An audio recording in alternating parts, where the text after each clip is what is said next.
Good afternoon. Hello, hello. I saw that the Reykjavik Open started today. Our buddy Keith McKinnon was paired against Ivanchuk in round one What? and took a nasty beating. Like got brutalized. He lost so quickly.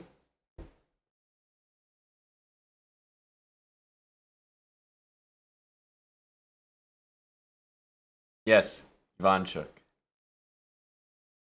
who I've also played once before. You also beat Aryan. Picking at the boys. Aryan? Oh, you mean he beat Aryan? Yeah. Yeah. I think so, Nova. Yeah, the Bota sisters are streaming the Reykjavik Open. Andrea and Alexandra are playing. Hello to Bam and Link. He was telling me about his fancy new rating there. Bam. What's up, Joe Cool?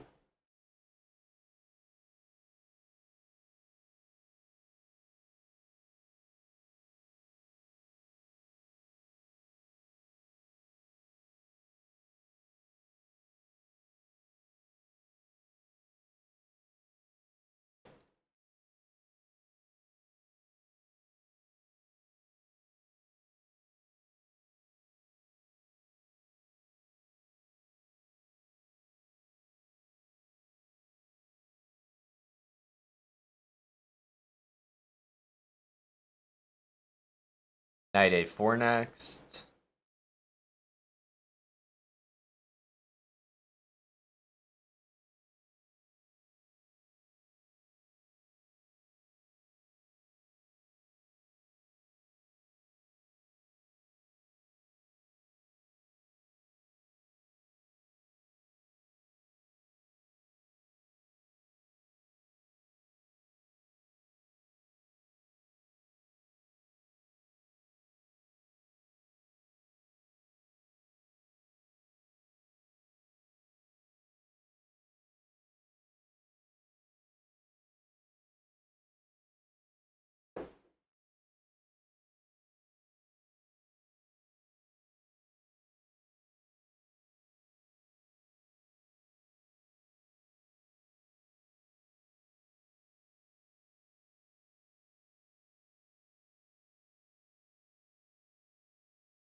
Fourth shot crits? None for me.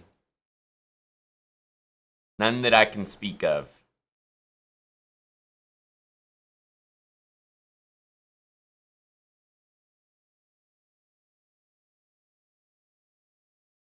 Really in the OTB mood. Dina as well in Reykjavik. Yeah, usually the tournaments that Andre and Alexandra play, I see Dina play as well, so they're probably just like planning their trips together. Makes sense.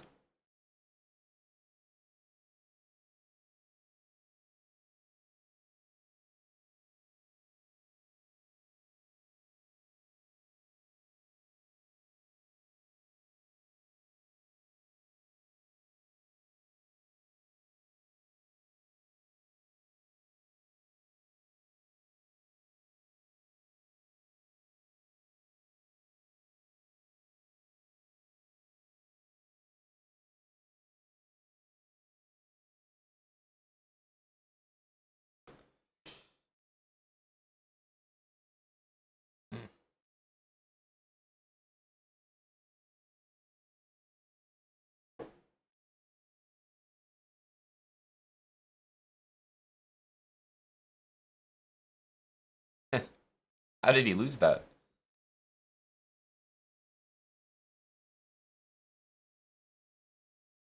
Did GM play the cow against Anna?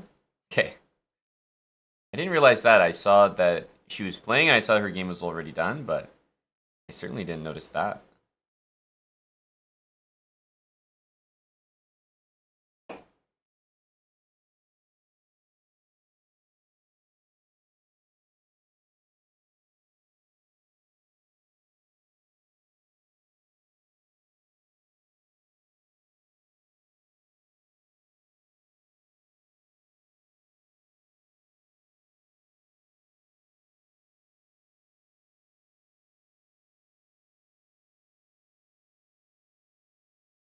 like a pretty nice position.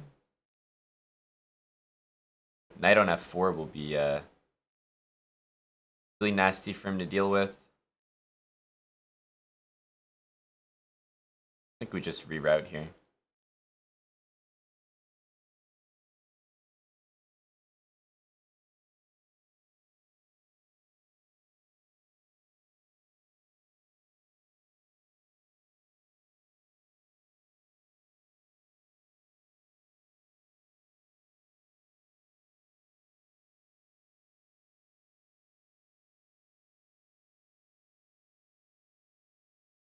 Takes, and he can play rook takes h4, but just go like that.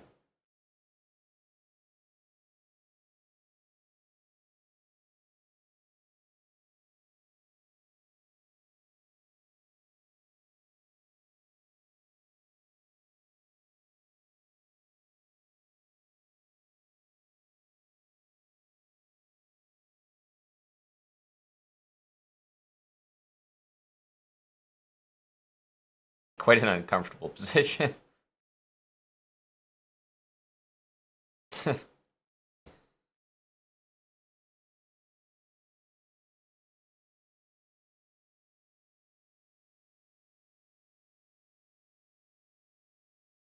Probably c3? No, it's knight c3.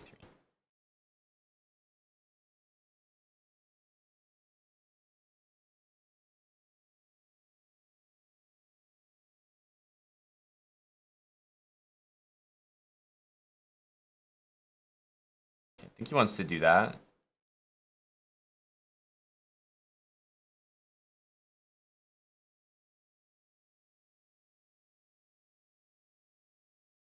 Hello, Luis Aurelio.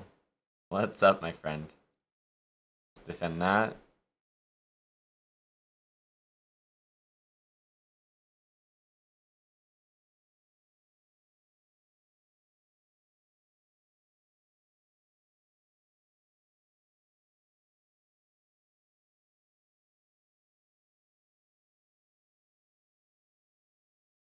Wooly Ewok. Yo, yo. 36 months. Thank you, Wooly.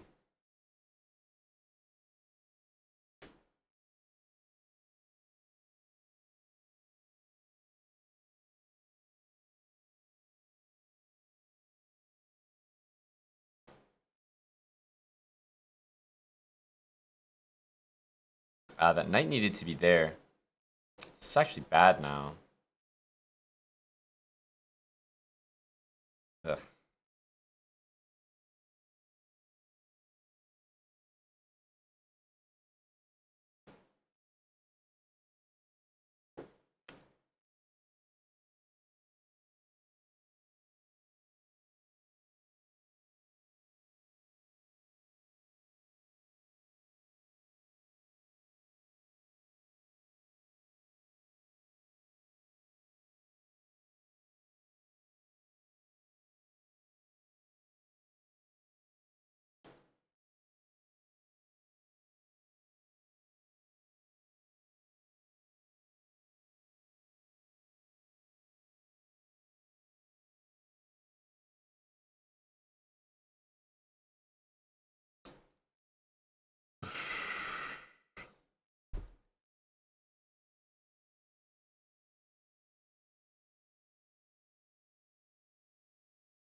Rook d5 is an insane move by him.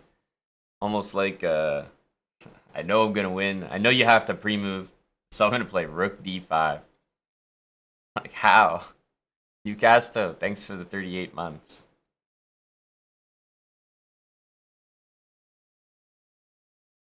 It's one thing to be able to predict your opponent's moves, but it's quite another skill to be able to predict their bad moves.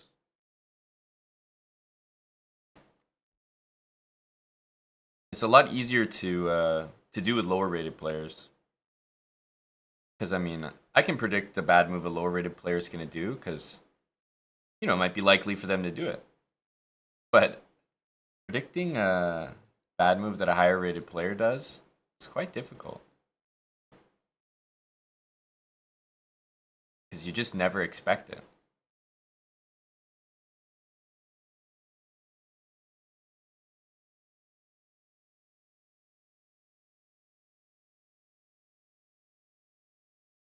Yeah, I don't think that was good. Yeah, we can get our king over in time. B4 is terrible. Not sure what he's doing.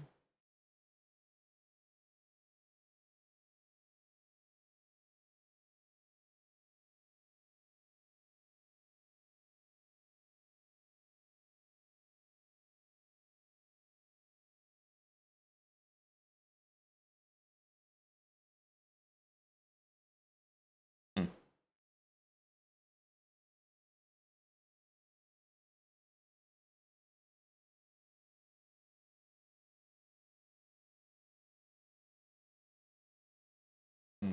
E6 is hanging there. Let's go here.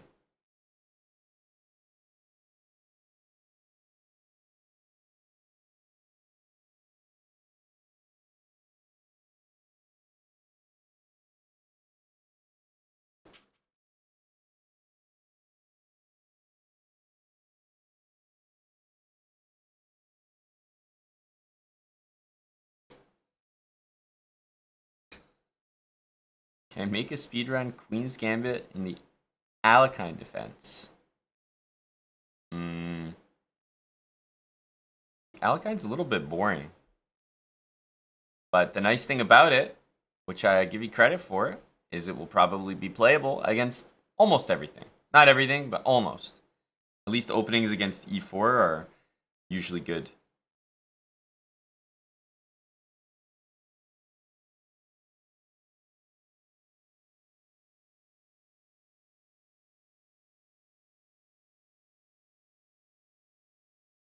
Because everyone plays e4, especially at the start of a series. See e4 all the time. Questionable move.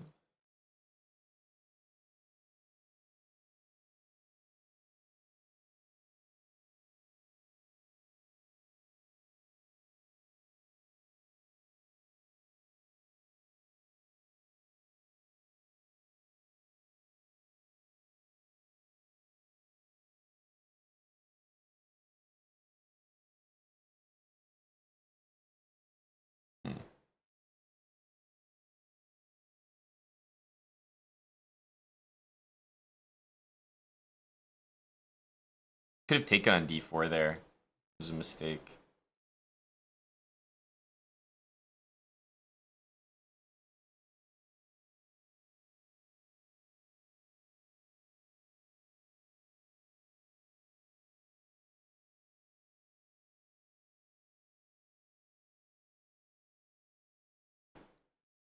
Okay, I wanted him to push that pawn.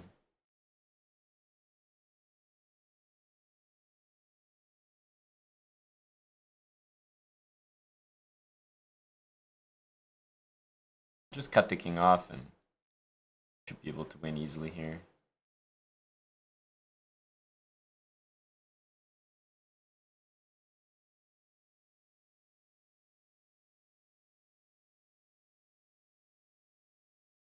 F3. Thanks, JL Pauls, for the 20 months with Prime as well. Okay, let's go here.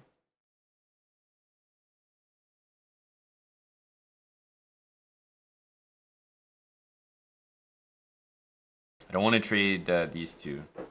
So if I can keep them on the board, I'll be happy with that. Doesn't look like the right move. G6 I'm not bothered by.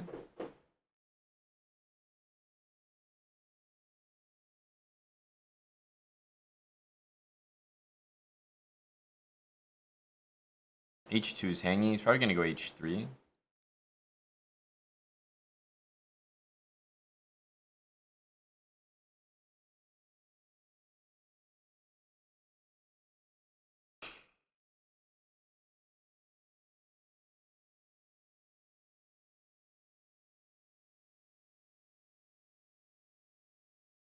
Can take that.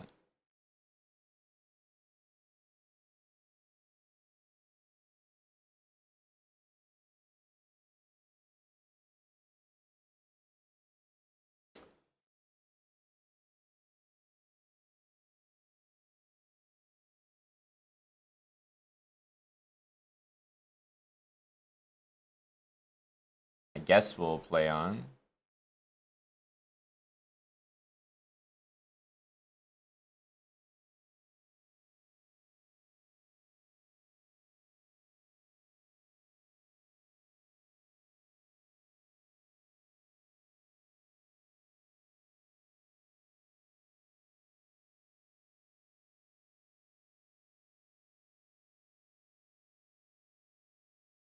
Should have probably kept pre-moving there. I mean, I only have a rook. It's not that easy to checkmate 3 seconds with a rook. I mean, I think I would do it, but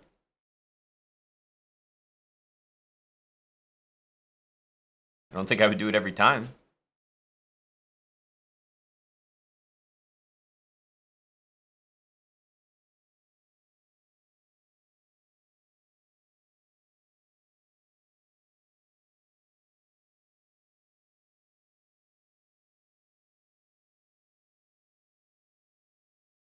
Okay, a4 is a pretty easy move to play.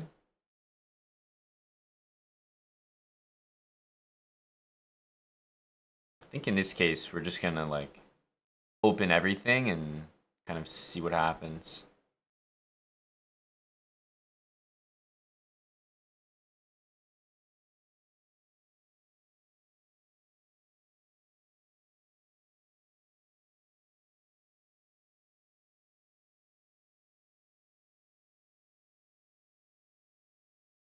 I mean, literally the entire king is open. So has to be good, no?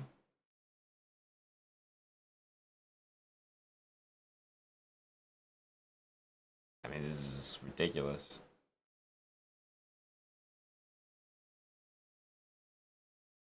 The fact that that's what we cashed in is embarrassing.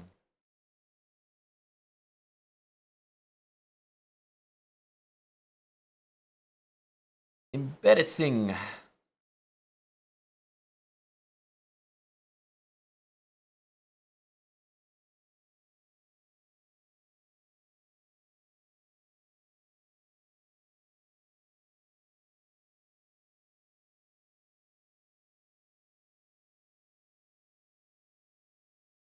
Just started the stream here. Was anyone following the Reykjavik games? Should have played knight there first, because I know that he's going to take this. Kind of annoying.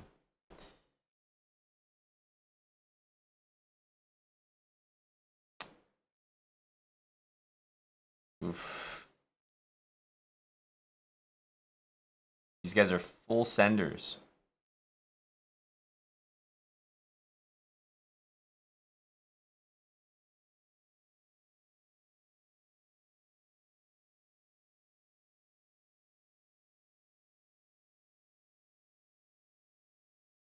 Ooh, it's tempting to take that. That's actually a good move.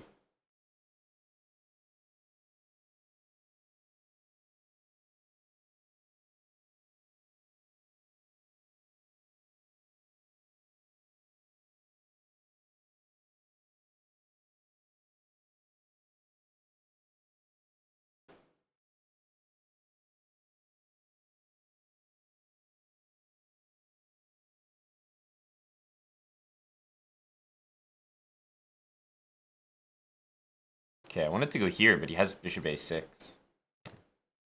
Not the end of the world. The blockade's pretty nice.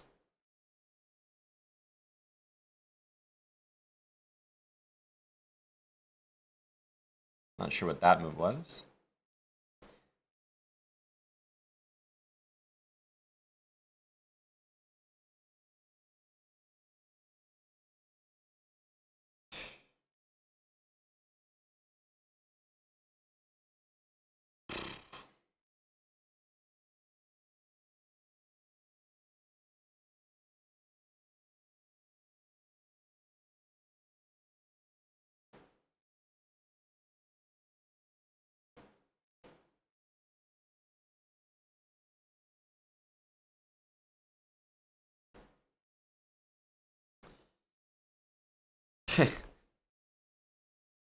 Damn.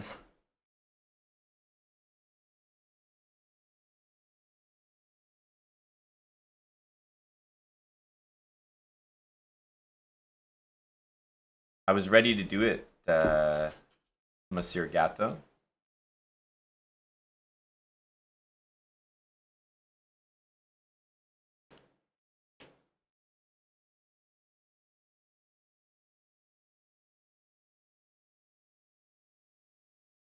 So let me see this this game of Anna's. Yep, our buddy Keith took a beating here.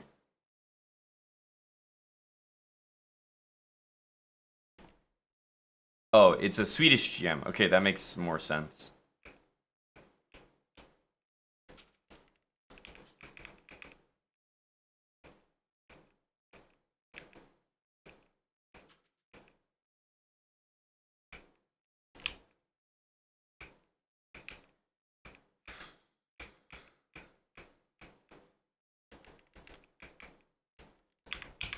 Knight d5, knight f4. Damn.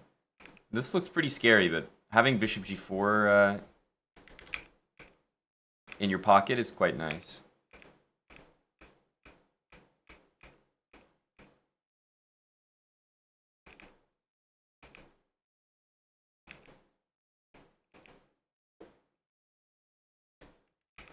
Oh, rook h4 and then having to just go back.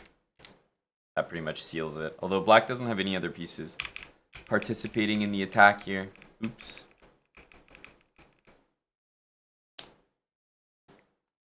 The cow. That's funny. You won your OTB game, Sam. Is that your first is this FIDE rated? Is that why you were trying to do that?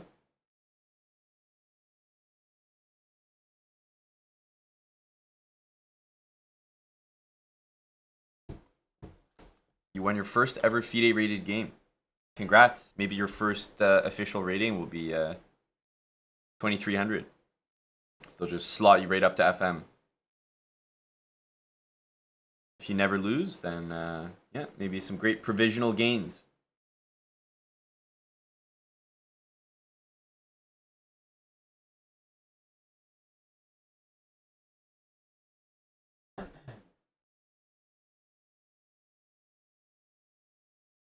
Playing round robin was 1650 to 1850s.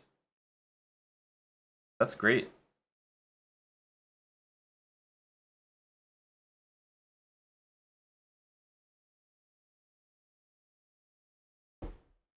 What happened? What was the game? 8 king sacks. Pair of socks, thanks for the 8 months there. JL Pauls was in for 20 with Prime earlier. Wooly for 3 years. Like, what the hell? Big celebrations.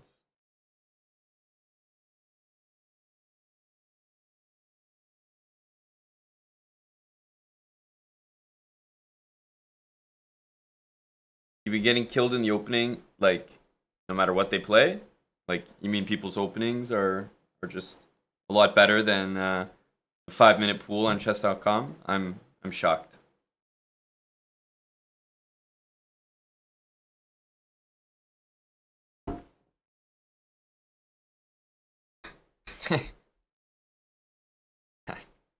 Say it again slowly so I can process it.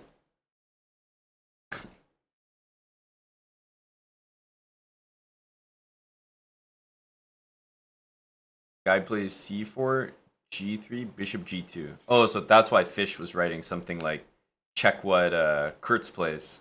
Kurtz is a warrior in that line.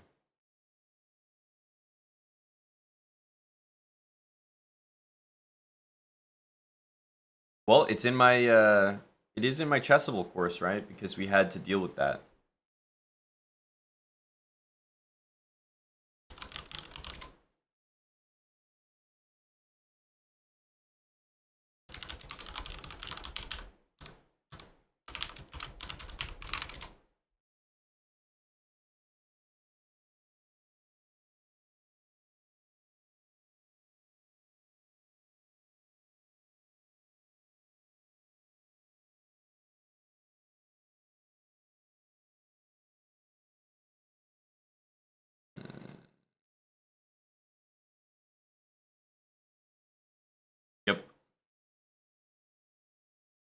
This is what I always play against the opening.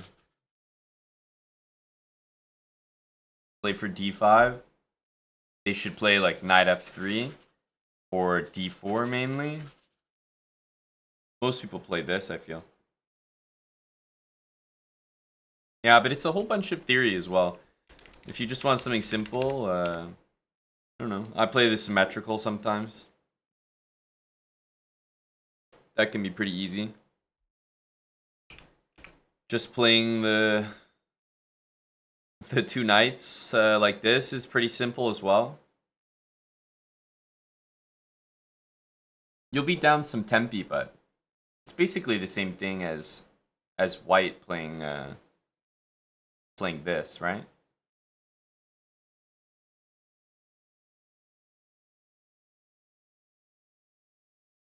It's effectively the same setup. And the guy's already committed to this move. So it's pretty fine. But yeah, if you don't want to do a lot of work, probably just play this. I think the best thing to play against c4 is probably e5 and knight f6, c6, but you gotta do a lot more work there. Oof, lolly. Oof. Our dear friend Tim took some hits.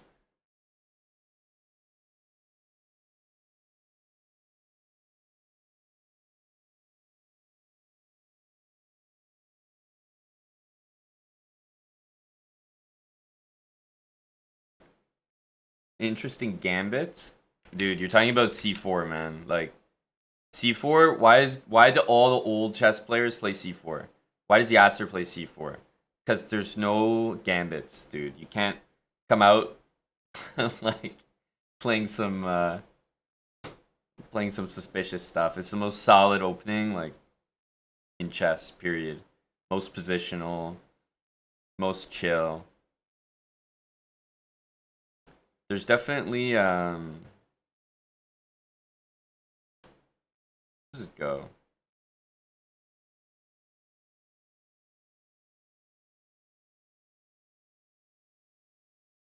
Yeah, but it requires. There's one that someone had a course on, but it's the one with like the 4 knights. I'm pretty sure. Pretty sure it's this.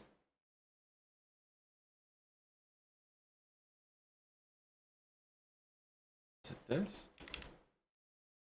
Yeah, it can't be immediately.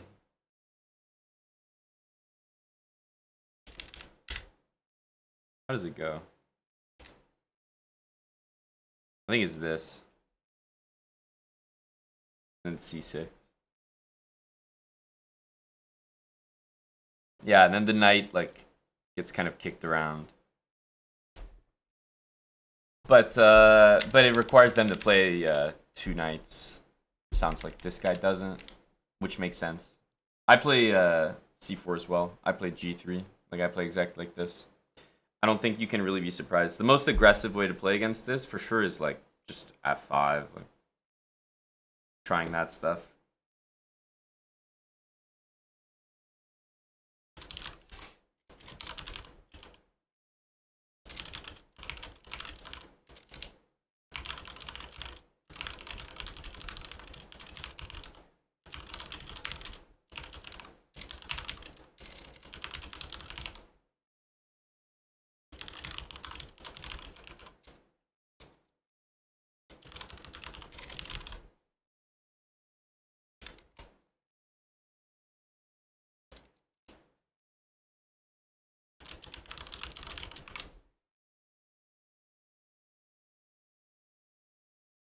Is there any h5 stuff? I mean, you can play h5, dude, but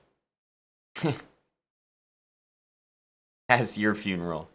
Move to h5, a little ambitious. Sometimes people play like e3 and knight e2 or something. And in knight e2 lines, absolutely you can play h5. Usually like this, and then h5, h4, but in lines where they can play knight f3, it just doesn't make a lot of sense. But if he's playing c4, for sure he'll know this stuff better than you. He's a c4 guy. But c4 is just not that dangerous. The thing is, if someone knows e4 better than you, they'll maybe get a significant advantage in the opening. But if someone knows c4 better than you, like, so what?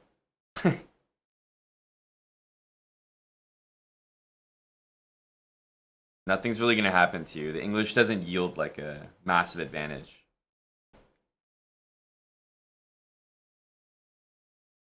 You can literally just copy his moves and have a fine position. Let's say you were like completely stressed. Literally just copy his moves. And like, you'll be okay. The English is not a very dangerous opening, so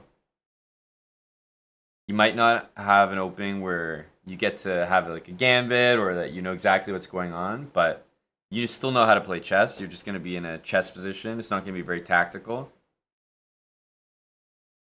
It's not the worst. And it's never fun to be unprepared, but I would be much more frightened going up against someone who is like really well prepared in e4, d4 or something.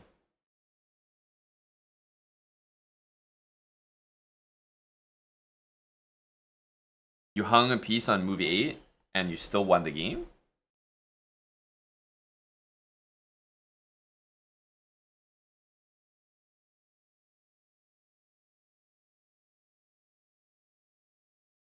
Well, you drew. But it wasn't FIDE rated or what?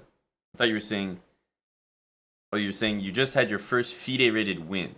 Not that you won your first FIDE rated game.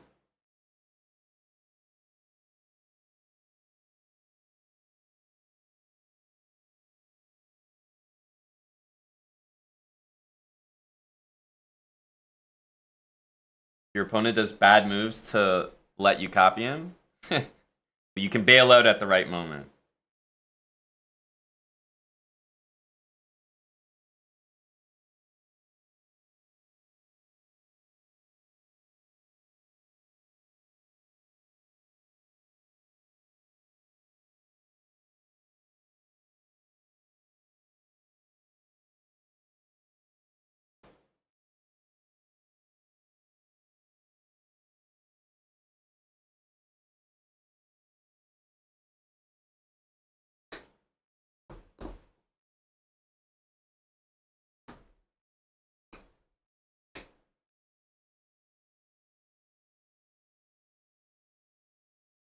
Keith is battling as well, Sam. He's battling in Reykjavik, along with Anna Kramling.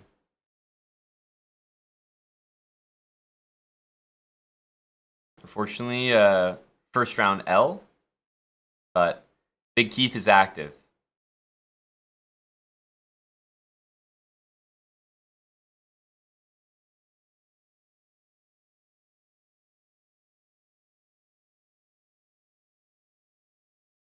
Any upsets here? Looks like no. I guess this draw is an upset for sure. Wasn't Keith going with someone else, David or something? There too? I don't think so. I thought they were gonna go together. David Joe? No. Yeah. I don't think so. For some reason I thought he was going. He has a bet with David to hit FM first. Just like an ongoing bet. But What's David doing to get that? I don't think he's doing anything. I think it's just like a lifetime bet. Like by the time it cashes, like no one will care.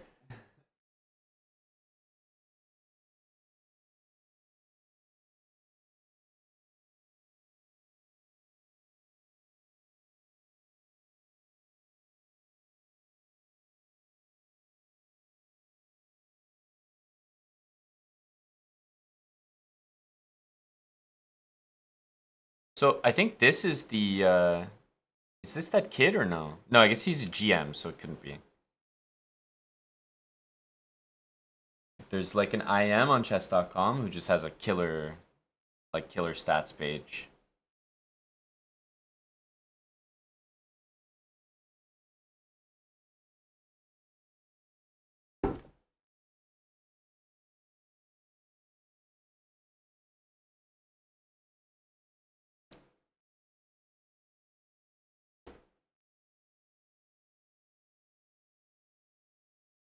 You know the guy I'm talking about, Fad?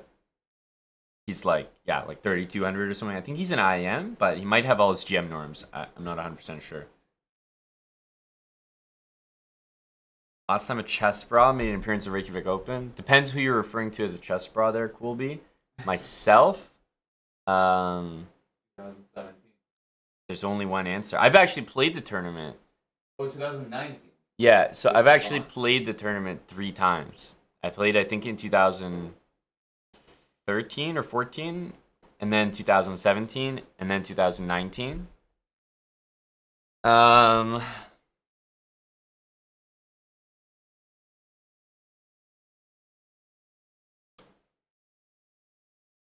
yeah, Eric was there in 2017 briefly. I know Eric also played the Reykjavik Open on his own, but I would say we have a representative here this year, Mr. Keith. Yep.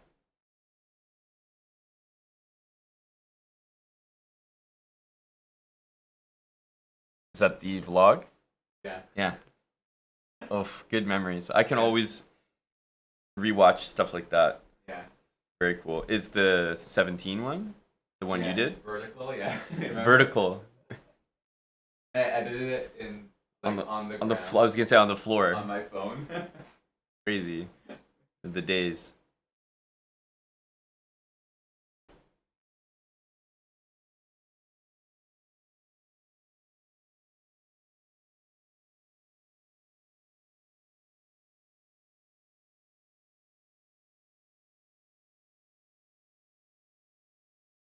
Yep.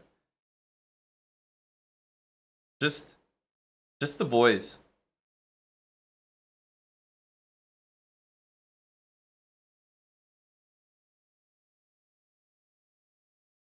30 seconds into the vlog, I already hear Jeff talking about Lethbridge. Really comparing Iceland to Lethbridge.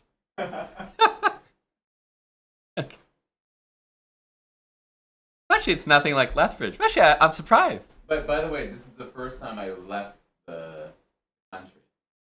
Really? Yeah, because I went to Iceland and I went to Italy. I was 19 here. Yeah, so I think it's normal.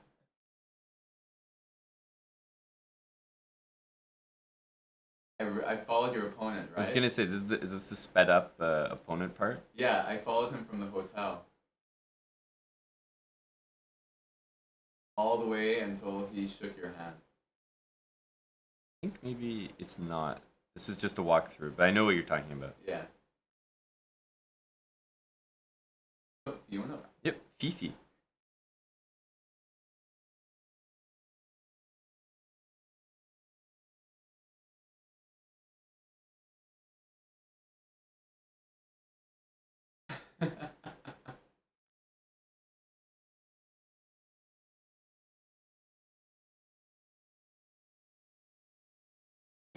I'm talking about how I just played a 70-year-old who hadn't played chess in 30 years.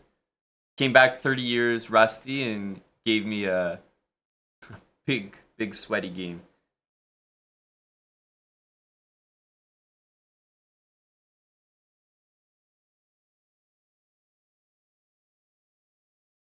The beard was going, yeah.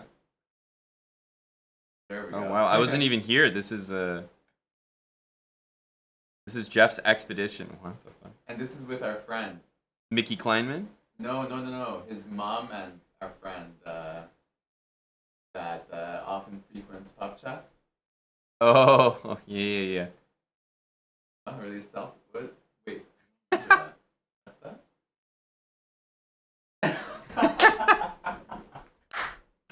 Oh my god.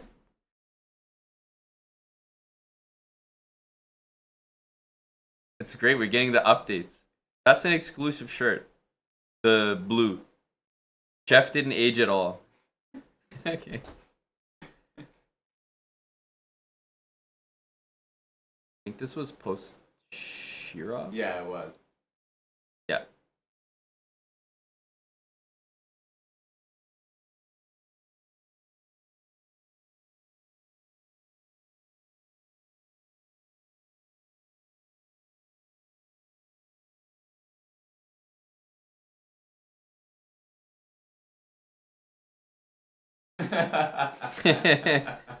um,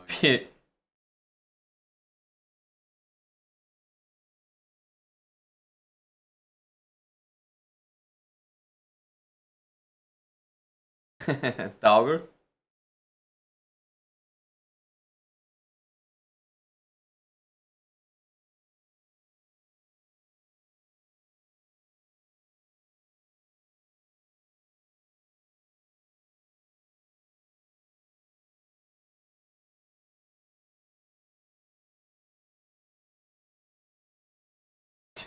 Okay, chicken. I don't even know what's being talked about.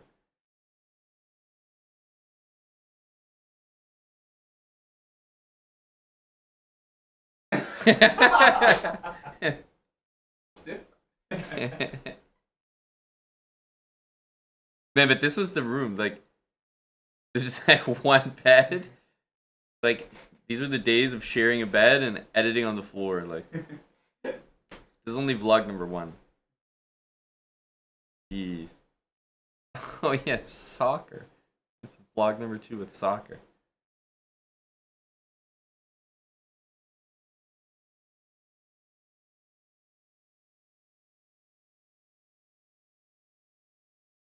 Icelandic grocery store.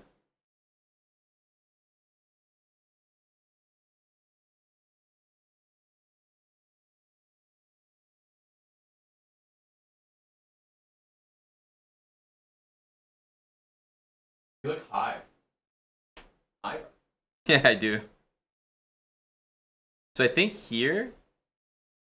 this moment, is this in the Friends video or something? Why does this look familiar? Oh yeah, it is. It is, right? Yeah, it's one of the like intro. Or no, it's not. We have it on here, don't we? It is the friend. Yeah, exactly.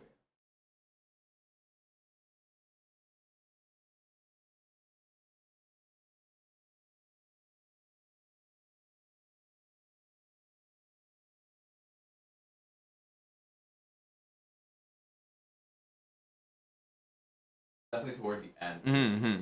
It's like the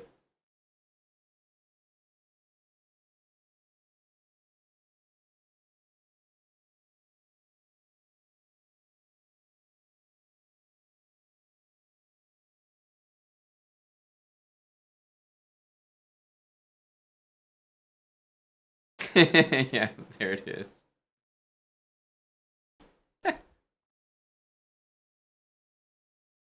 Oh yeah.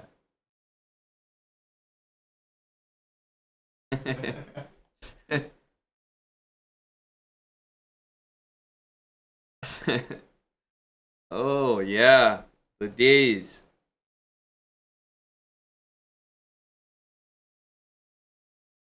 Oh yeah, this was I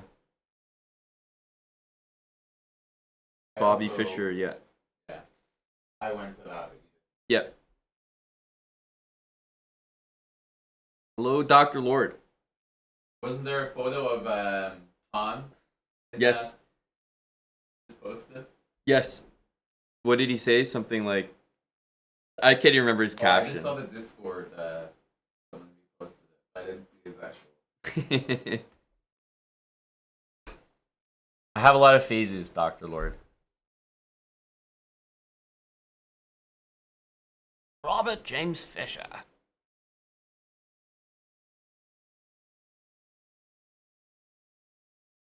Okay.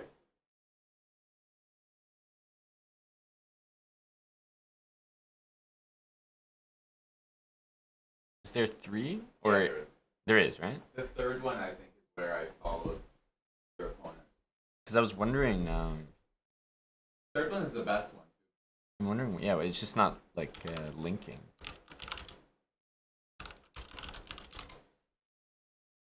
Oh, final vlog. Yeah.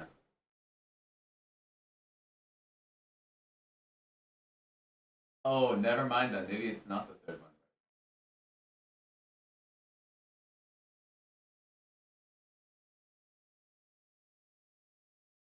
I think it must have been in the second one. Yeah. I'm trying to remember actually when that round was. I think it was relatively early. think it may have been the first one. Like I lost early and then like came back, but oh yes. Okay.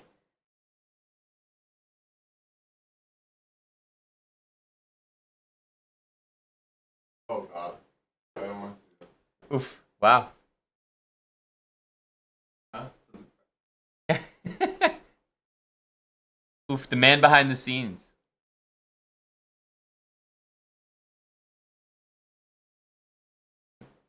Yes. This was great. Boys in the hot tub, just victory spa amenities. Once you've hit the norms, you're like, what should I even do?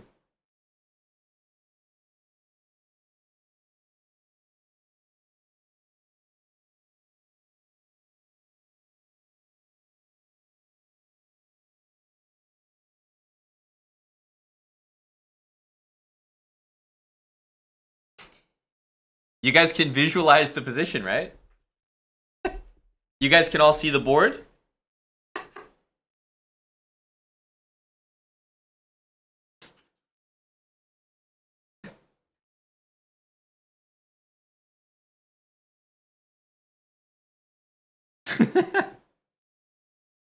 What should I sacrifice for an attack? Can you see it, bro?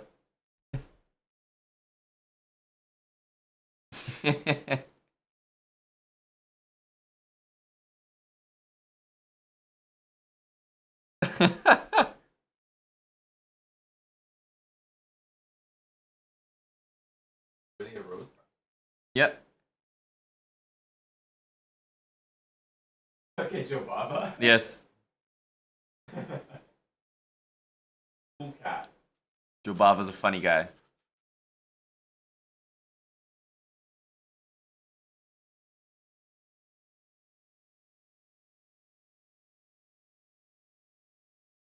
I thought that was Nigel Shore for a second. Okay. Okay, stiff. Dude, this is insane.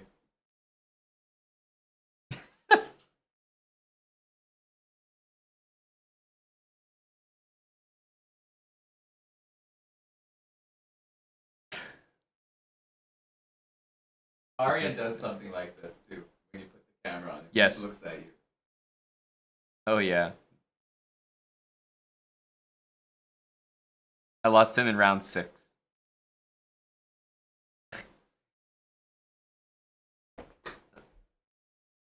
Yeah, the beard was there. We played Buddy Jordan as well. We signed that document. That was you, Omer. Wait, was that actually? Well, I mean, Oh, okay. it's I thought that the was same actually first funny. name. Could be.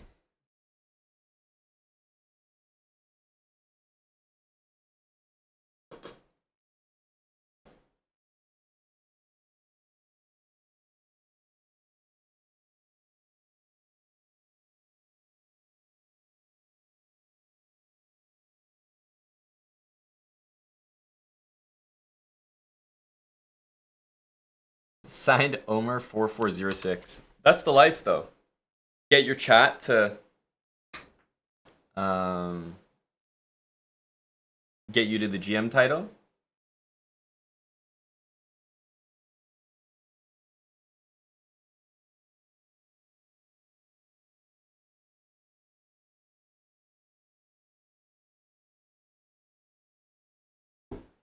What is oh, what is this, Wild Hacks? Okay. Oh, a big test for you, Jeff, from your friend Wild Hacks.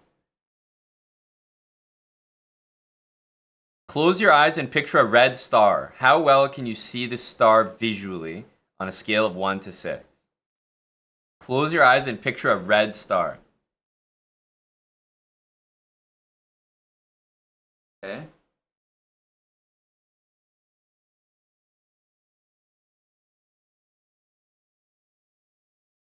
What? 1. I'm definitely 1. So you're wondering if I can like see an actual red star appear? Okay, who can do that? Definitely not.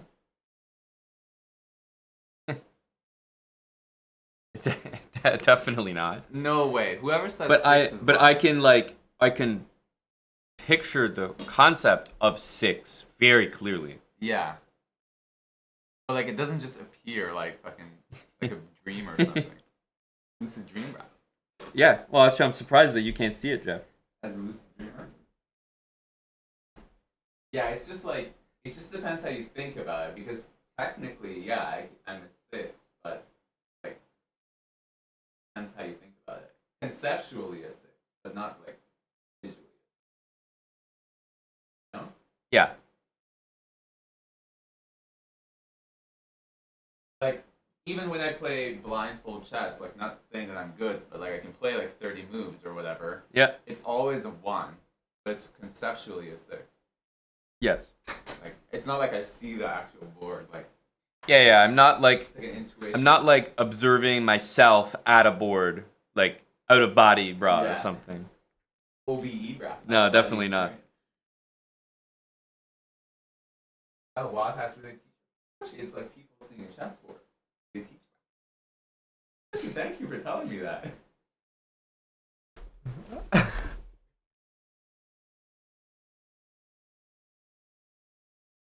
Yeah, Wild Hats. That's the definition of the spatial intelligence. That's crazy. Like, We have to do a test like that in the army, where they give you different figures and then they say, oh, if you rotate it like this and turn it like this. What does it and so look like? the point is you have to fail the test to prove you're not autistic to join the army.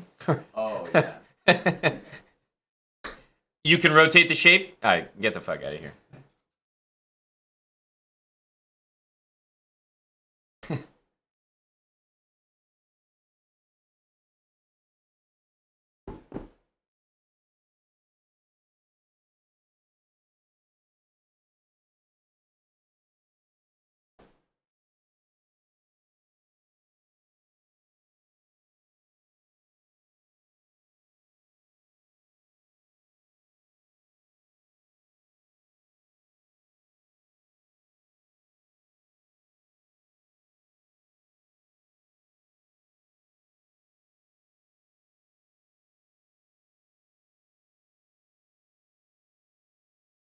Confirmed Badkins.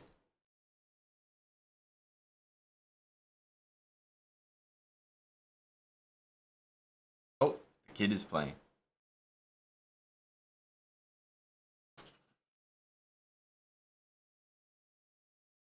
No, definitely not fish. A misunderstanding, to be sure.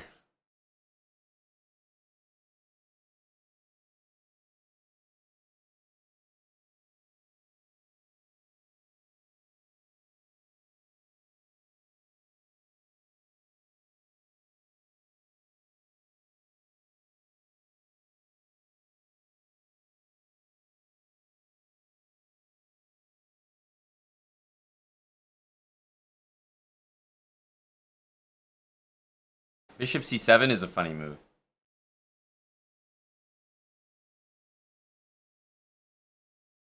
What is going on? I don't know.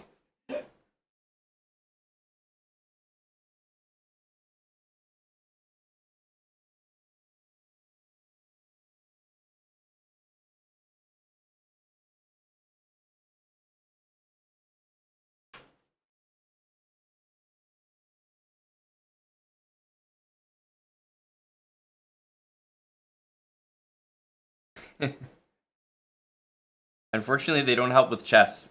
If only those were somehow centered around the concept of chess, DLM, I could be significantly higher rated.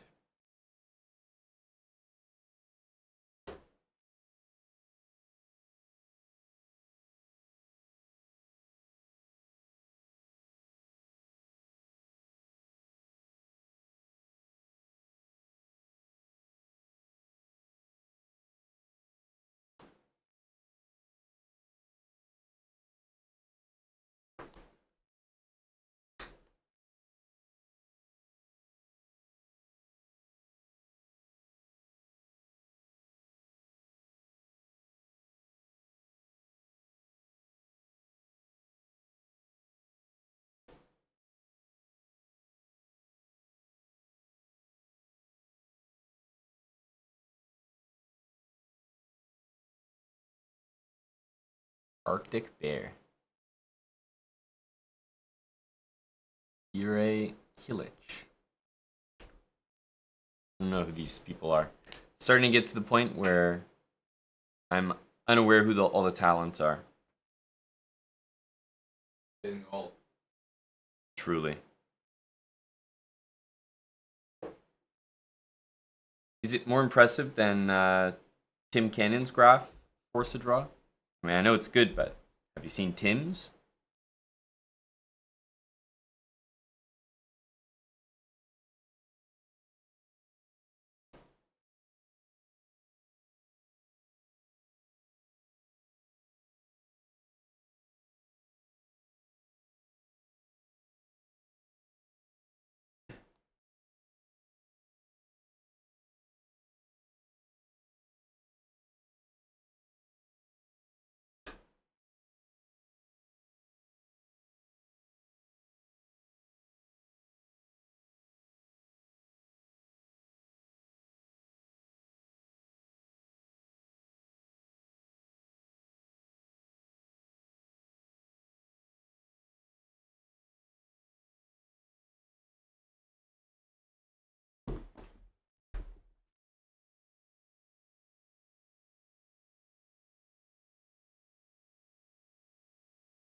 Happy Friday, double reverse.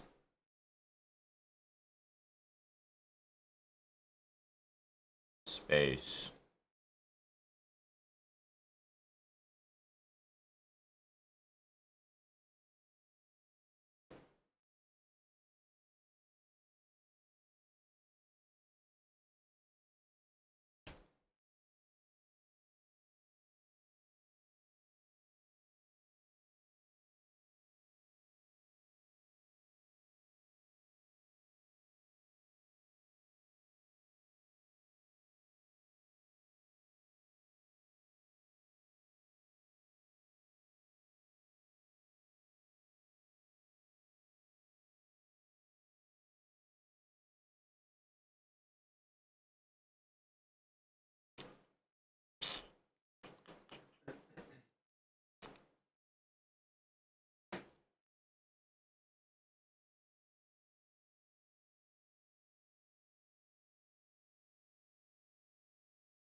Man, should have probably came back from that. I was really distracted during the first half of that game.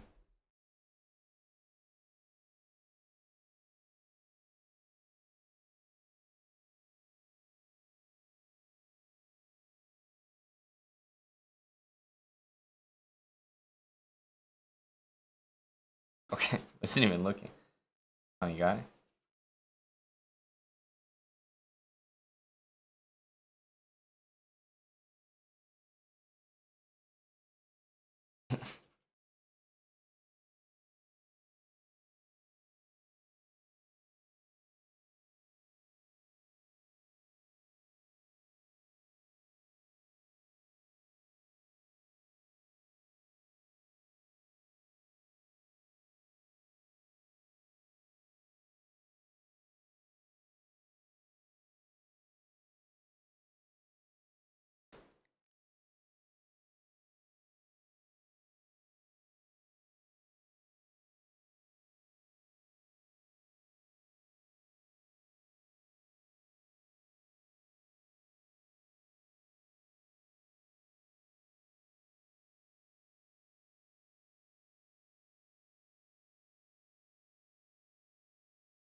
Yeah, minus 15 is brutal.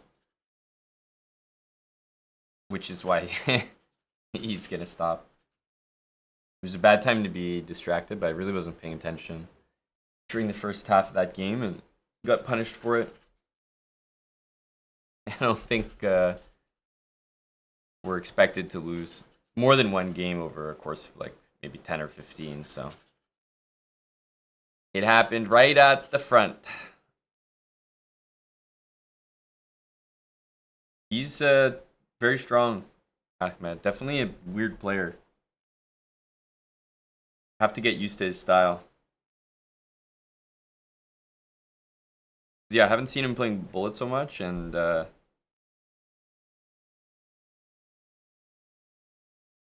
did play him, and okay, it was a even match, I think, but normally I would feel that I could do better than that.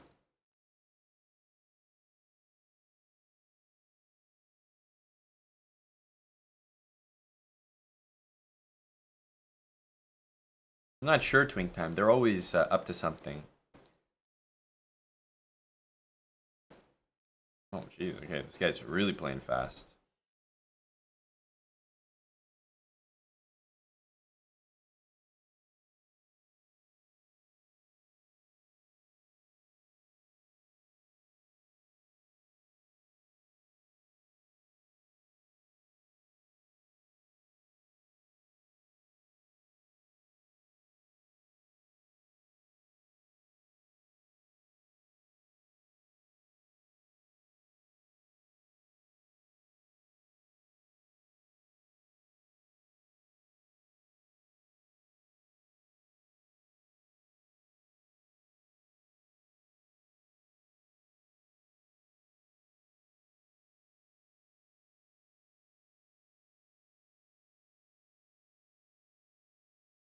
It's actually kind of annoying.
Can't believe he allowed mate.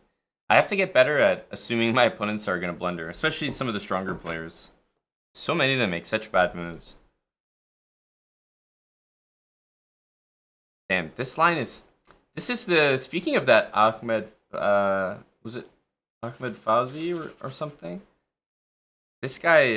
or Adam Fauzi. He plays this line and like I find it a bit annoying. Against B6. Never really got like a great position from it.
Bishop should go on e2 there.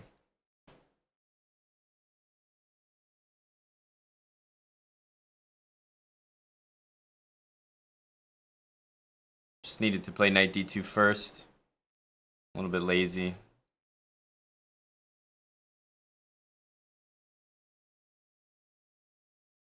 Okay, I think that's a bad move.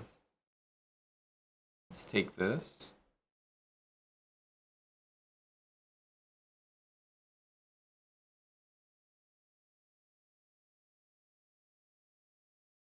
Yeah, I was gonna say he's almost creating a position where there's no breakthrough. He's gotta be careful.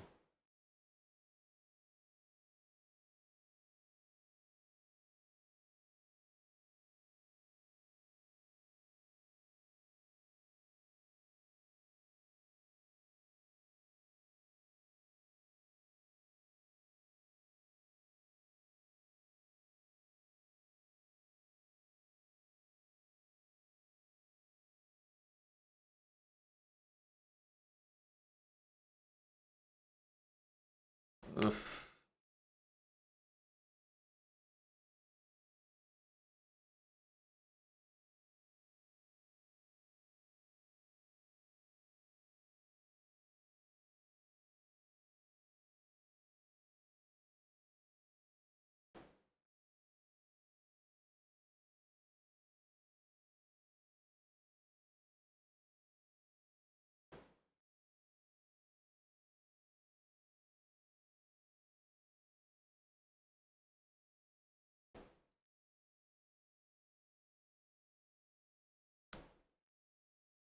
Hmm.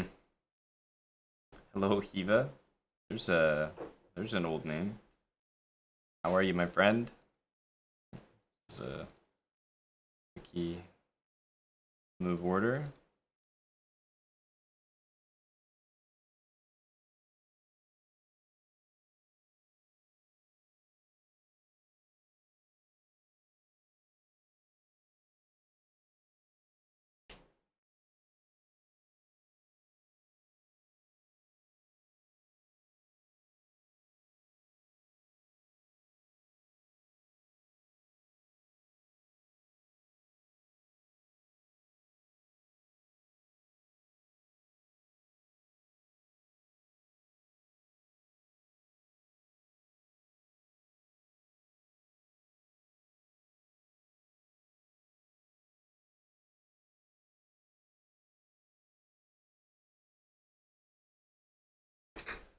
Oof.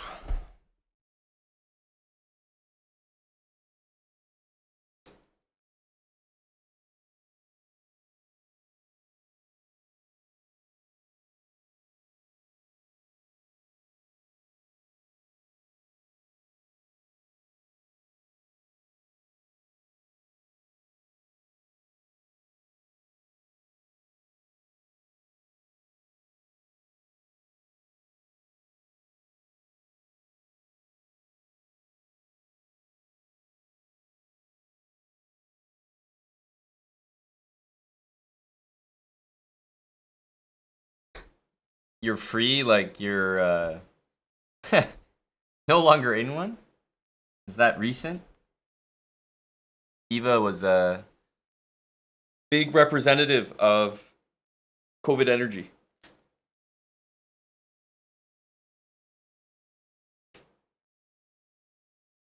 I know, Lally. I do need to wake up.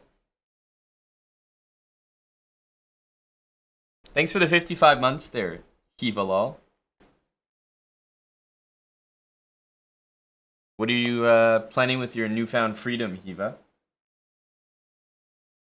Evidently, more chess bra check-ins.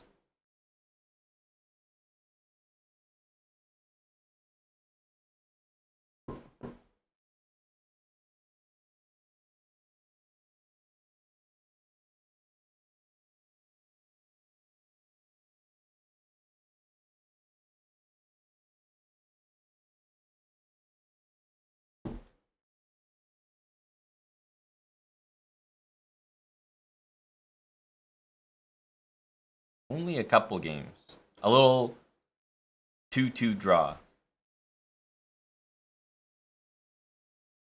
Subbed before followed. That's what that says. Respect.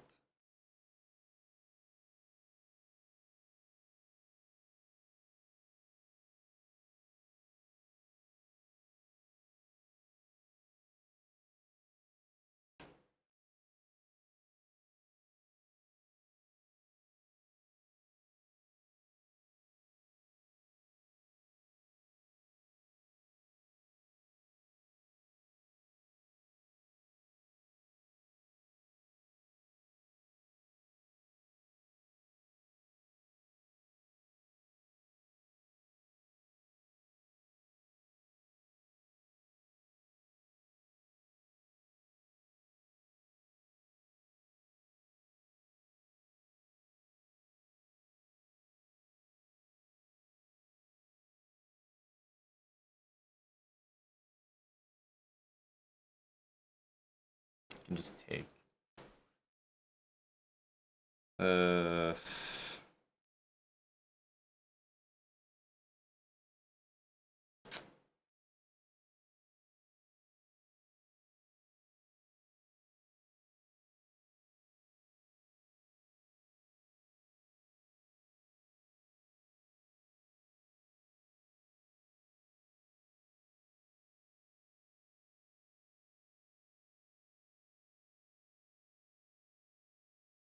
Dude, by the time I noticed that, I mean, first of all, I should be lost, like dead lost. But by the time I noticed that I wasn't lost, Bishop G5 wins, but I couldn't, I couldn't play it anymore. Yeah, well, I have a bishop against the knight, and I'm down 7 seconds. This is definitely not. I should never be playing for a win there. The only reason I was upset is because I noticed Bishop G5 actually just wins the knight. Didn't even realize.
You just take it.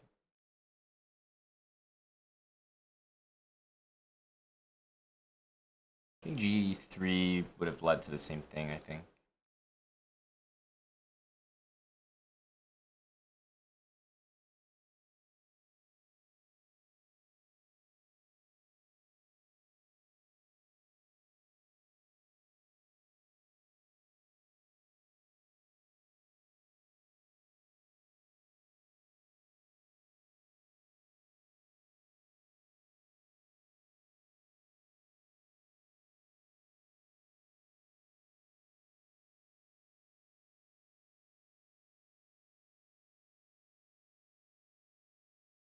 Yeah, the thing about taking that pawn as a pre-move, or the rook as a pre-move last game, is I'm not really risking anything.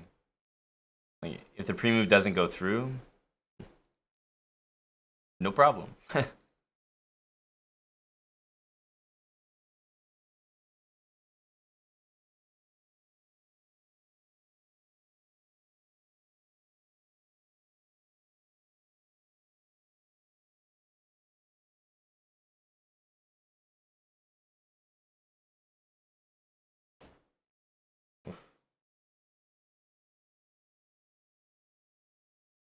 Good thing you didn't take that other pawn, although I'm not sure this is much better.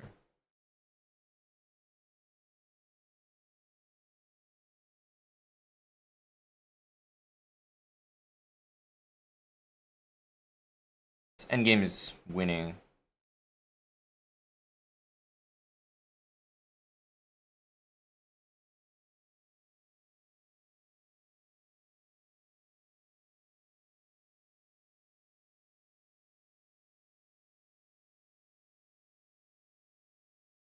All these endgames are winning. This knight's really bad.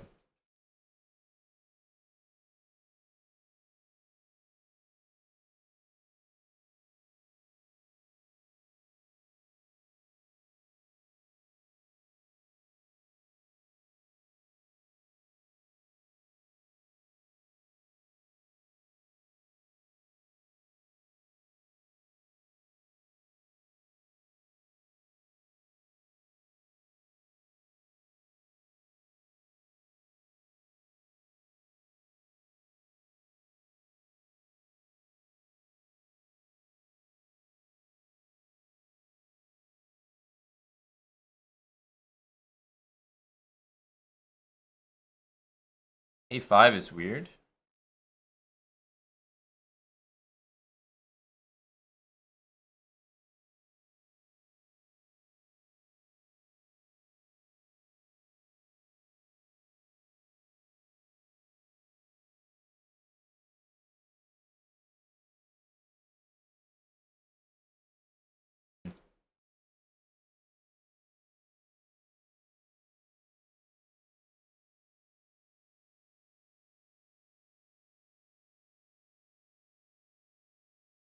So watch out for some bishop h4 move.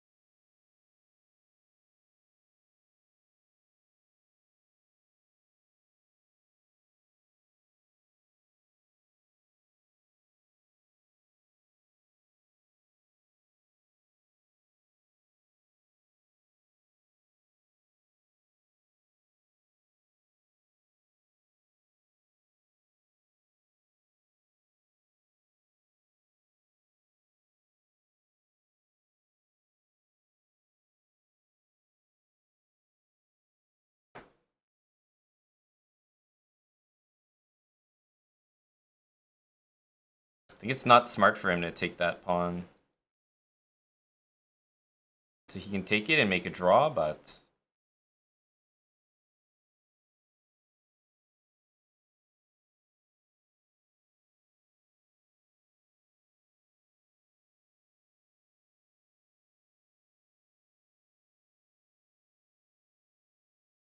I have enough time to get him under 5 seconds and then keep the pawn on h7. So even though it's a draw, it wasn't a reliable way to secure it.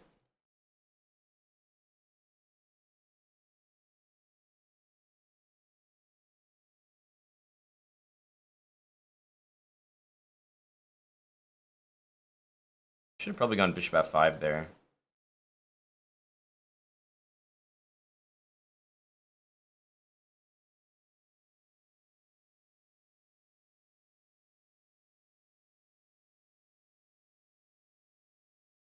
Knight h4 should have happened there.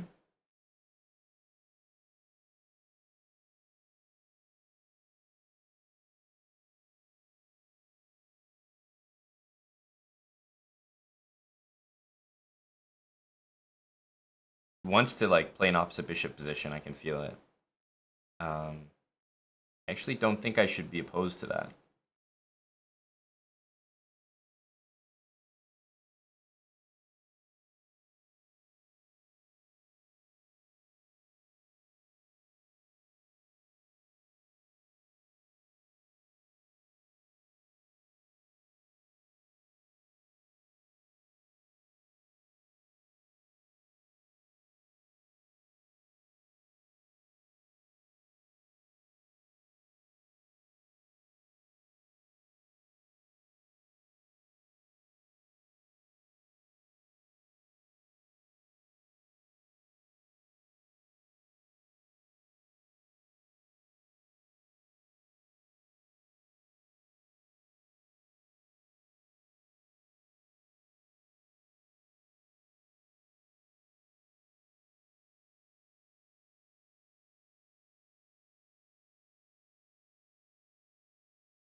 I thought he wasn't going to take my bishop, but he did.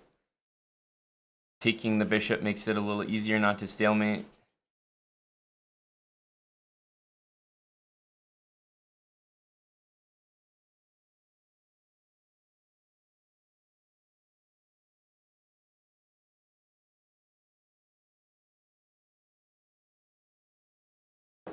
Probably knight wants to go to c3.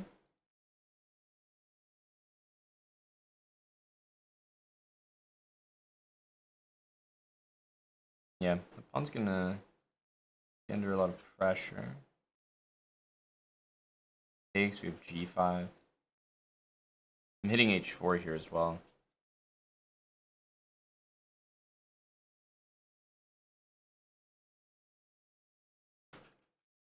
It's probably a good move.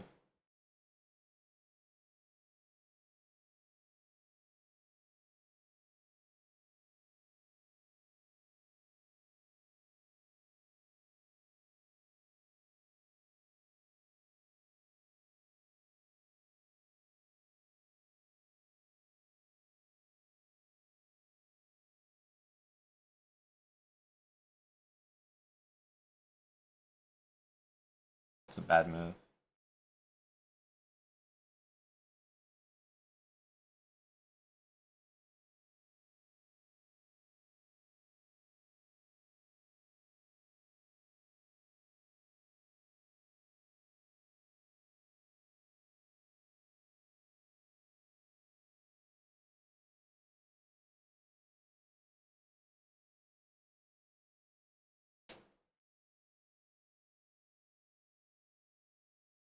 It's quite speedy.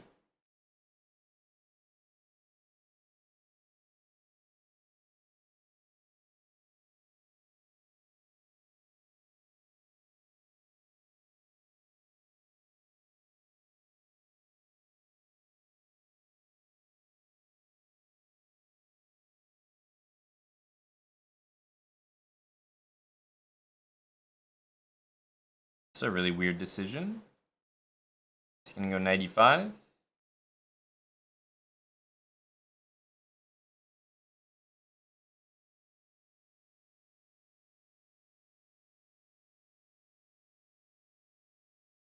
What's this?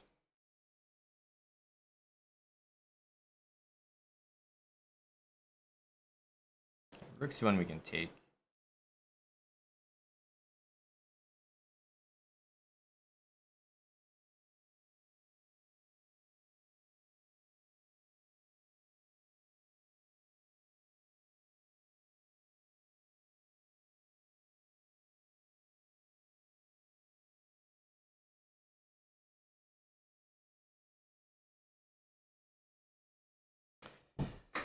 Okay.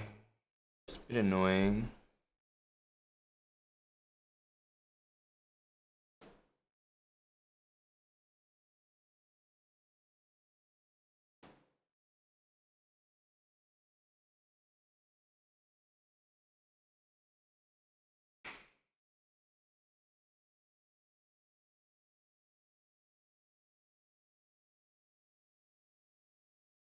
He's very happy to draw in winning positions. I can tell he's a very annoying opponent because he's not very good, but he's happy to make like a draw to win some elo. I would have played for a win there with white. My position was so bad. But I also want him to play for a win to give me a chance. Because that's the way that I play. Not too smart, but I would rather have a chance to win and maybe a chance to lose as well. We'll get to play b4 here.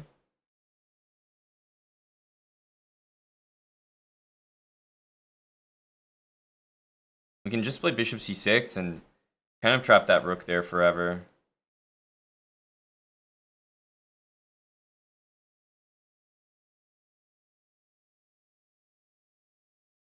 Yeah, if I play bishop c6, I feel like it's over.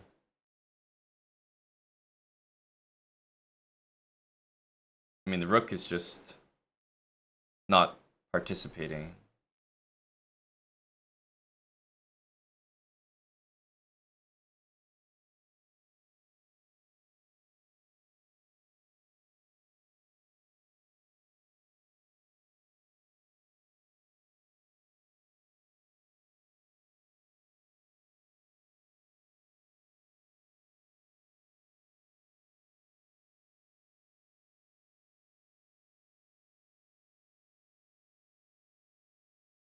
Yeah, this knight's gonna get out here.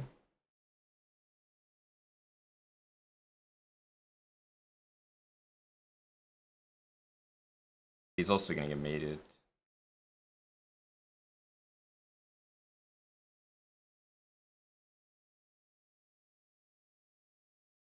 He's just playing without a rook.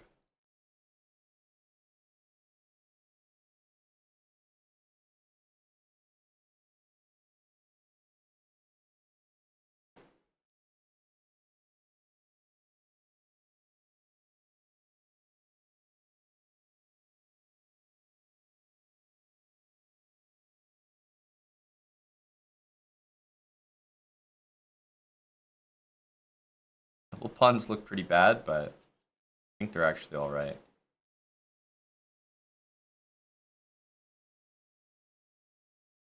It's a piece that I think he wish he took.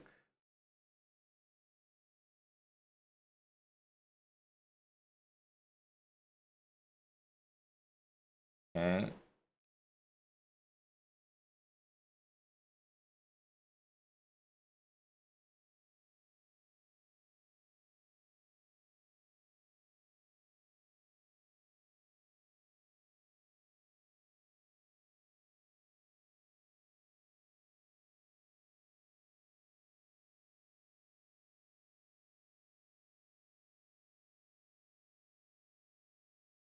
It would be nice to avoid trading dark square bishops, but I'm not sure I can achieve it. Okay. This is step one as part of that plan.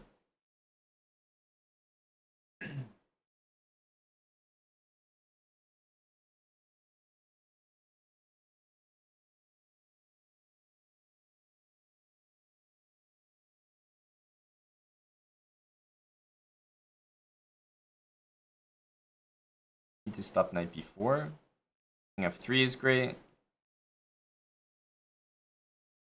Okay. There should be a weakness I can target.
here we could maybe take with either piece.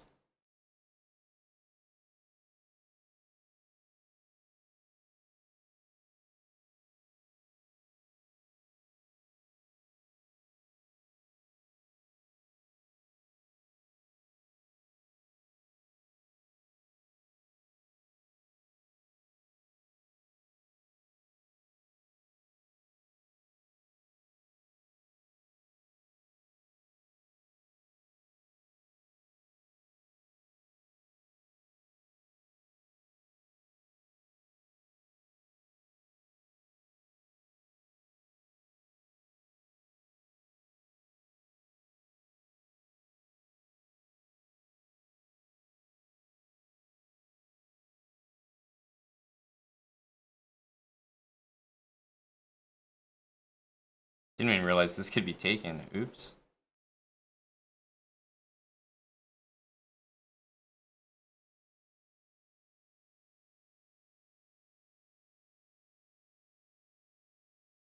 I don't think he should take.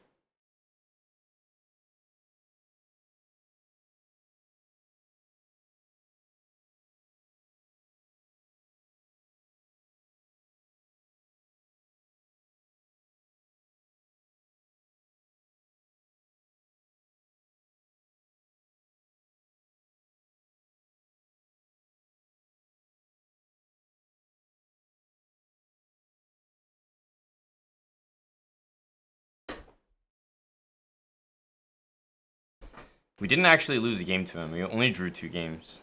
Somehow it still feels unfulfilling. Nice technique. Thank you. Just turn that one into a lost position, but ultimately turned on the Jets to make sure we didn't lose on time. It looked like a position I would lose on time.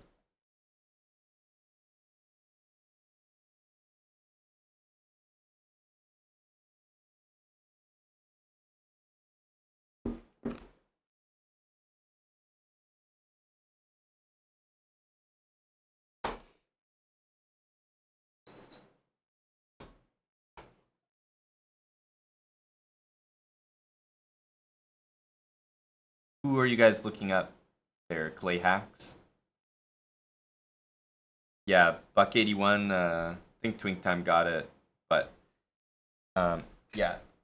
Exclamation mark premium is usually the link for, if you guys are renewing your chess.com memberships, it costs you the same to use our link, but also supports us as well. Salvados, thanks for the 100 bits. Talk to the hand.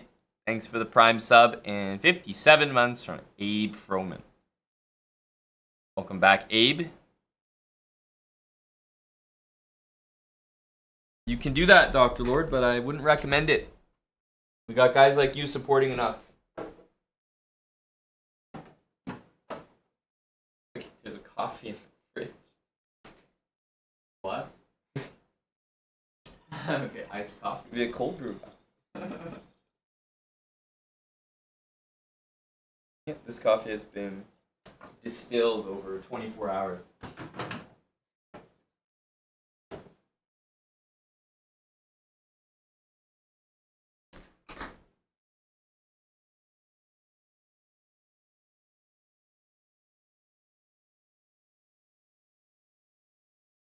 It's not something I can see on the spot, Buck81, but we are able to see at the end of each month. It's a little easier to check then. But I think, if I'm not mistaken, that you've asked before about this, and we have seen it. So I always appreciate you making sure to use our link for stuff like that. Thank you, Buck.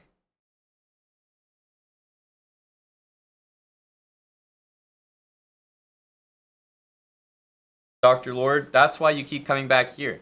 Because at the end of the day, you want to be Hikaru's troll, but Hikaru won't recognize you. Here at Chessbra, you're recognized. You're our troll. Whether you like it or not, that's what keeps you coming back. The old ball and chain.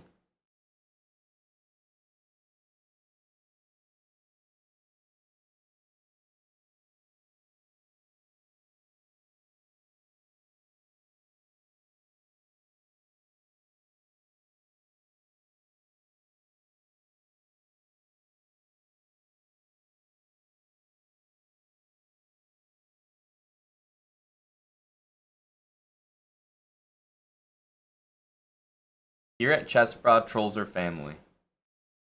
Every last one of you.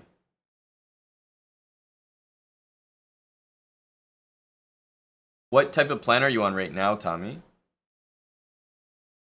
Like, are you on a year plan or something that like renews every month?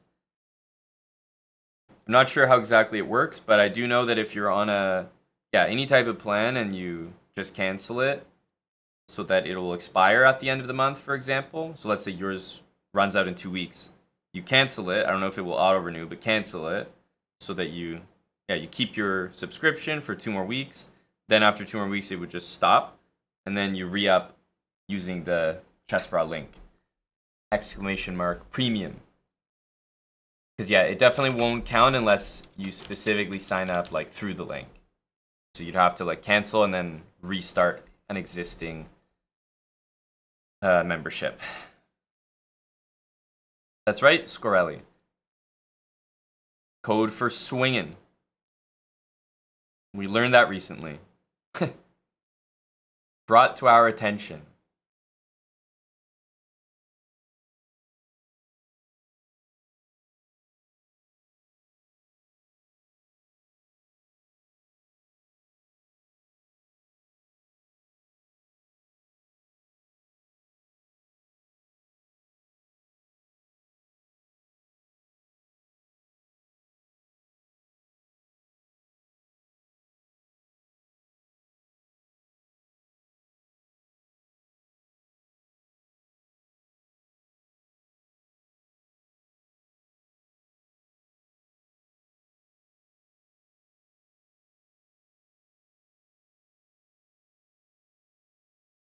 Oh.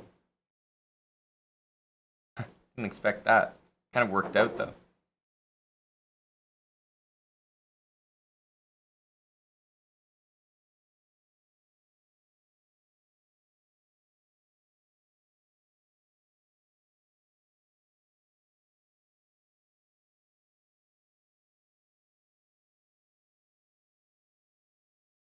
This is a song for you guys.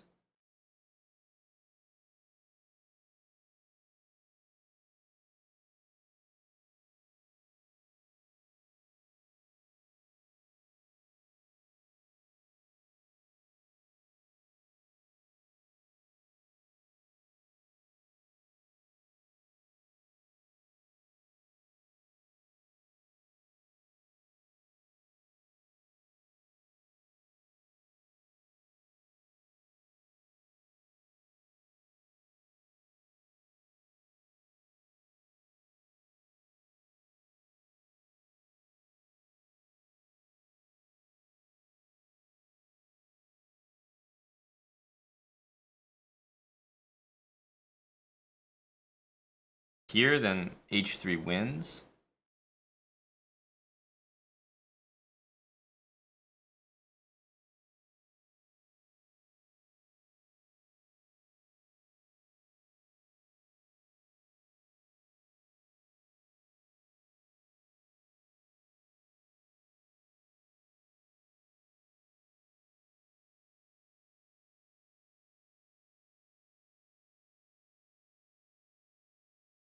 By the way, I'm being so serious.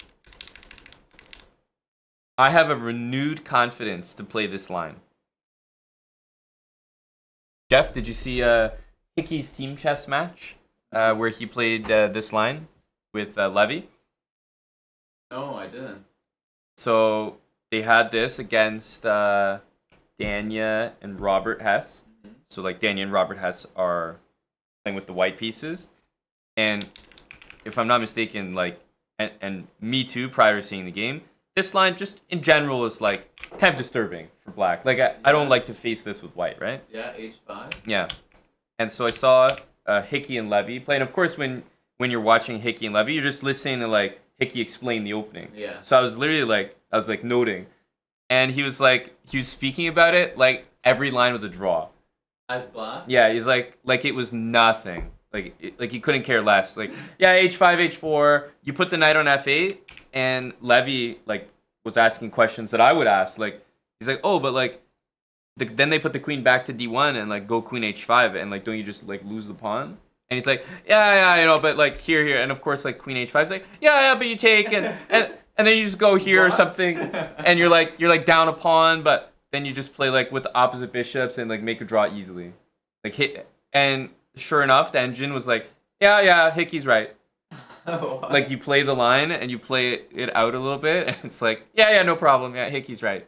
Crazy. And Knight G6 looks so scary to play. Yeah. And sure enough, the guy's like, yeah, you just do this, and you go like bishop b6, like h3, queen d7, and like you just never lose.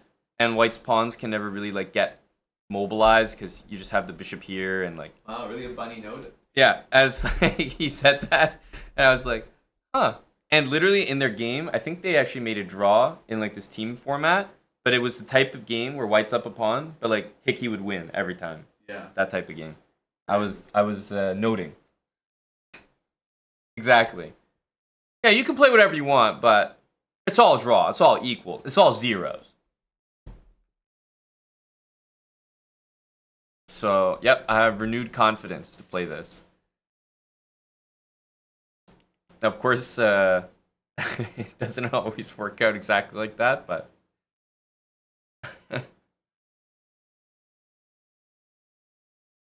Yeah, I would assume that knight g6 is the move here, I would assume. And then this was the game that we played, and like very easy.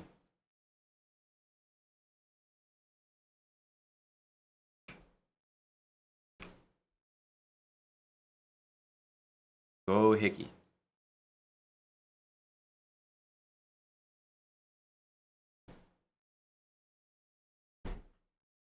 Exactly. Zingleton. That's just me. I don't want to put anything on you. That's just me.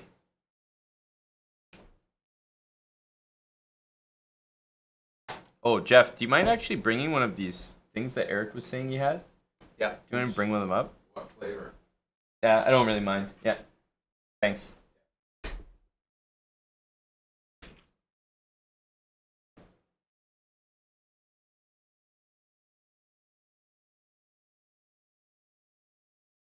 It reminds me of the story, Twink Time, that Yasser likes to tell. He tells it all the time, right?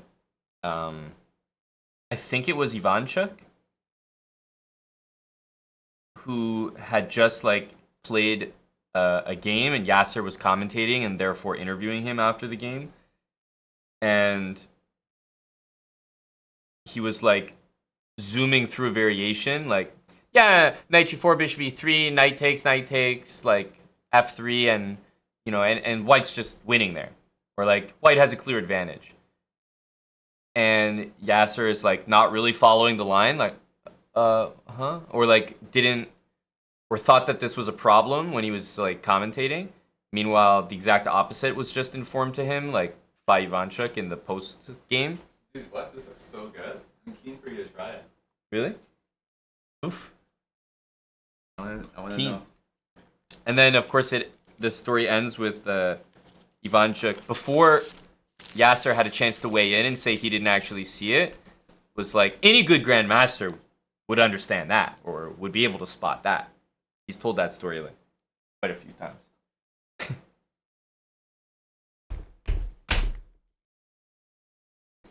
Okay.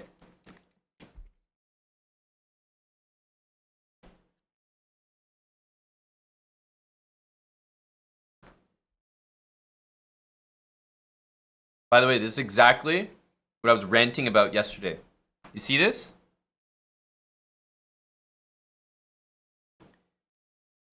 See this fucking paper straw? I'm literally like drinking construction paper. What flavor is it? Watermelon and something. Holy shit. Yeah, you want to try it? No. It's fast. Oh, I fasting. really Right. want to, but gotta fast. It's. I wouldn't say it's like you're not missing out. Oh. It's a good, not great. Hey, pants donkey. What is that? Which one? Okay. Spec. Okay. He He's keeps doing it. Is chess dude guy like just bashing his head against the keyboard? No, but this is so like this. Look at this, disgusting. What the hell? How can you have? No, I'm not doing Ramadan. I'm doing just intermittent fasting. My parents are doing Ramadan. My brothers do. He is? Yeah. Wow. Be a great son, bro. Yeah, exactly.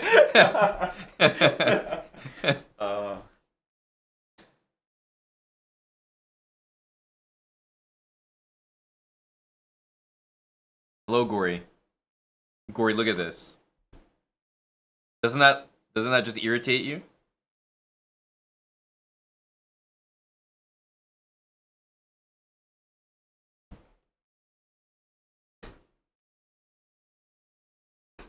Metal or glass straws, I've also seen. Those also bother me. They never feel fully sanitary. Like it feels like there's always something like stuck on them. I never trust them. But like, who wants to have that rattling around your teeth? Like that just makes me uncomfortable.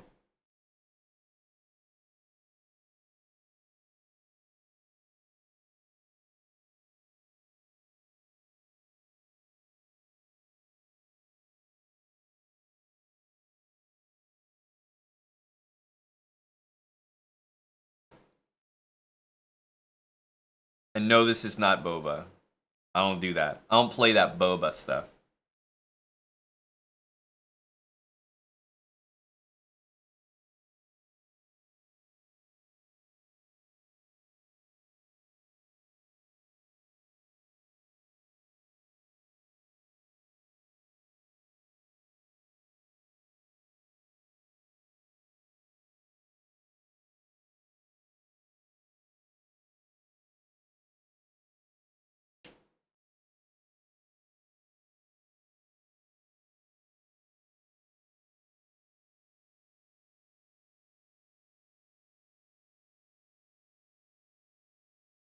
F5 is surprising.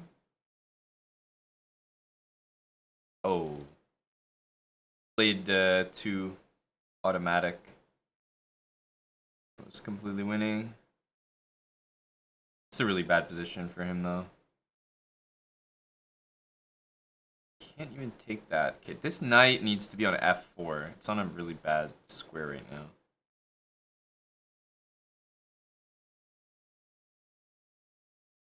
H5. Maybe this way just to some life in the position.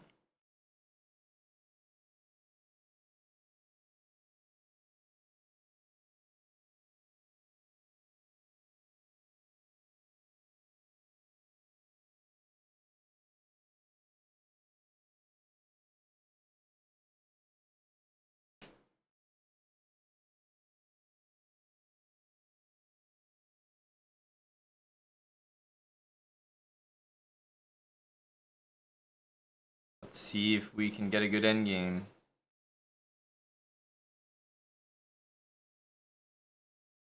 We should be able to get our pawn to b4 here, which is a big deal. He gets a pawn on a light square here, which is no good.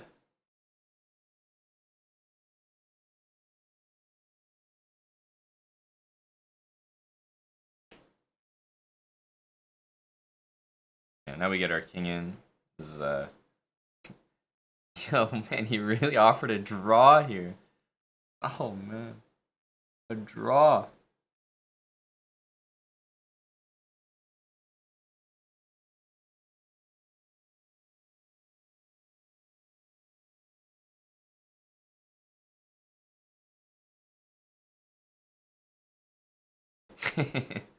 I mean, I can't take him seriously.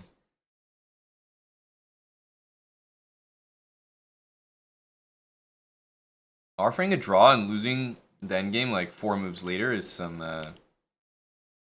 Some untitled energy.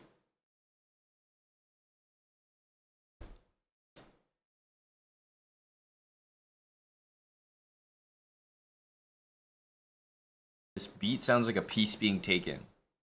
That was one of our successful TikToks, by the way.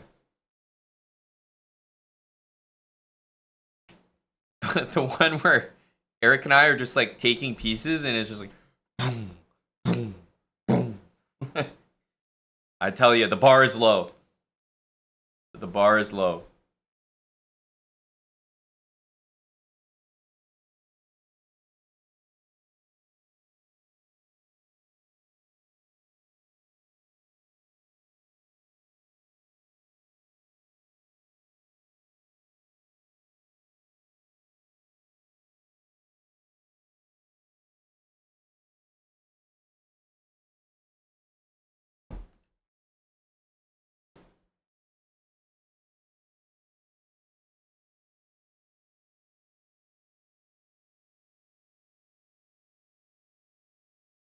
Play hacks. Who's this guy you're monitoring?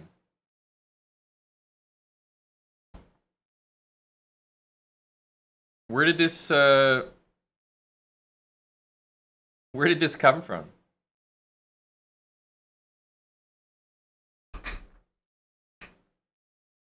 How smart was I in school? I was smart in high school, very smart. Got into a good school, good program. Very smart in high school, had good grades always. Never did well in university, which is why I never finished it. I had like one foot at the door, like probably after first year. I didn't like do super poorly, but I definitely didn't do well. Uni was definitely not for me.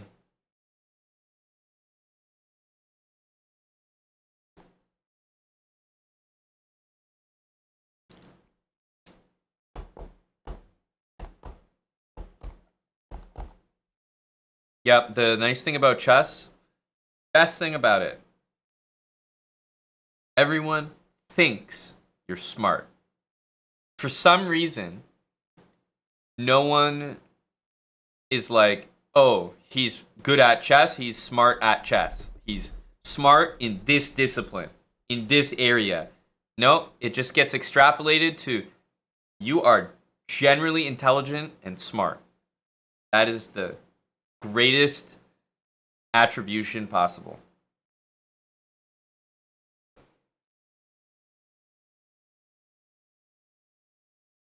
I feel like when people specialize at things or they're elite at a certain thing, it's like, oh, congrats, you're elite at that certain thing. Chess is like people extrapolate it to be that you're somehow just like super smart in life. Definitely not true.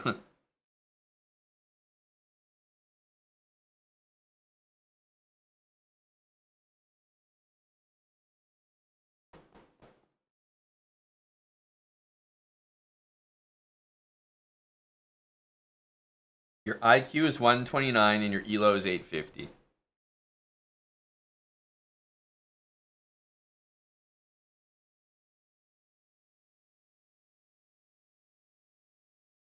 Yeah, we might have a very, if I had to pit my chat's ELO against other chats' ELO, I would go with us. So let it be known. I may say things about you guys. I may think things, but at the end of the day, know that I would pit your IQs against any other chat. Anyone else.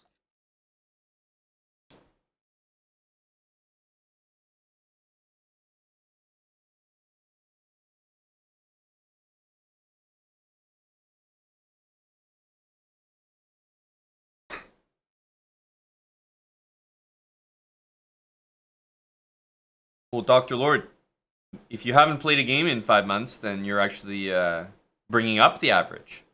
That's quite good. That's helpful. Time away from chess only improves the average.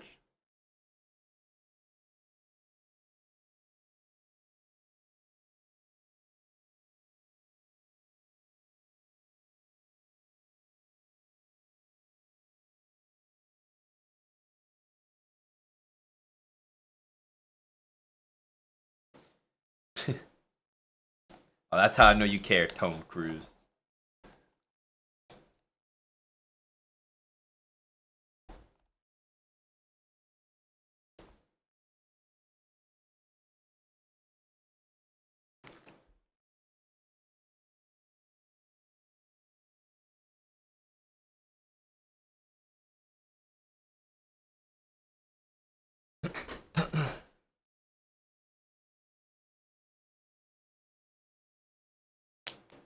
Yes, it is King Sax. I guess there's a lot of people that, yeah, just haven't. Like we've been streaming for a long time, so obviously April is going to be a busy month because of the candidates. But did you know it will also be the 9-year stream anniversary of Chess Bra? Yes, 9 years. I feel like the one after that is going to be the real milestone one. 10 years, a decade.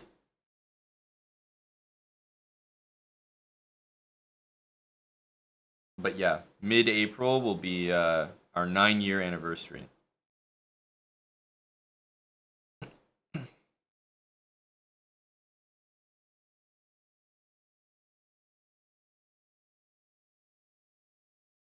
Haven't really thought that far ahead, Juicer Boy, but yeah, 10 years is pretty special.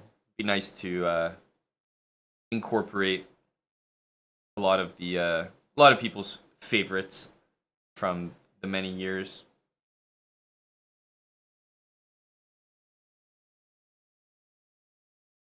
You weren't even here for the OG habits. How recent is Dr. Lord? Like post habits, like habits on YouTube. Oh, this guy's good. This is also 1 minute.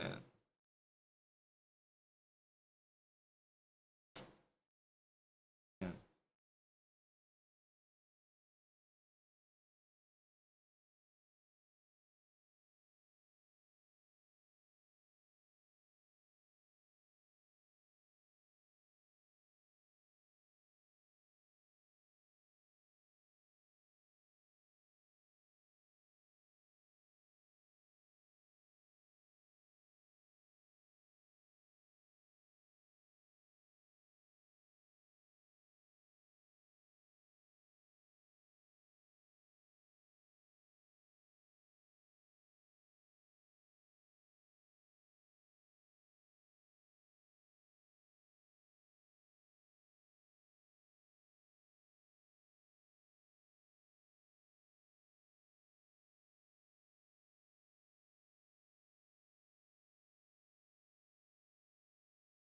E4 is surprising, but maybe it shouldn't be.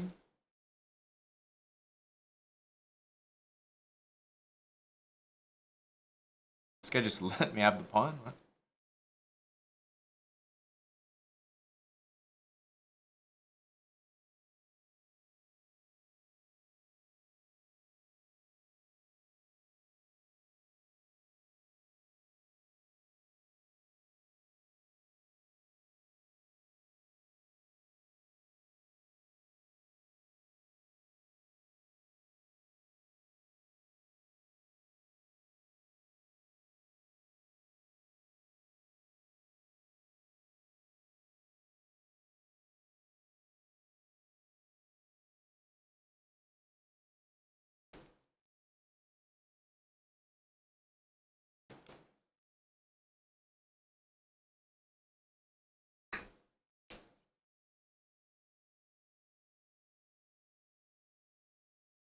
What did I do before the channel started? I was playing chess professionally. I was living in Europe. I was in school till 2012. Dropped out of university, played chess full time, went to live in Europe with Eric, then started the channel after. But Eric and I always streamed, just not necessarily on Twitch, since like 2009 or 10 or something.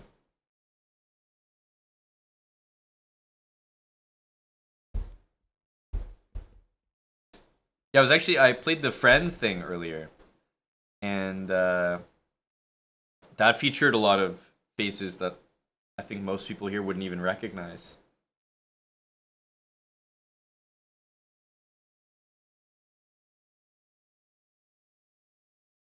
But I have a few of those old clips. Like, which ones do we have here? Because so much time has gone by. Like, we still have these old compilations. What is this?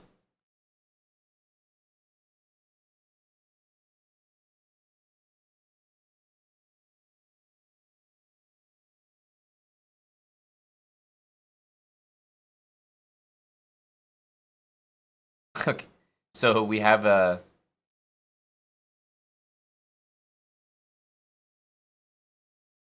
what? An EUNA starting soon. What is this?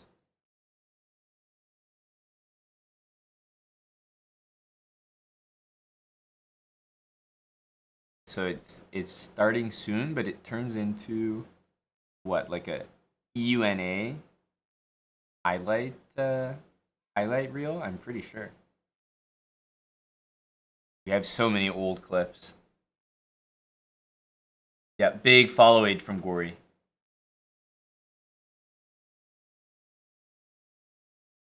We get to enjoy a starting soon screen together.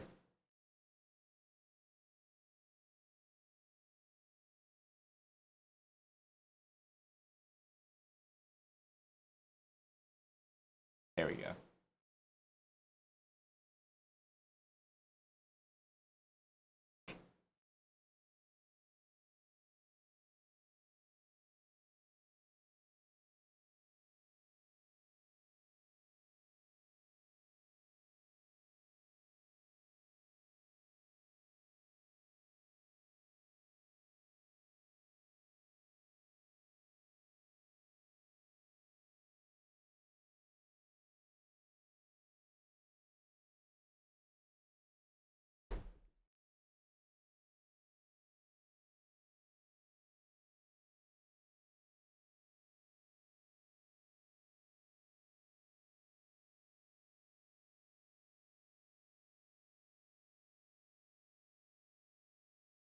That's right. The Malone Ranger.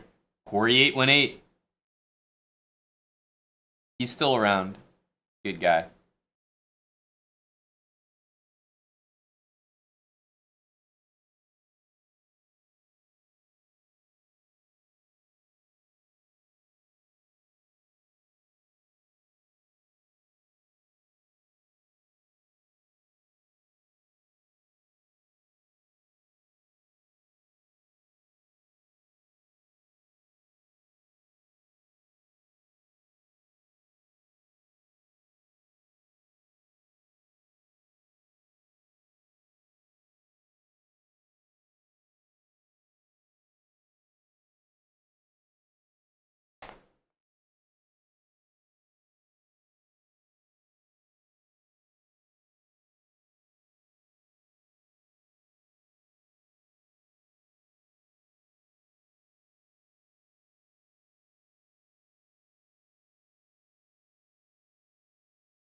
Mm-hmm.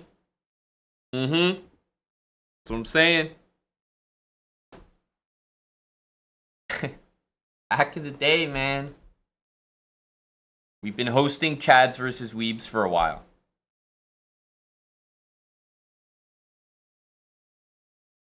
It's a nice throwback. We have a few videos like this. But I'm always reminded, like, I think they're good to look at regardless. But sometimes you've seen them so many times, you're like, are they funny anymore? But then you go a while without seeing them, they're hilarious. Also, people keep coming into the stream who haven't seen them before, and they're very funny for them. So NAEU, the problem is it takes like 50 hours to run. So we can just do NAU with the sub battle format. I think that's the best.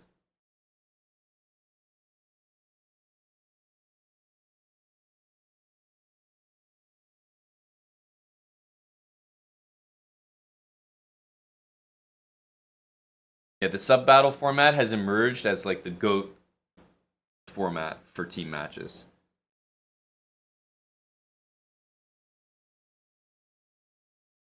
He cashed out on the fame, Trash Lord.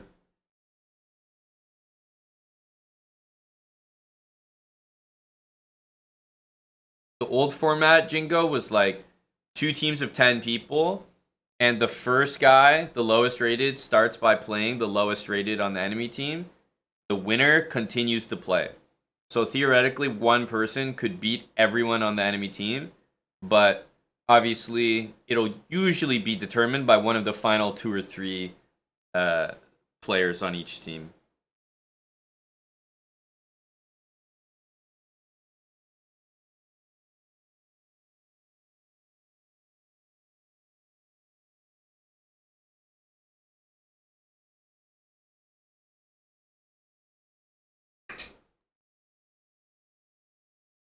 Fish, you're tracking the PFP there. Hello, Cubecorn. And hello to Moistad and the fleet.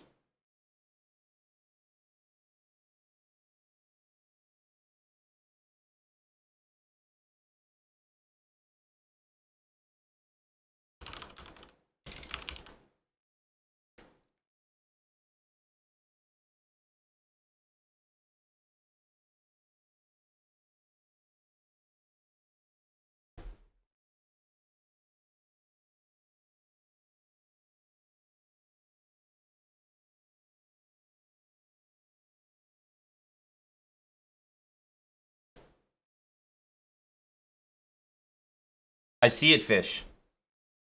2400 and a Magnus pick.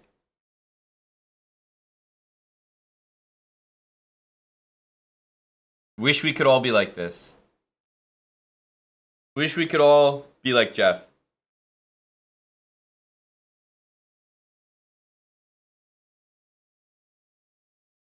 Tim, some scouting reports came in on the Tim Cannon stock price.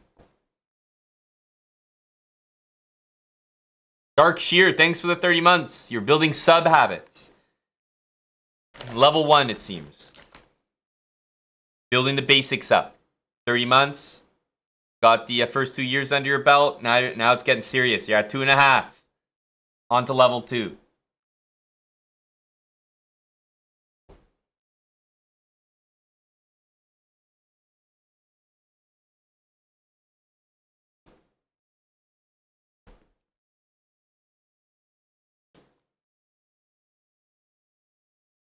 Wait, did that happen, Moistad? Uh-oh.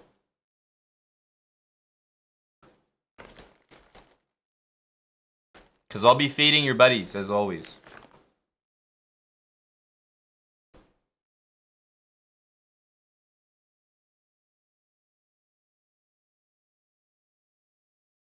Tim, we do have a few rodents here.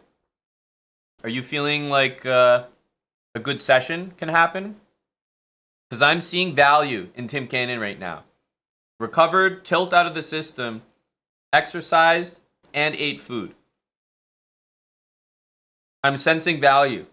Cannon value.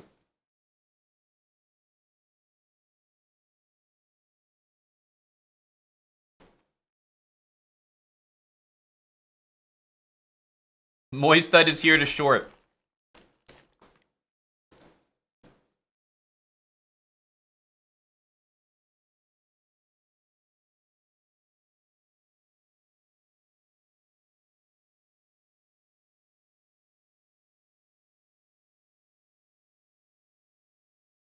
I might see some wild stuff. Hang on, Tim. Your investors are... He said, what?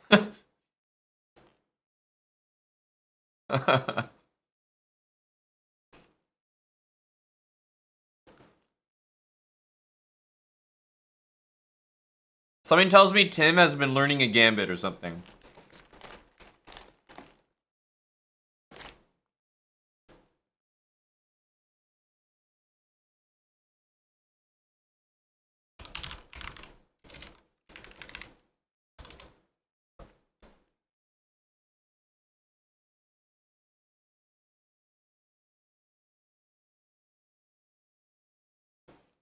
Yeah, it is actually kind of funny. Tim is like a trade bra, a solid bra, a fundamental bra, and yet he plays the Evans Gambit. It is such a funny thought. They don't go hand in hand at all.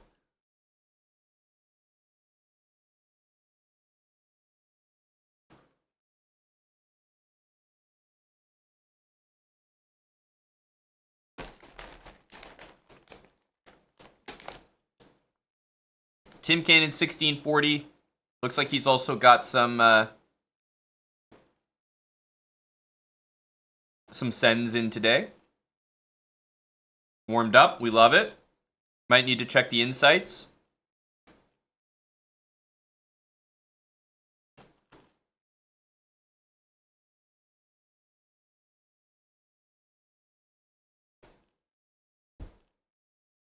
I believe you are, Johnny. In fact, Tim, we may be able to maximize insights here as we're playing at a different time slot than usual. We have to be tactical. Canada could be a good one here. Spain is still up. Tim with a monumental win rate against Spain.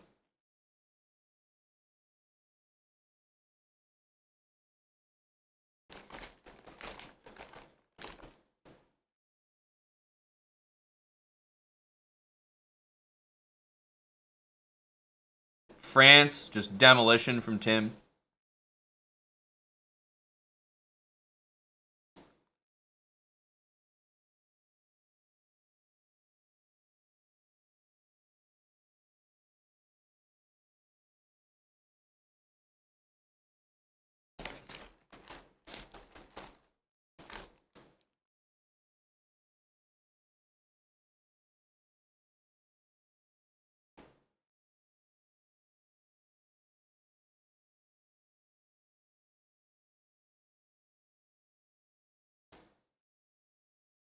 They are Moistad.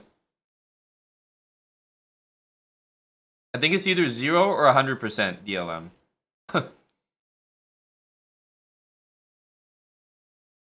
Yep, 0.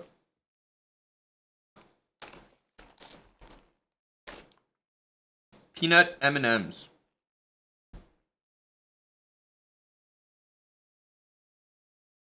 So Moistad has gone with Peru as his selection.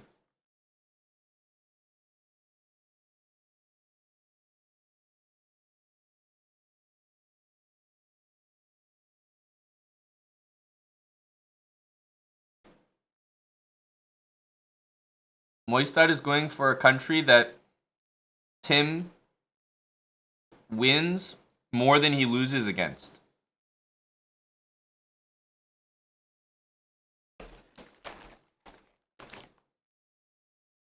I have to change that at the top, right?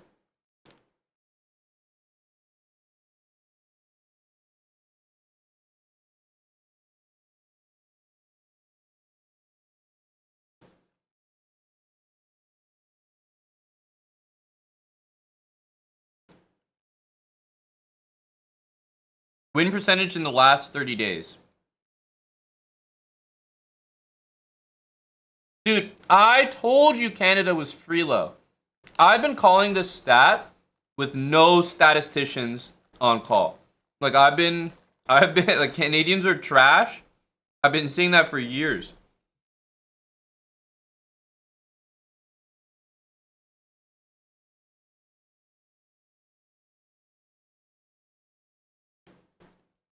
Tim is 11% against Peruvians in the last 30 days. Moistad is going Moneyball on us.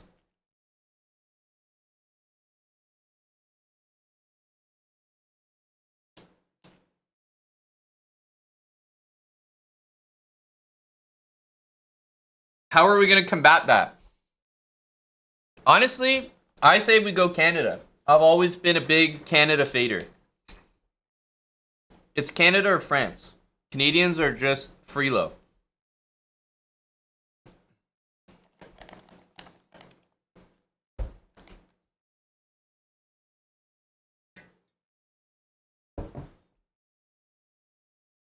Even Tim has been saying hi to the Israelis here.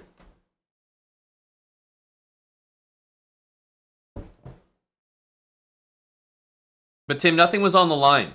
You're a guy that performs under pressure. You know what I mean? Can't compare when things weren't on the line to Tim TV. They're two completely different things.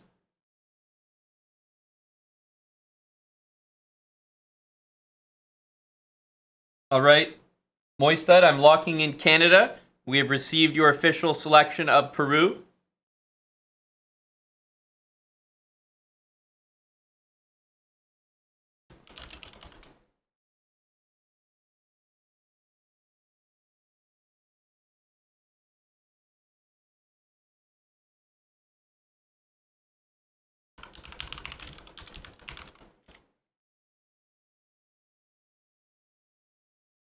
Moistad, we are ready officially for Tim TV.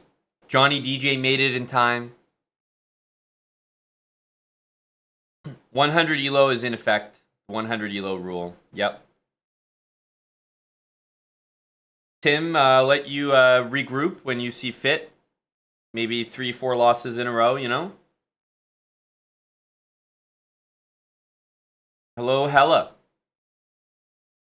That's great, King Sax. I'll be back. I'll be commanding the fleet as well. Moista doesn't need timeouts. Careful there, boy. Tim's at 1640 officially.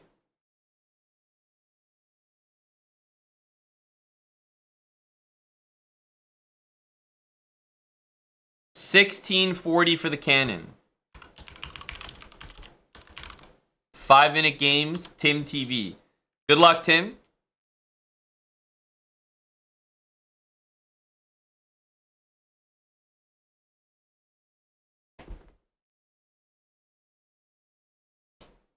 Starting with the polls.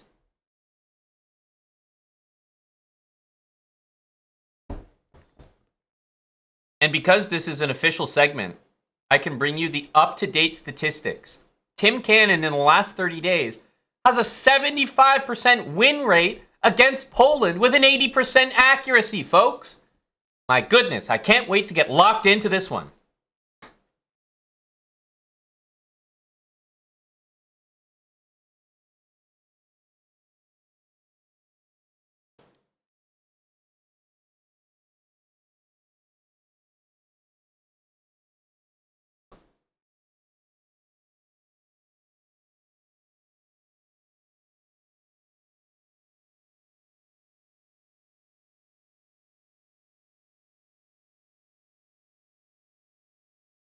What is Bishop D7?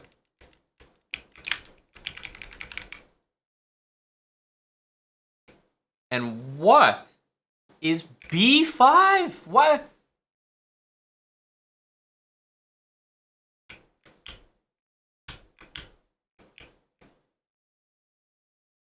This is so bad.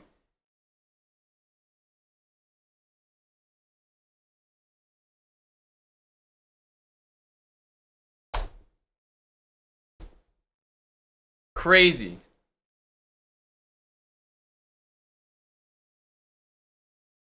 Yes, the guy's thirsty for this move.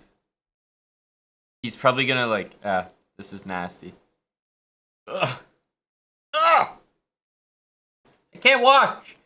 Now, hopefully the guy plays here because he thinks he's like cool, like showing off. This is so tough.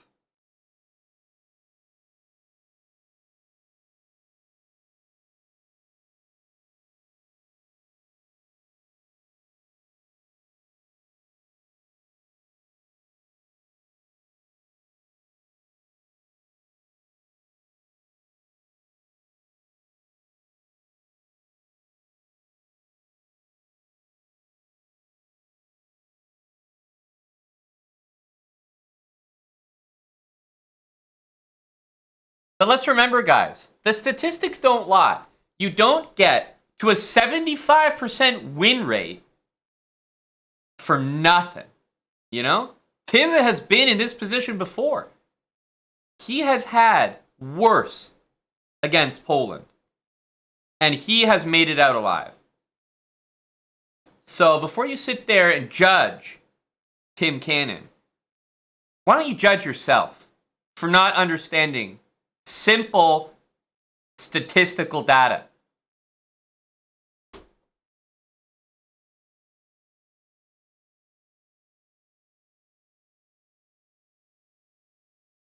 Great stuff from Tim. After this move, our position will actually be as bad as possible without being down material. We will have reached the summit. And from that moment on, it's all uphill from here.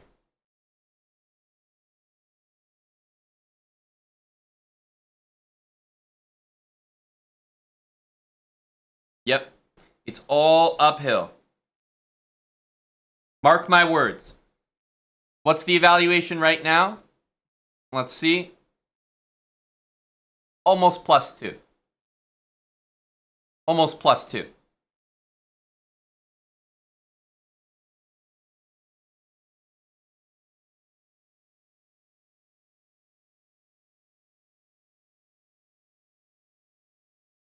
Mark my words.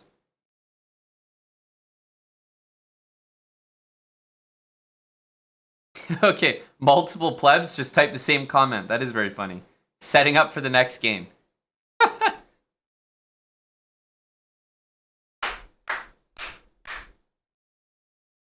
What did I say? What did I say? What the flying hell is that move?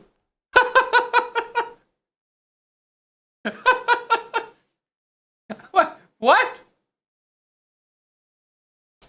This guy sat there for a minute and a half and uncorked what move? Literally. Like I'm trying to understand it. So I think all players are trying to understand it at the moment. Like what? But you're down a piece now. This makes no sense. What did I say? It's all uphill from here. It's so bad. Oof. Okay, that. I mean, like this is so simple, right?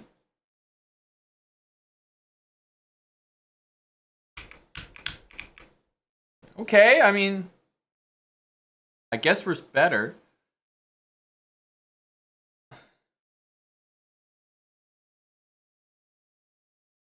Yeah, Tim wants the bishop back on d7. Joel York, thanks for the 14 months with Prime. Surely Tim is this kind of guy, no?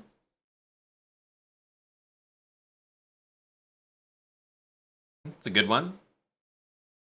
Can't hate on that.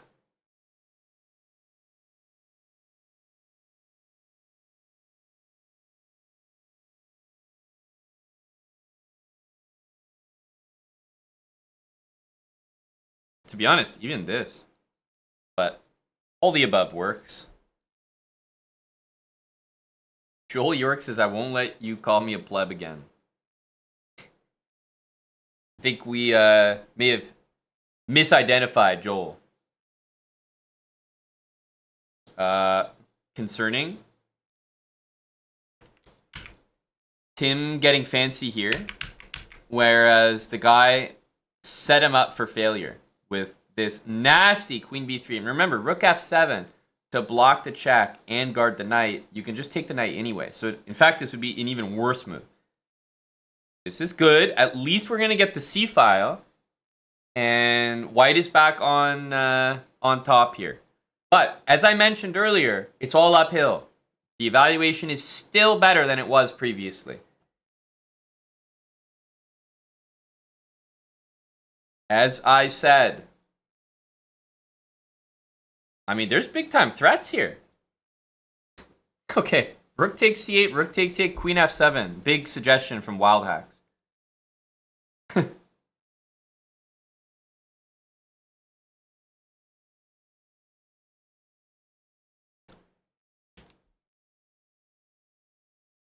I guess he has this. It's not like a miss, but I think it's still good to throw this in. Because if you allow the queen here, then I don't even have to do that. Like, I could go here. I'm not sure if this is actually forced mate, though.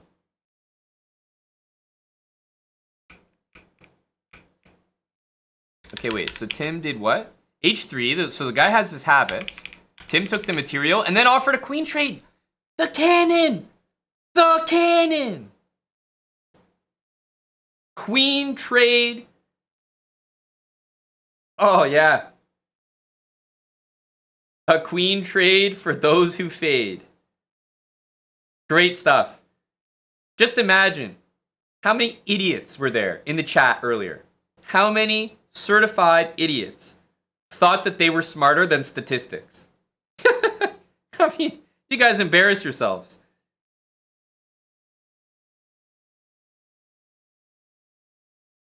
I mean, this is light work for Tim. Light work for the cannon. Go, Tim. That's what I'm talking about, baby. The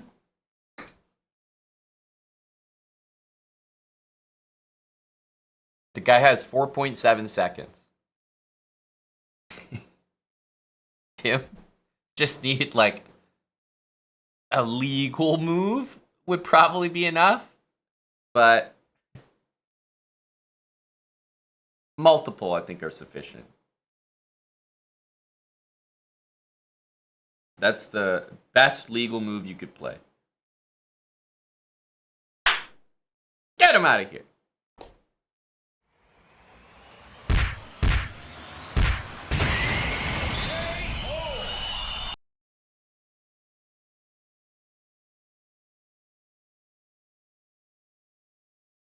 Great stuff. You cannot fight statistics. Now, let's examine here, guys. We have Zupi from Slovenia, and once again, we will jump right in to the stats here. Just make sure we're not missing a 100% win rate from Tim.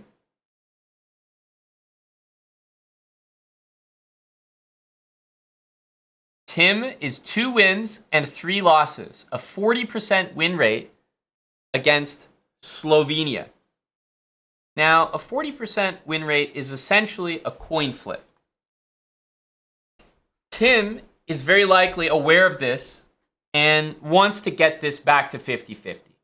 I think Tim knows he's down a game to Slovenia, and he stays up at night preparing for exactly this country. So I'm not concerned here.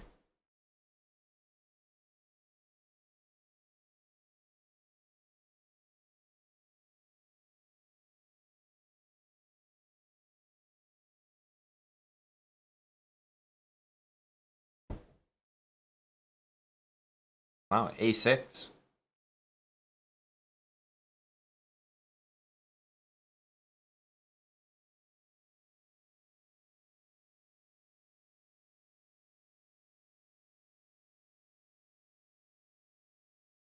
I like it. Because after this, I would continue with one of these maybe. I mean, probably have other moves. Like even this is reasonable here, but Tim is, he's connecting. I like it.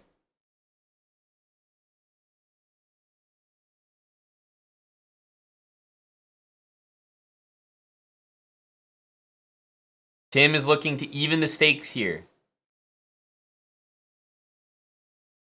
He's aware, and it haunts him, his score against Slovenia in the 5-minute pool on chess.com. It's something that he's wanted to make right for years. G4 is the most anticipated cannon move of 2024. There was no way he could have resisted playing this awful move. And then castle. Bruh.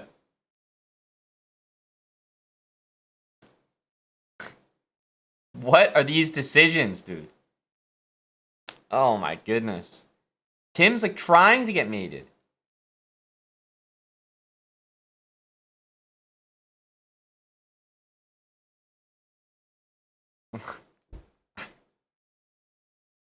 Tim is a funny guy.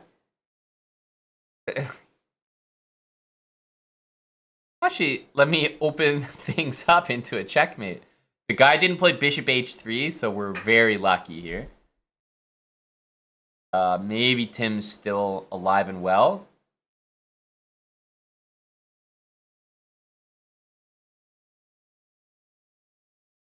This is pretty bad, but maybe still salvageable. That's a good move by the opponent.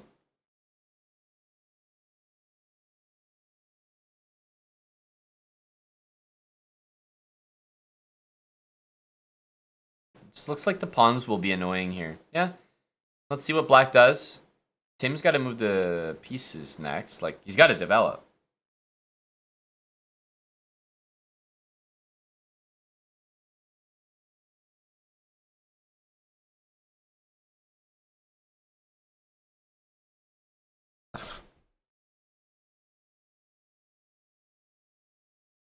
I am offended by this move. Offended by this move. Like, you never touch this. Never. The only way you'd ever consider moving it is maybe that. But even still, like, we're undermining ourselves here. This is a consideration, but it's a one to calculate. This one, I would never calculate. I would just never do it. Good lord.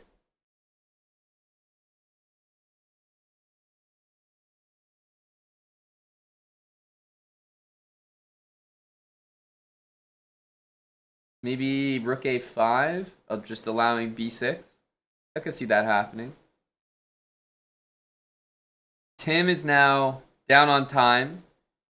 Somehow he's down a pawn from being up a pawn. But hang on. Do not underestimate Tim Cannon here. Bishop e5 is a stellar move. We cannot make the mistake of underestimating the cannon. We need to see activation like none other. Big Eric with the prime, 17 months. Thank you, Eric. OX7677. Yeah, black is still cooking here, but at least the pieces are breathing.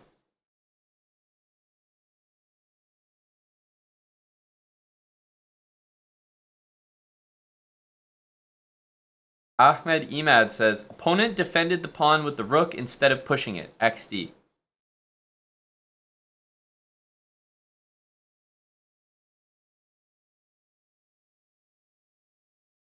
XD.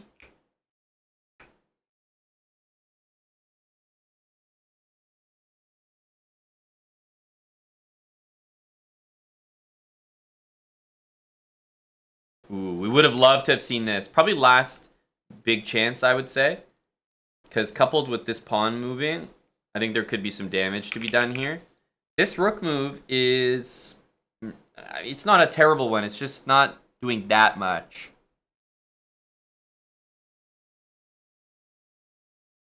Yeah, I was going to say the same thing, DLM. It's like, Fabiano's playing right now. It's like, buddy, Tim TV's on right now. Like, what are you talking about?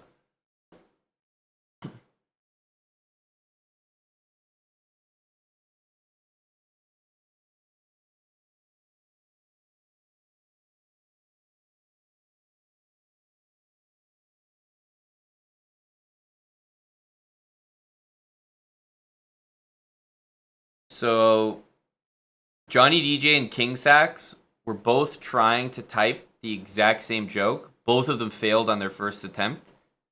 Finally, Johnny has locked it in.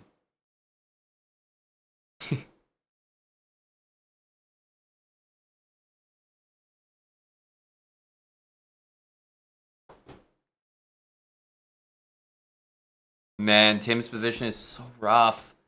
So rough. Oh my goodness. Well, for better or for worse, we know Tim's about to lock that in.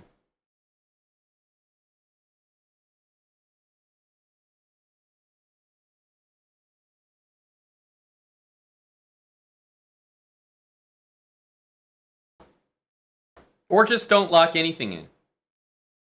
But yeah. Matter of fact, let's just bleed out.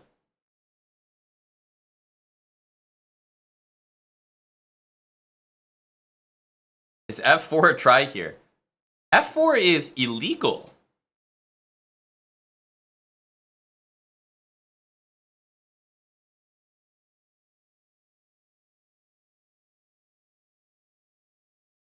There's a mating net here. Somehow there's 3 pieces and not a single check can be given.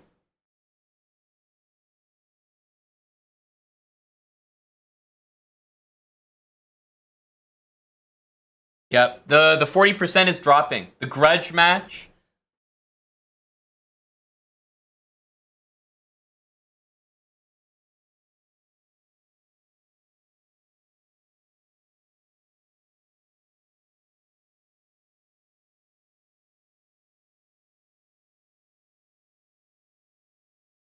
Absolutely dominated. Oh my goodness. Tim got KO'd. The bishop said hi to Tim. But dude, Tim was so much better at the beginning.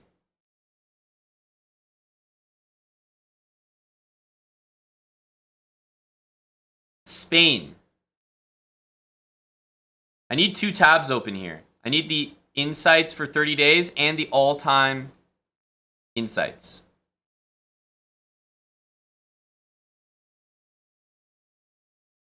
Spain, we can see, comes in at a whopping 60% win rate for Tim Cannon. He's only drawn 1 game against the Spanish. Now, in the last 30 days, however, how has Tim done against Spain? 4-6. 4-6, folks. So amazingly, Tim's last 30-day performance comes in a little scary for Tim fans. But you know what? We don't believe in small sample sizes. No. We believe in real statistics. Not these Mickey Mouse stats that Moistad likes to pull.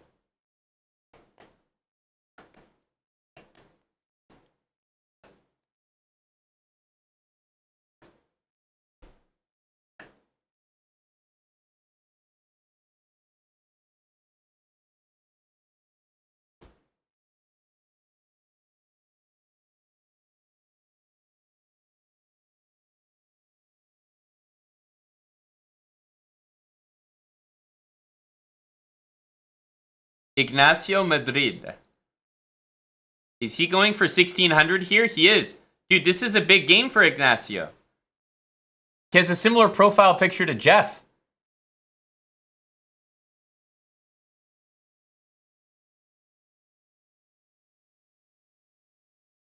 Okay, yep, he's going for 1600 here.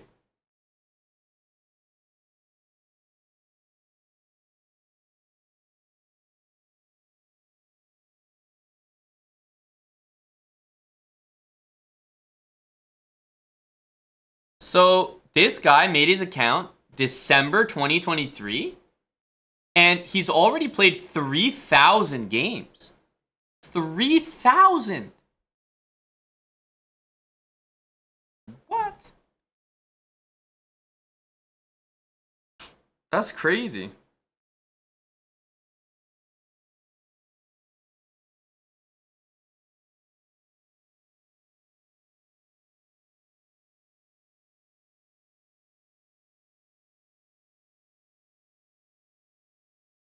All right, Ignacio. Let's see Tim launch an attack here. Because this is a position where the position is actually calling for an attack. Like, Tim is doing this move. Does anyone have a clue what Tim's doing? He's probably going for this. That's not what the position calls for. It calls for a move like this. For a move like this. This. Even this to, like, maybe bring a piece there.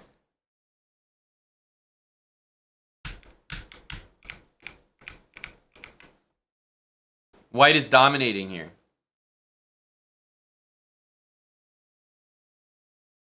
Har 2K, thank you for the 7 months. CM Serious, 42 with Prime.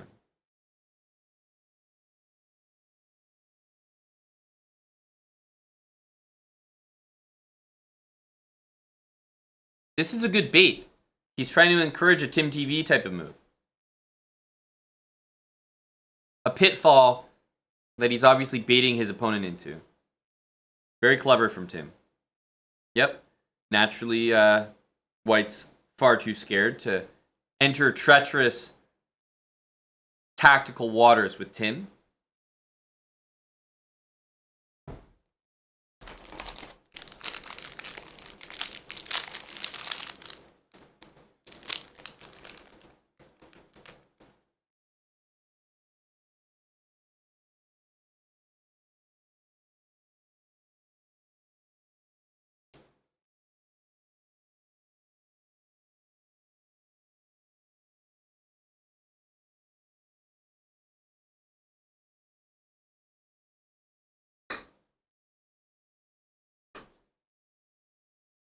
There we go. I was waiting for someone to come in with the info. Does Steep Games have it? Even if we say 7 minutes per game, that's over 4 hours a day without breaks.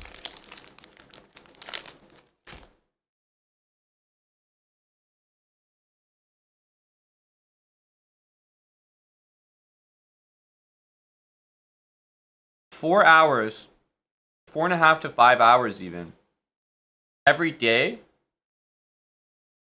for 4 months.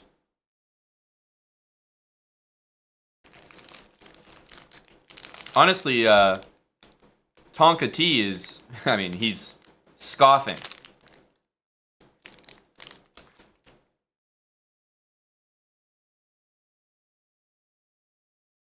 That's a KO for Tim. Done and dusted.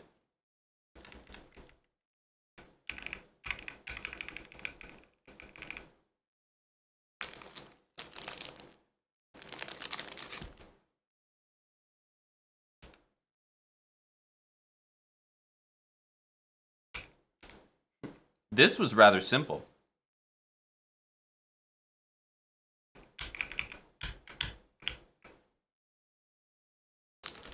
Wow.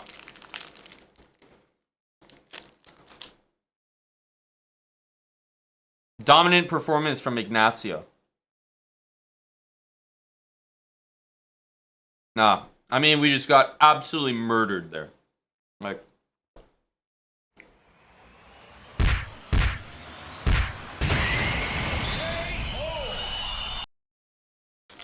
crazy. Did Moista just say Peru?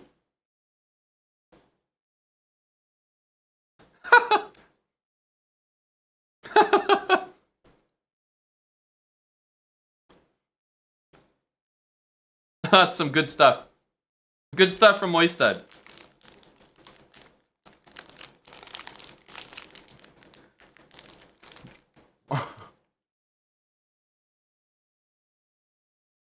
Tim has been preparing this line. Honestly, like, low-key, it's kind of nice. A lot of people don't expect F-takes, which is good. But you have to know how to use the bishops to play this one effectively. Let's see what Tim can conjure up. Oh, is this good? Why would we not put the knight here? What the hell is that? Honestly, like, I'm gonna let Tim take it away here. I feel like Tim might know something that we don't.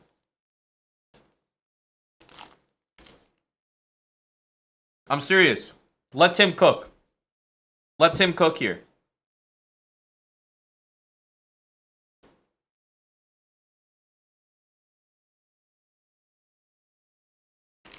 We have to.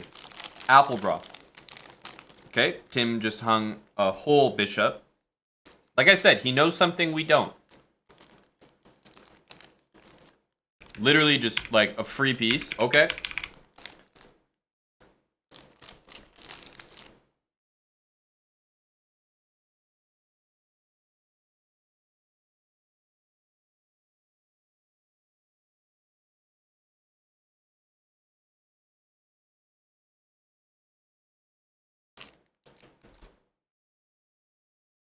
Now, if Tim gets this piece like here, for example, you have to understand in this position that blockading this is like a necessity. I don't know what we think we're accomplishing over there, but it's not enough.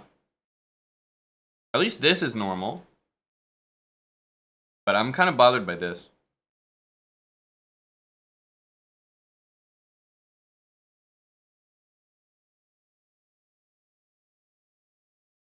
Maybe he'll do this? I don't know. This is Tim's masterpiece. We just have to watch him paint.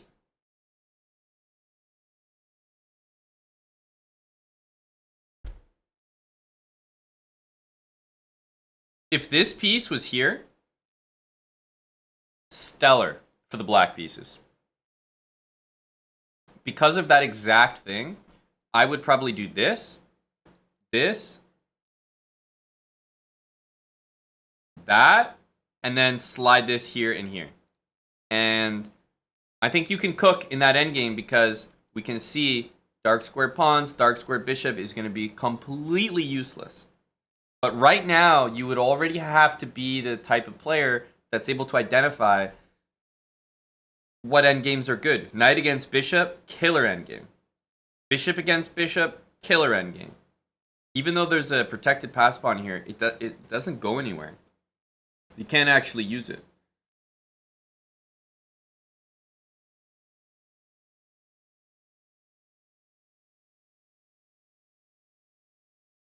So, I mean, that's the kind of stuff that I've never been a big fan of.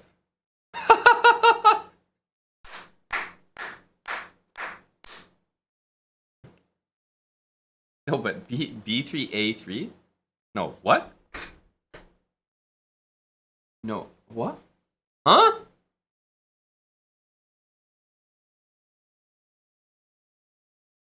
Bro, Tim's actually make a wish.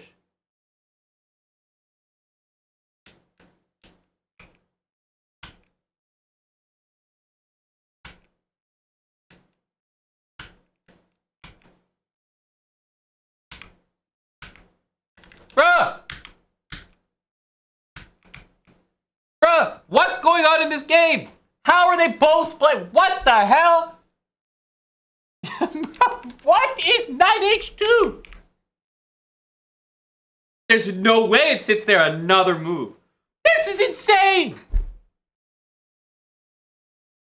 Who's gonna notice? These guys are so stupid. Oh my goodness! What is this? This is not real. Huh? No! There's no way! I've never seen this.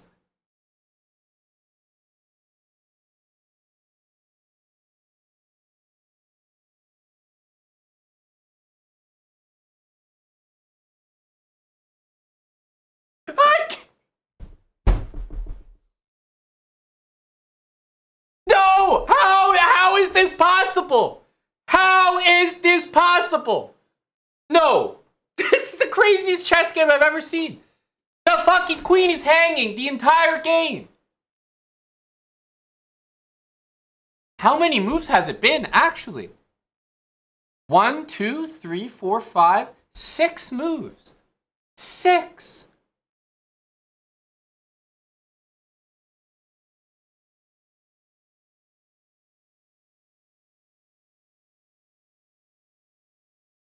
The guy pre-moved queen there.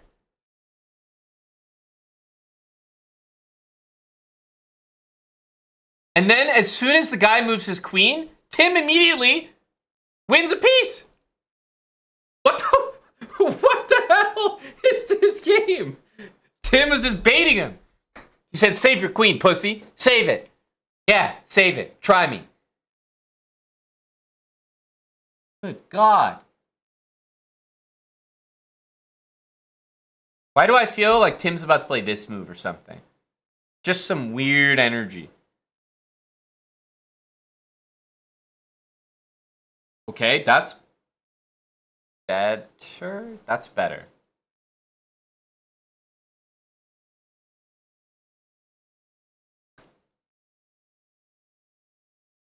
I'm in a state of shock right now.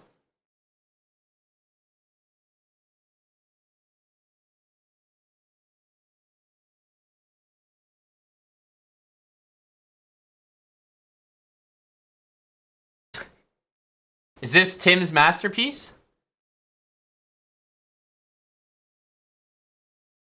Oh my God, do not pre-move this. The guy could play like Rook F2, you know? Dude. Tim Cannon.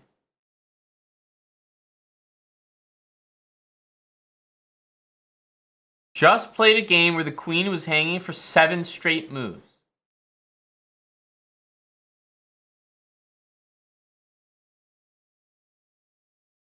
Huh? And as Moistad said, that game was against Peru. Great. Nice win from Tim over Peru.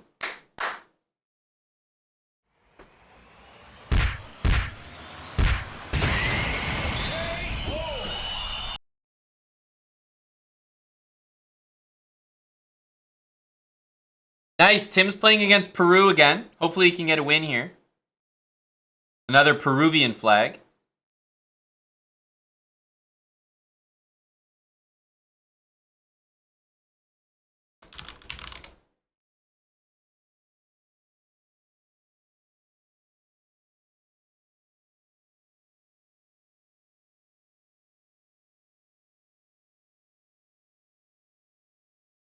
I mean, 56.7 to 49.1.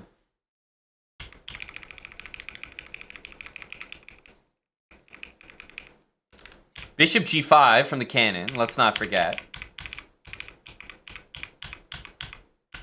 Like, this is hands down the craziest game of chess I've ever seen. Because you know that they couldn't have planned it. You know that one of them isn't trolling because they both missed it. I've never seen double question mark miss back-to-back so many moves in a row. In a 1600 elo game.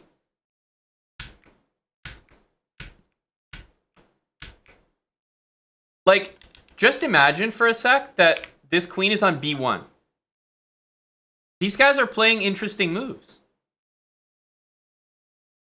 Very funny moves. Like rook b8 from Tim. Let's imagine the queen was not hanging. What the hell's rook b8? On a completely closed, like, what in God's name is rook b8? And then these geniuses start rerouting their knights. Like, all of a sudden they can play chess, knight e3. I mean, this is kind of a model game by white. A 1550 took a knight with no future, no prospects, turned it into the best piece on the board. I mean, just beautiful. Knight takes d5 was lights out. And then this guy pre-moved queen f2, the most insane pre-moves ever.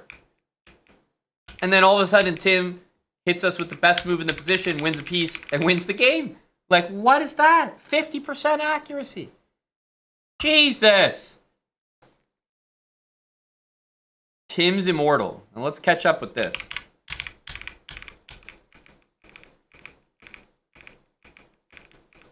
Okay. Tim's attacking.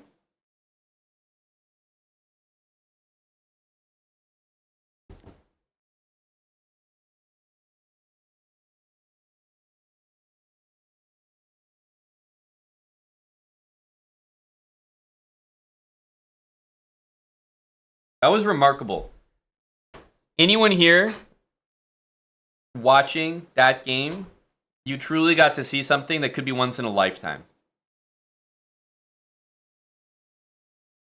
Let's see Smokeahuntus.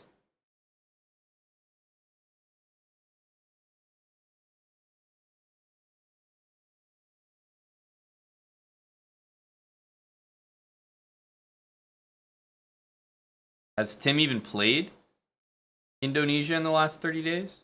Did I miss it?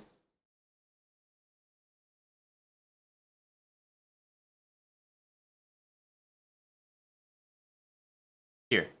50%. No, but 50% win rate, meaning he actually does have a winning record.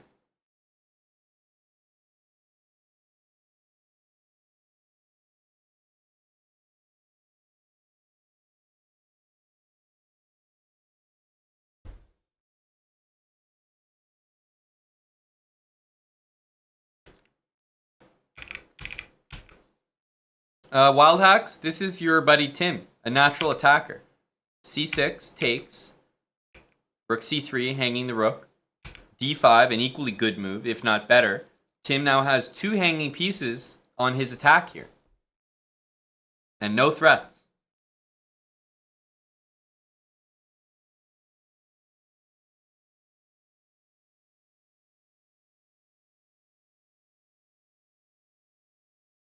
This is a classic Tim tactic here. This one's called losing a piece with tempo.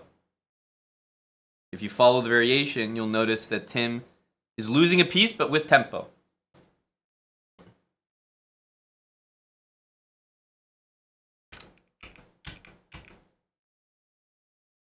Very nice stuff. Very nice stuff. Nice. Well, Tim got knight b6, so we may as well just pack the game up. It's done.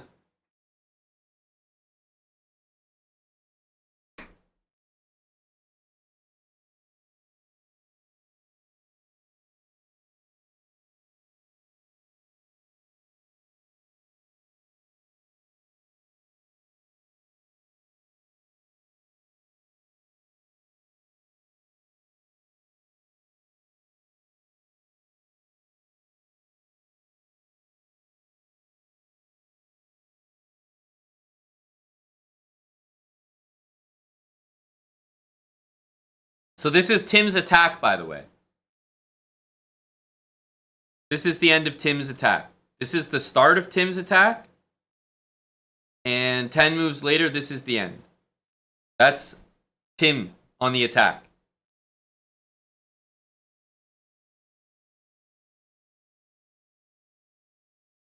Impressive, actually, to lose every single one of your pieces in the span of a mere 10 moves.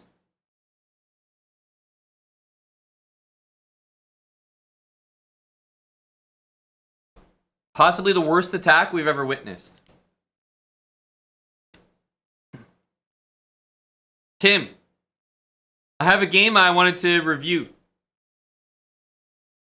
And it may surprise you to know that it's not the game in front of me right now. Nicola Stojan, 1,000 bits. Hello, Nicola. Always here for Tim TV.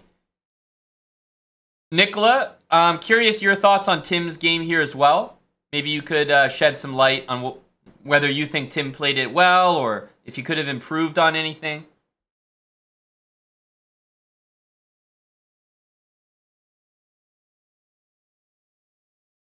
Yeah, we were looking at this one, Tim.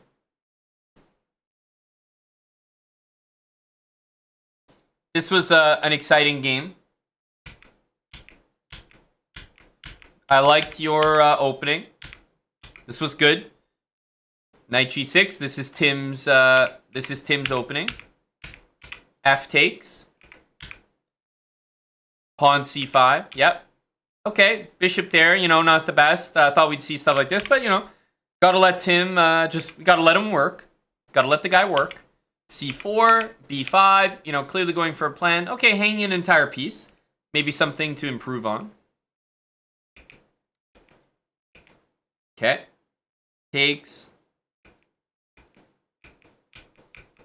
Okay, and you know, it's not the best, but it's around equal, like queen b6, good move. Good move. Great stuff. H6, I don't mind. Queen C2, a little annoying. Yeah, G5, you don't really want your pawns on dark squares. This is good as it is. I would have just kept sending, maybe trade. Yeah, and then we noticed B3 here from Tim, to which white responded, obviously, with A3. You don't want the position to open up. Neither does Tim, obviously. So that's why Tim didn't open the position either. And so rook B8 was played next. Then white played a knight H2. Obviously, black still doesn't want to open the position up, so knight H2, rerouting the knight. Knight F8, Tim following suit. Naturally, you want to be right in front of that pawn to blockade it. White's rerouting the knight once again. Tim's got the pieces lined up. Just in case queen takes B3 is played, I think Tim is got his right pieces in the right place. That's all I can say about that. Knight G6. So yeah, not the E6 square naturally, but G6. Knight E3, making a threat on the D5 pawn. Still, don't really want to open the position up at all. And obviously both players understand that here. Sort of a mutual understanding. Mutual agreement, if you will. Knight F5. So we're actually still going here. Still, no decision to open things up. I feel like Tim might have felt unprepared. Just wanted to rally the troops, improve the rest of his pieces before opening the position. It is quite dangerous after pawn takes, for example. I mean, yeah, white has this dangerous pass pawn. So definitely something that Tim was very wary of, for sure. So he instead continued with queen E6, naturally. And white played rook F1. And it was good that white understood the position was never going to be opened up by Tim and could leave the queen there at will. Bishop D8. And you'll notice a big mistake here by white. Queen F2, right? And why does that get a double question mark? Every other move got a double question mark. I don't know why. It's hard to understand the engine. But this one is clear. A huge mistake moving the queen when it wasn't even attacked. I mean, any good player would understand you don't want to open the position on the queen side here. So the queen was just fine on C2. Queen F2 is terrible. All of a sudden, look at Tim activate. Boom. Knight F4. Out of nowhere. Knight F4, just like you would never expect that Tim could find a move like this. Knight F4, making Queen F2 feel just like a blunder, a stone cold blunder. Takes, rook takes F5, and white can already resign. Now, when did white's position truly go bad? It was Queen F2. Terrible move by the opponent. White's position was actually great all the way up until that point. So it goes down in history as one of the worst moves that white played, saving the queen, but ultimately losing the game. And folks, it was a whopping 1, 2, 3, 4, 5, 6 moves. 6 moves before the queen was actually moved from C2. 6 moves. Wait, this looks like YouTube tutorial. We're looking at an 800 performance by white and an 1100 performance by Tim. Of course, in a 1600 match. Black got the better of white in that game. Black played better than white in the opening. Both players threw away some big opportunities in the middle game. It's about as PC as you could get on that one. Yep. I mean, it doesn't get worse than that. 56.7% accuracy to 49.1. I challenge you to find a lower accuracy that Tim has, maybe even in the last year. You'd struggle, I think. So there you go. A great Guess the ELO game indeed. One of the craziest things I've witnessed on stream. A whopping 7 blunders and 8 misses, respectively.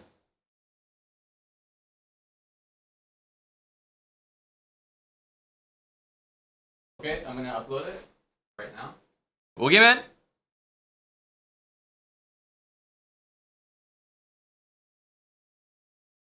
Nicola, any thoughts on Tim's performance there? I believe you are -1, Tim.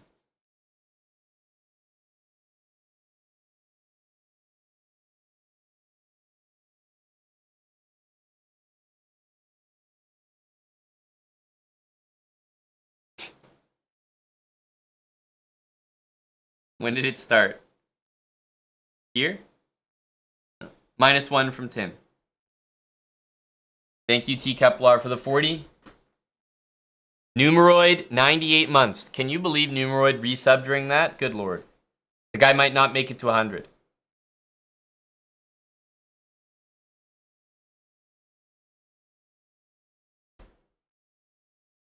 $98-month resub from Numeroid. Nicola, 59 months, tier 3. Approaching 5 years with the boys. Thank you, Nicola. Wow. Bless you, Jeff. Should I turn this off? No. It's too cold? No. This is the stuff that keeps you subbed. Well, then thanks to Tim for recouping one of our subs.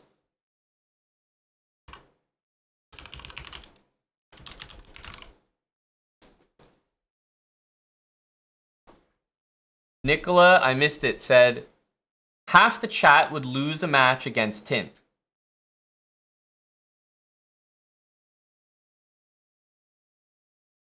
Well, Moistad, I'd love to see that produced.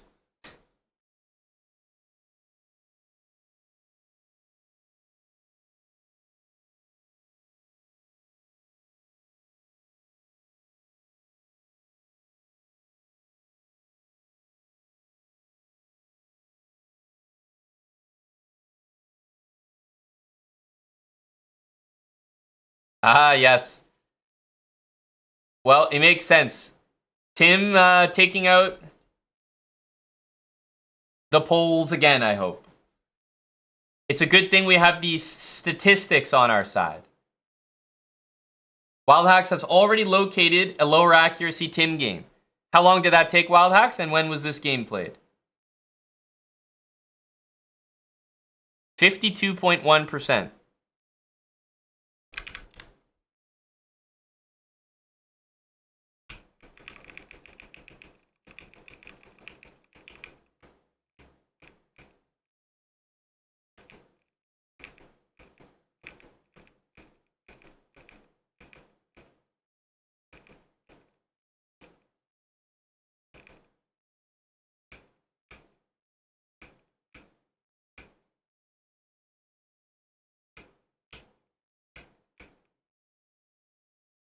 What? How's that a 50% game? What? This was like low-key a good game. This doesn't make any sense. This was actually a very good game. This game is lower accuracy than the other one we just witnessed. How insane is that to think about? Wow, I'm actually in shock.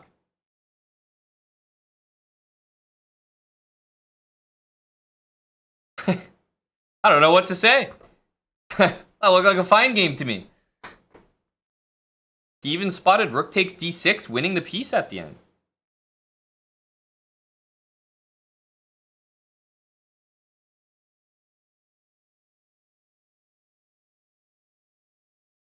But Tim's playing the polls here. Like, guys, it's already a sure thing.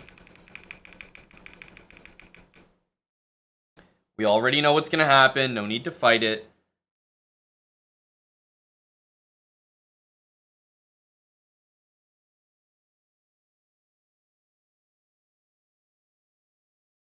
Go, Tim.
King e3 and we chillin', says the Lydiast.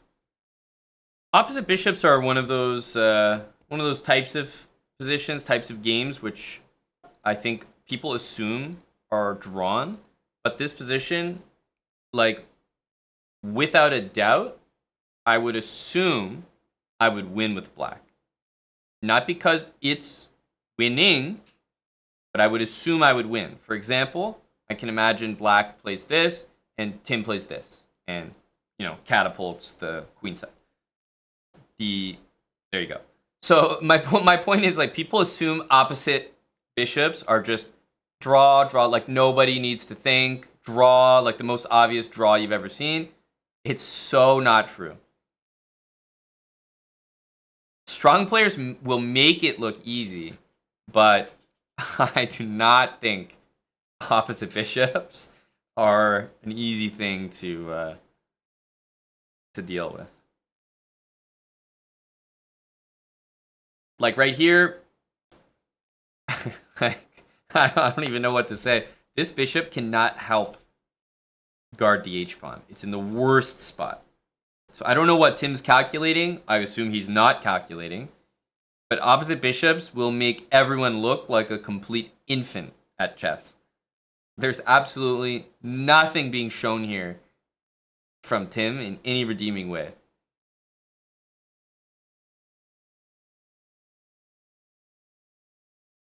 But opposite bishops will do that. It'll just make you look bad.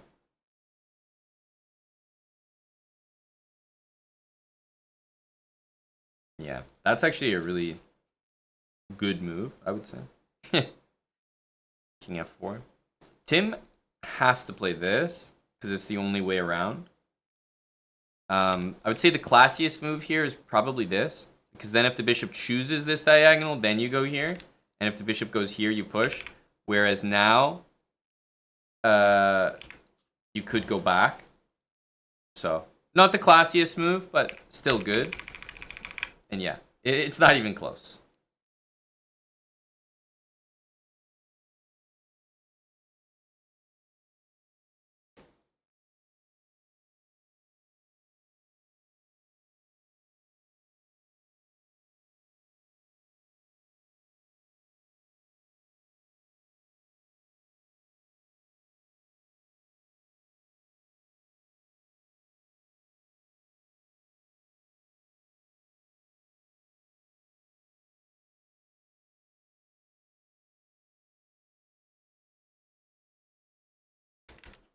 We just needed this. That's an attempt, at least. Now, Tim's best chance is to go... I would play that on for a stalemate. At least 1 to 2 more moves.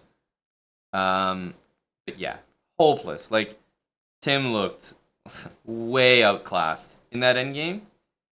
But that's not to say that Tim's not good at those endgames and the opponent was. I don't think the opponent was good at that endgame either. But it just so happened that when they spawned into the endgame, black had the better position. They were the ones with the more obvious moves. Like, they both just ran their kings to pawns. It just happened that black was faster. So I don't think that black had any clue how to play that endgame properly, but he just spawned into a better position. So he looked like a GM and Tim looked like an amateur. If it had been slightly different and Tim's position was better, he would have looked like the stronger player. Well, there's G4 from Tim. It wouldn't be a Tim Cannon position without a G4 mistake. You can tell, yeah, Tim's on tilt, so G4 is happening. I mean, Tim's probably... Are we just expecting Tim to get mated maybe on H2? Or like, what's the situation here? Like...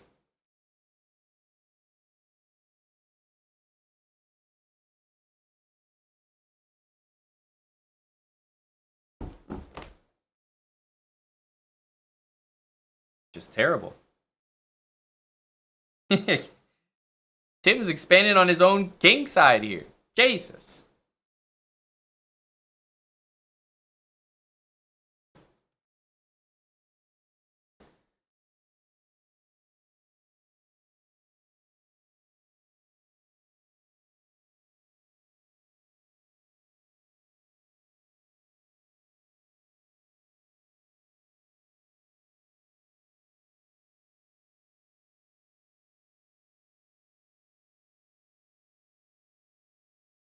Okay.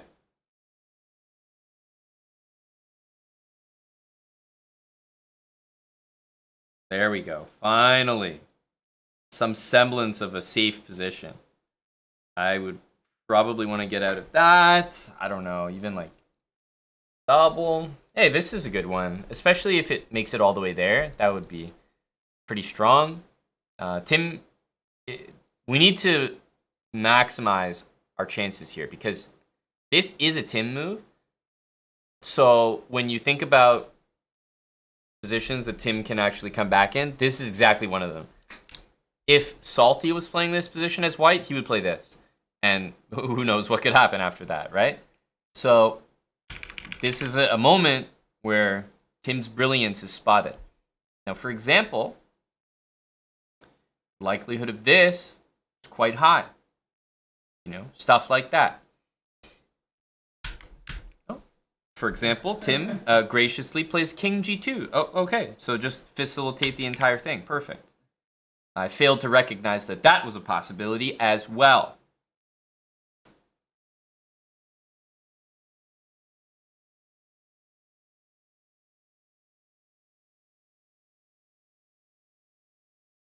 But now he can play bishop e2.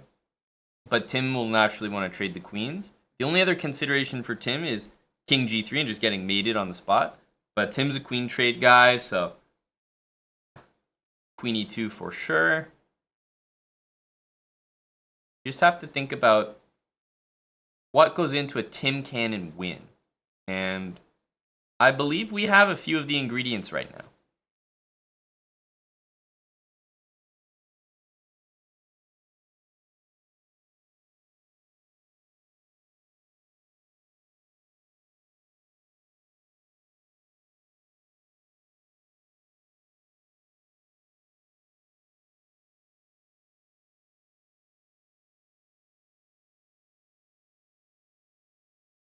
Tim just takes. Like he doesn't have a care in the world. I would probably have done it, Gory. It doesn't actually work. You can do this. Maybe in like this is no good because the king runs, but you could do this.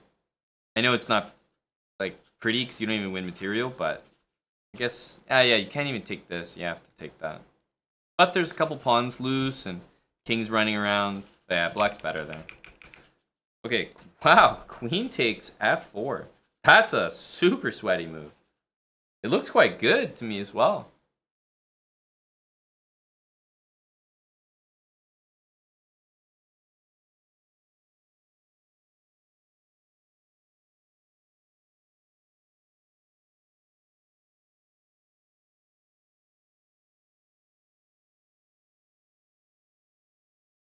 That's a very strong move. Like, it's actually a crazy looking move because you could move your king out of the way, you could take it, you could offer like a queen trade. Not saying that these are all good moves, but at least they would cross my mind. Damn.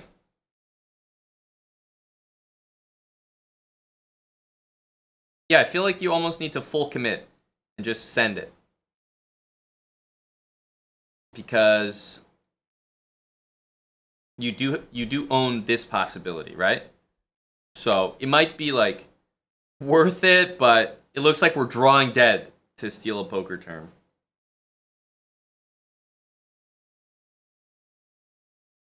But what a brave move, like goddamn.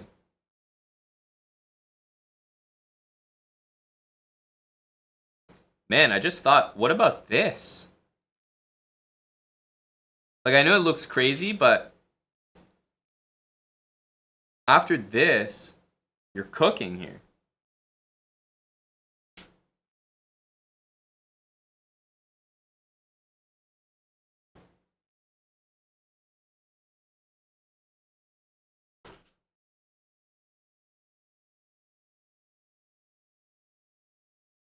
The fuck is bishop t7? Okay. Okay. Timbra.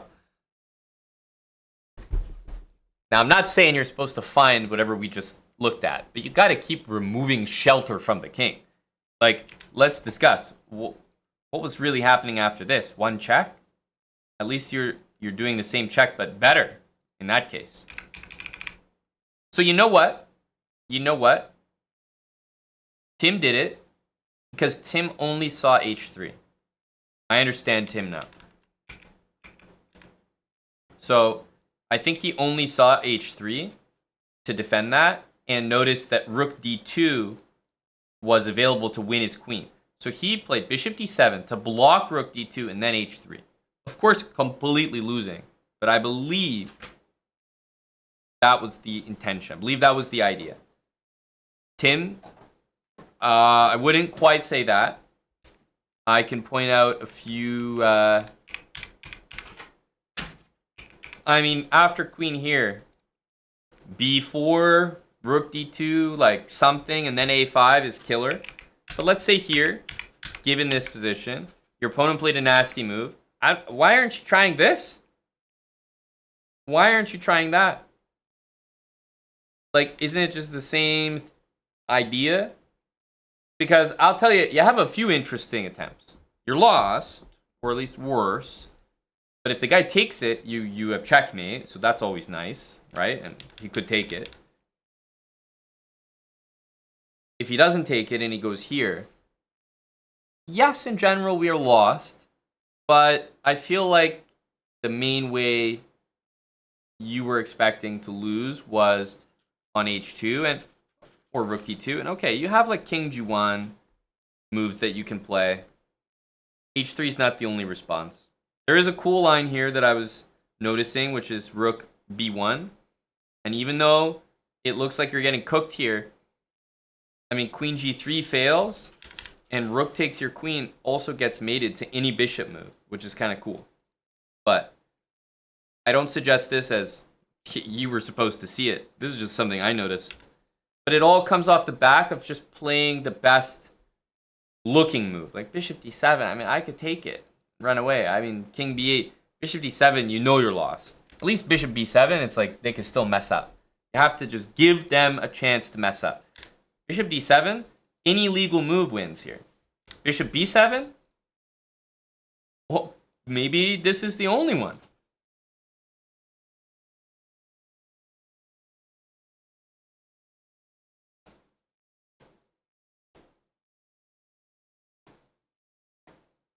Why assume they would take on h2 with the rook instead of the queen? Well, because it wins the queen. After queen takes, and I play king here, I think white might even be winning.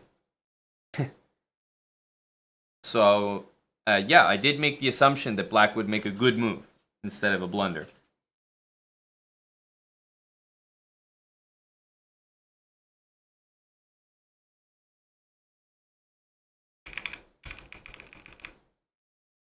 Tough, Mr. Tim.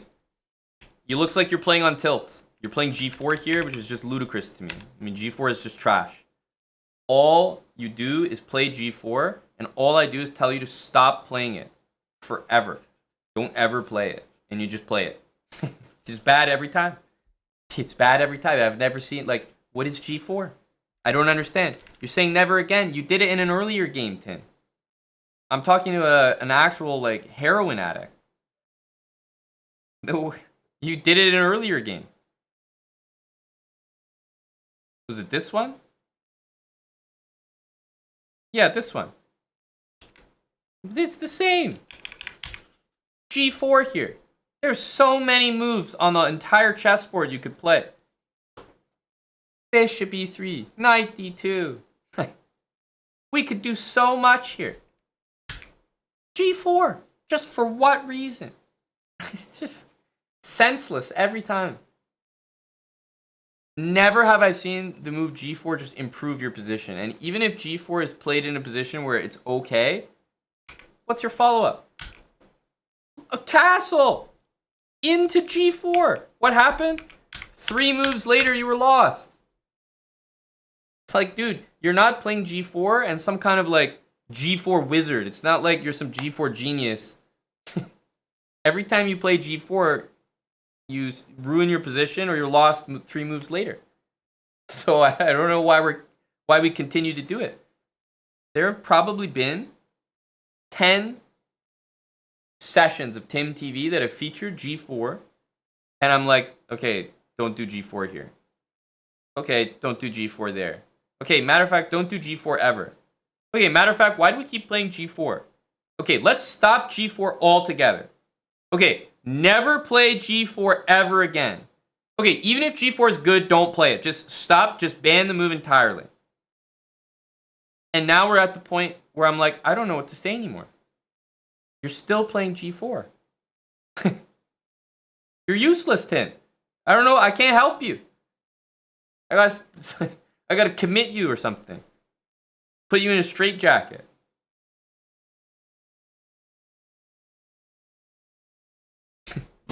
G4. The video's released. It's released? Yeah. Really? Yeah. Wow. Holy. Okay. Jeff moves fast. Military release time.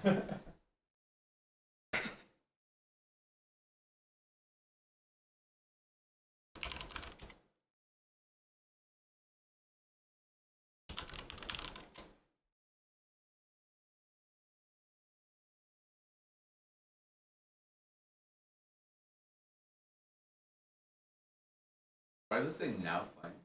Because someone's watching it on some computer. Oh. Because it's all logged into the same.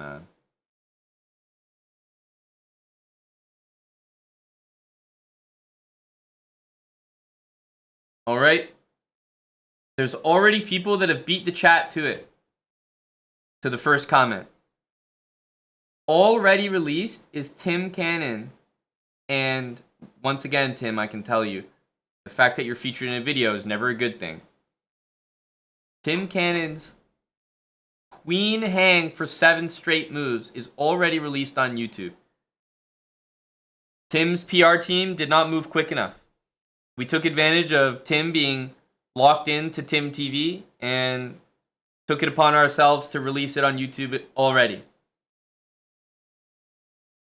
Yep, so if you missed it, you can relive that moment forever, for the rest of your life. You can revisit that video. Unemployed Nuke says the queen was hung for so long it couldn't even be a short.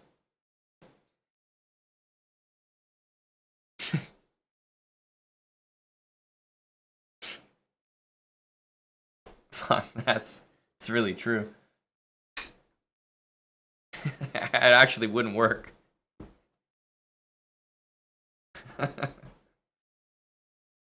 Oh man.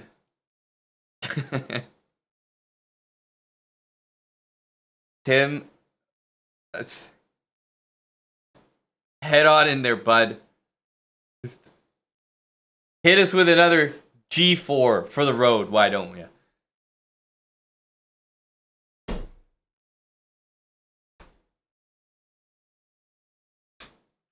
Not in Calgary right now, in Toronto. Benny Guitar. Thanks a lot for the resub, buddy. It has been a while. Big Ben. Thank you.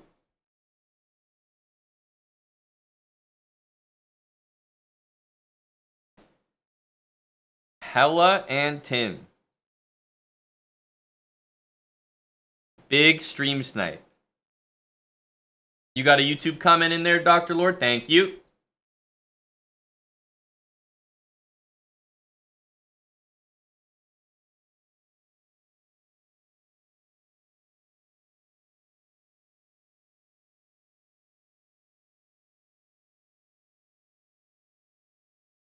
Hey Chessbra, how about instead of making fun of your loyal viewers, you encourage and uplift them?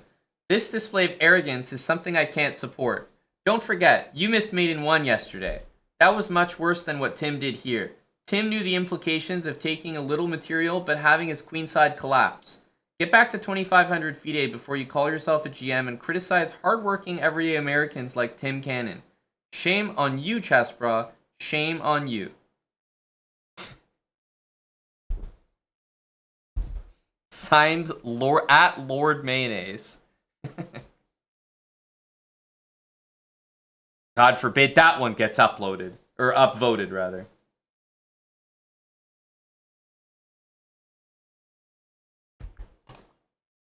You can't tell if it's sarcasm or not. Of course it's not sarcasm. Dr. Lord is rarely ever joking.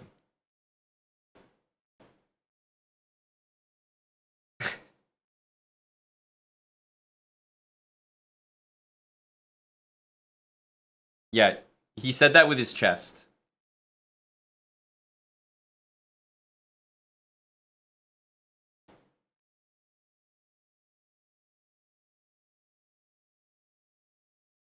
That's actually very correct, Tim. Yeah, an amateur pasta maker would do that. The shopkeeper. Are you talking about a gold membership to chess.com? I'm happy the habits are helping. That was a lot of H's.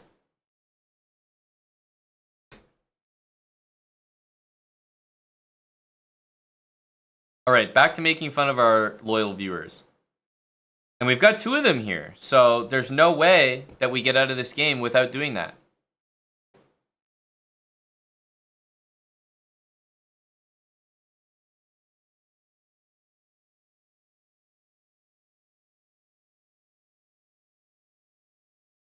Totally even game right now. I mean, yeah, both sides playing well. I'm kind of surprised that we're not seeing this. That's almost always a good move in this opening. There we go. Tim at 16-11 is bleeding out right now.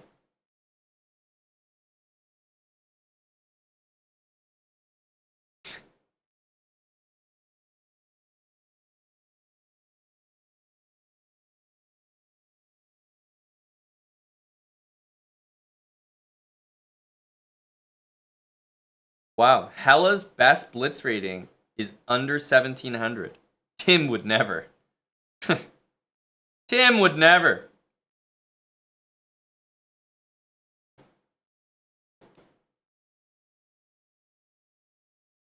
You would also rather see not shit-facing some low elo guys, but rather concentrate on improvements. Mice Creek, were you not here? Or maybe choosing not to listen when I told Tim never to play G4? All you guys hear is the ridicule. No one listens to the feedback. What am I supposed to do? I'm going to make fun of Tim, and then I'm going to give him constructive advice. Tim's next game. He doesn't do any of the constructive advice and does more things to make fun of. So yeah, I'm going to make fun of Tim again. Absolutely.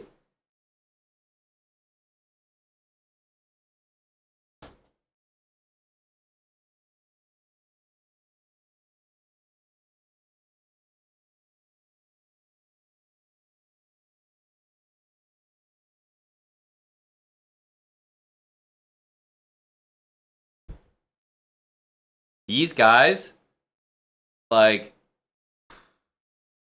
the most uninteresting games to watch. Hands down. These guys play so well together. Goddamn professionals.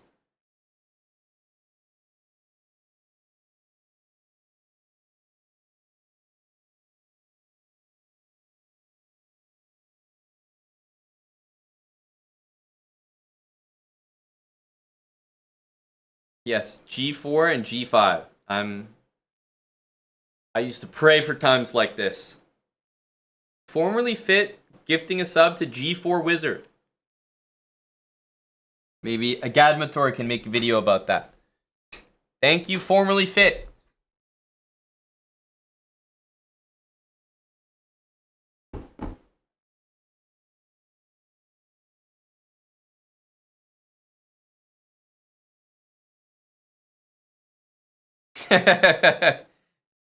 It's terrible. It's so bad. Like why do people do it? It's so bad.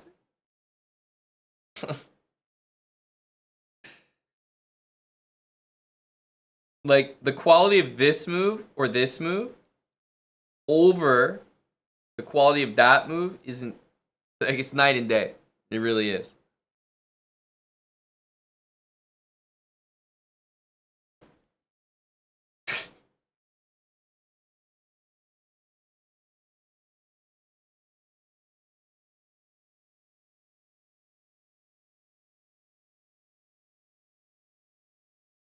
I think Tim is fortunate to not be lost here.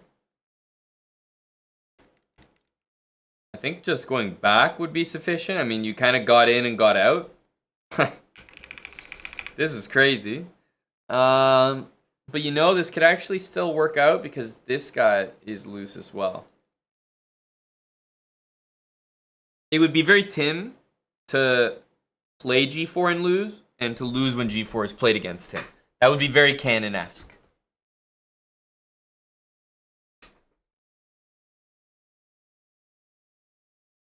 So, I guess he's going to play this, but it just should never get the job done.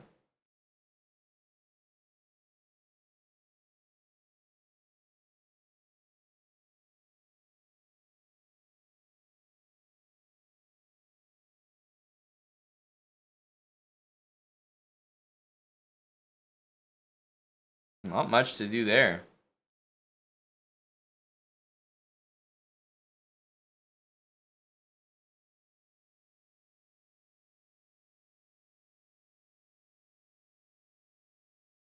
Minute and 15 seconds to figure this out. He decides to go for the trade. Total respect for that. You can definitely try this move, but after taking, yeah, there's not really anything there. I agree with trying it, though. I do agree with trying it.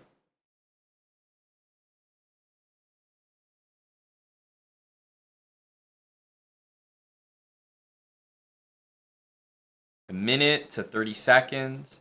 Yeah, this move actually covers that square, which means anything on the H file doesn't really materialize. This is a nice trick, though.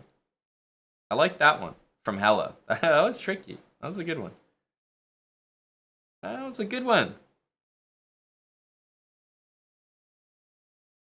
Tim's a sprint bra. Getting the hell out of there. I mean, this move has been missing for pretty much the whole game.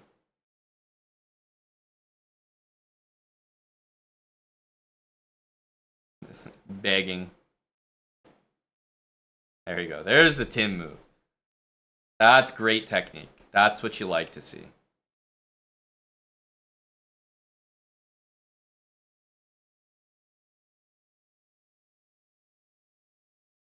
Good stuff from the cannon.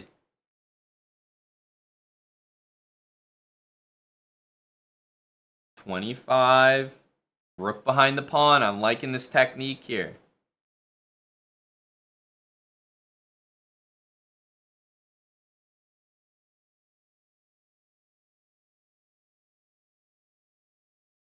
I think he expected a check, which is why he did that. Queen g6 is more good technique from Tim.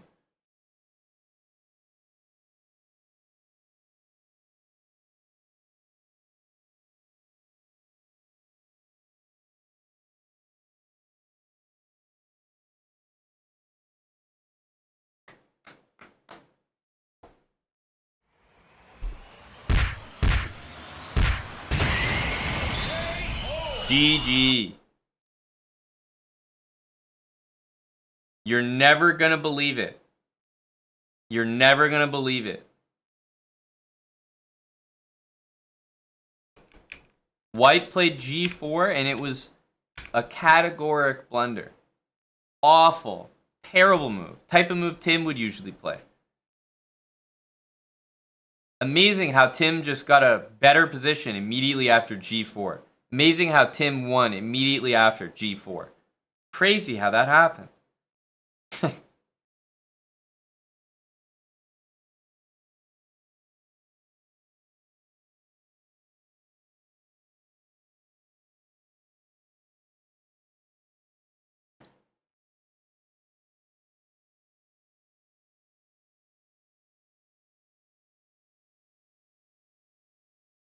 Yep, it's nice to see Tim on the rebound here.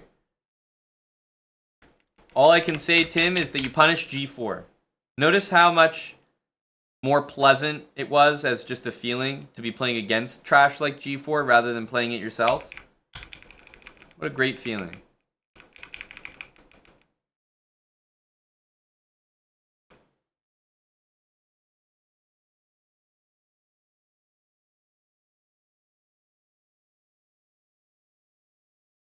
Hella, you're the same rating as Tim. You think when I tell Tim never to do something that it like applies to Tim only? No, dude. You're 1600 too. You think you're the G4 wizard?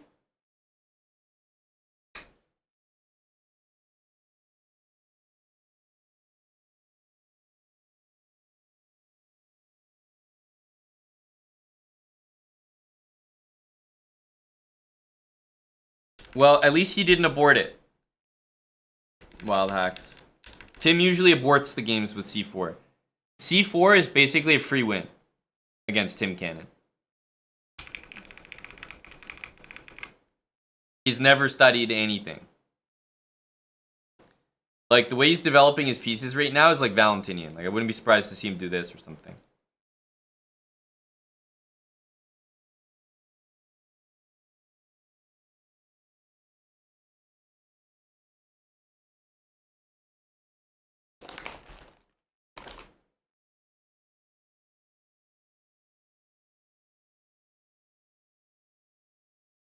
Well, you don't have to study if you just copy them. But Tim refuses to do that. Tim sees C4 and he's mentally defeated every time.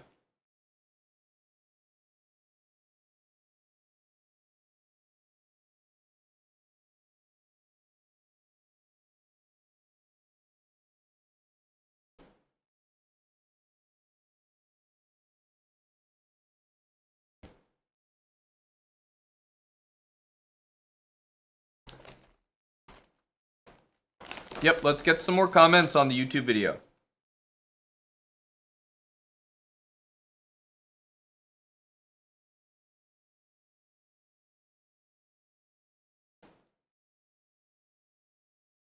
Thank you for the comment, Truffle Pup.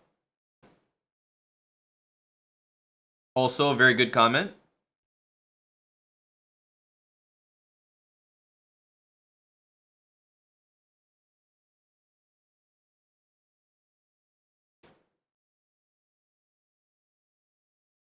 Our latest YouTube video.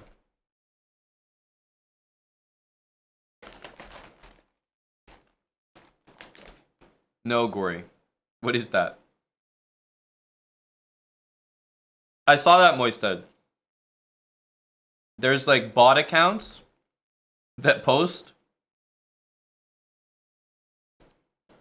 So let me find the bot account comment on the previous video.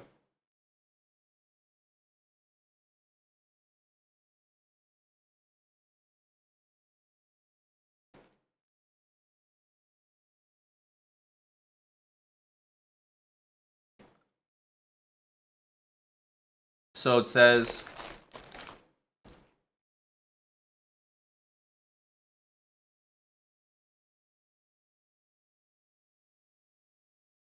I think it's not even showing. Oh, here.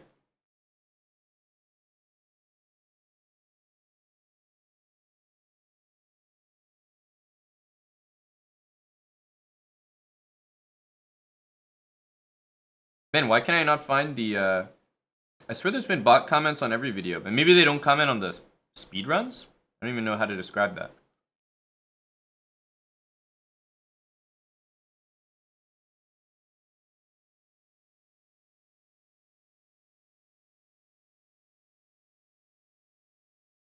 They're almost always good.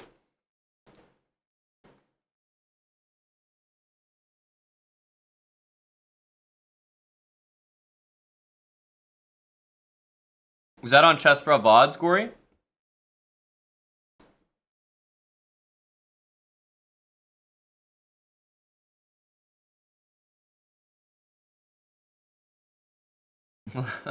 Is it still there?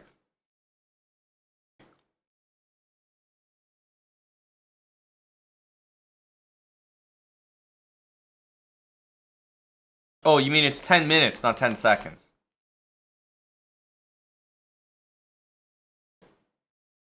Sorry, I read it as 10 seconds and I was like, that's crazy.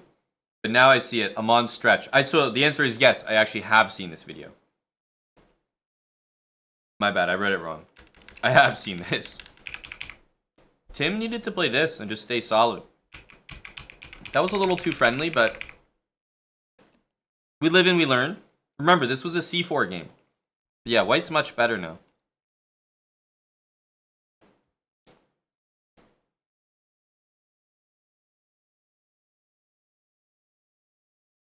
Oh, never mind. Dark square bishop, guys. Light square pawns. That's what we should be doing in this endgame.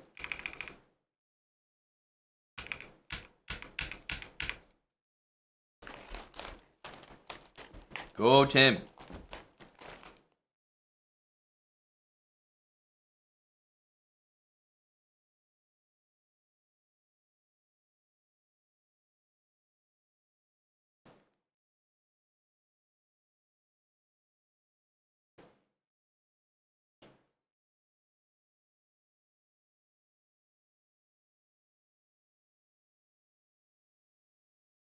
Go, Tim.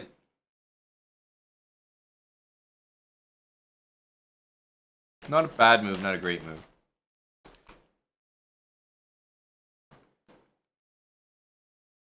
He's forced.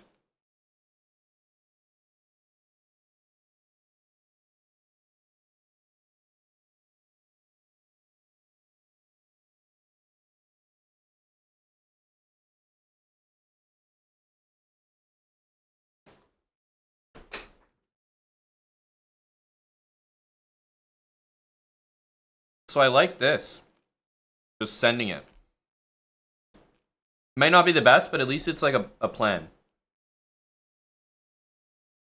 Also, trading these rooks, I don't know if Tim realizes that, but that actually would help.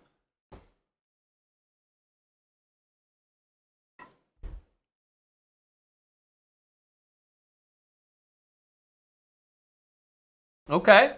Yeah, that might be all right as well. Rook endgames are tricky. Black should be fine here, though. This is not a concern in view of that, but it's... Tim has to realize this. Very nice. Now, the concern is if you keep going, which he will, then this happens, and you get undermined. So you probably need to step back. But, yeah, he didn't realize that, and now, you see, it's so easy to fall apart in a rook endgame that says 0.00.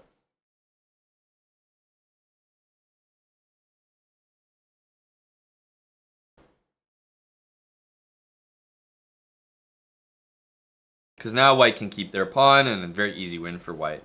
But also, Tim's down like 2 minutes, so he's not realistically going to stand a chance in this one.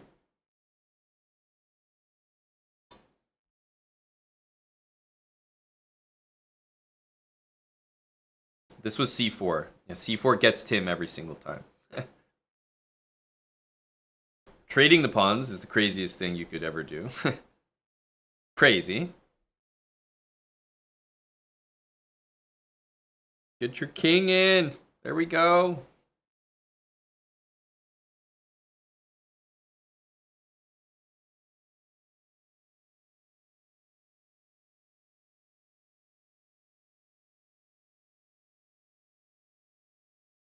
This is Greece.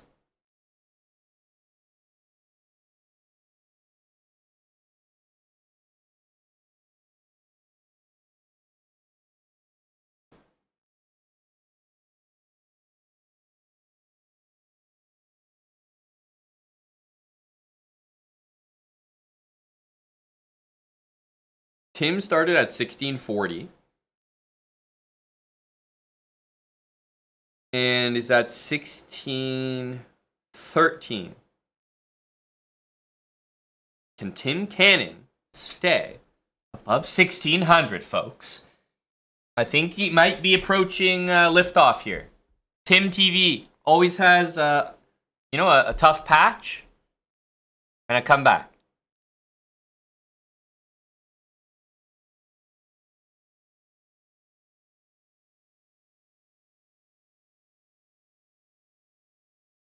Has Tim played chess before?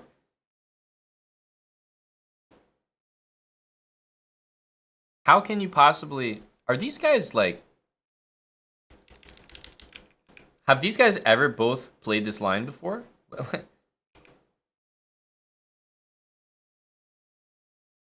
Knight here is a losing move.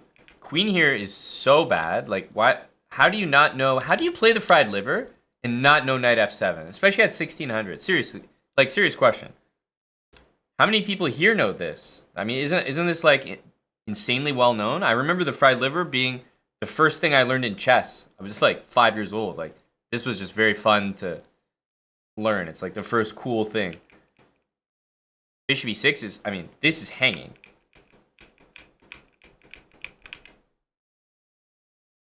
What's going on today?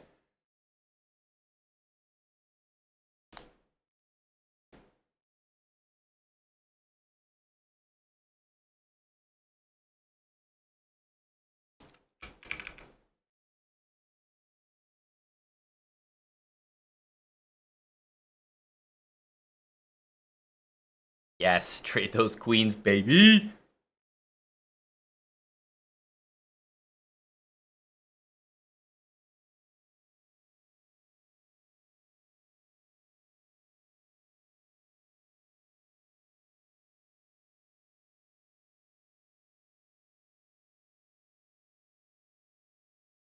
Rook d7 is a cute move. Trying my best to understand it.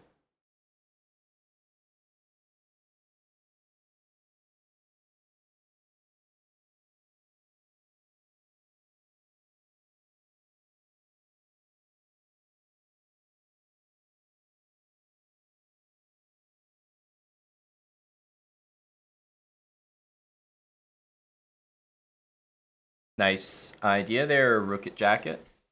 I like that one. Nice and simple chess. This and this. Yeah, basic plan. Don't have to work too hard.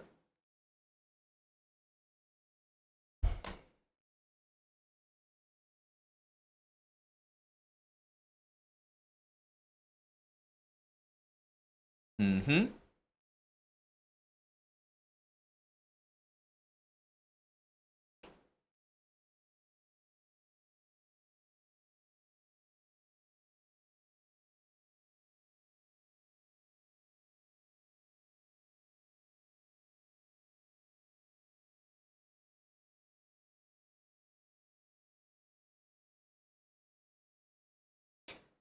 So it's weird, yeah. The one time when I would say Tim's like queen trading habit would be perfect, doesn't happen.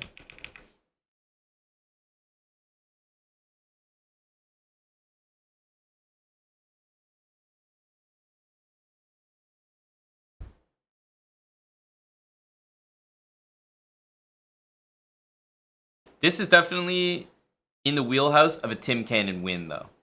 I've seen it many a time. We have good chances here.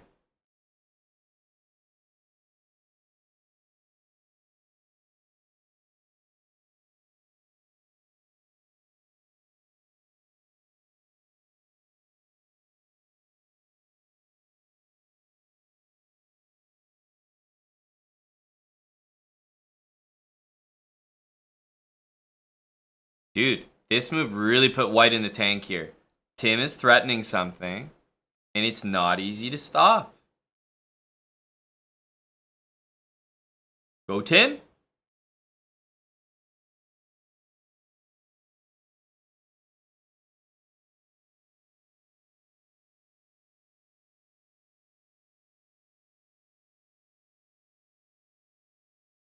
So, knight a3 is like, you know, it's hoping for this exact line. But in this exact line, Tim should win a pawn. So, I don't think white made a mistake. It almost was the best that he could have done there. But Tim should be up a pawn, and we'll see how he plays the endgame.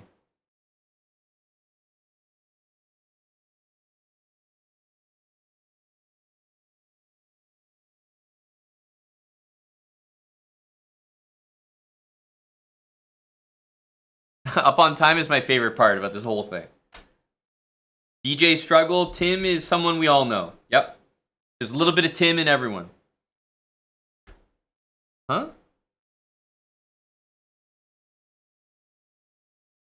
The hell is that?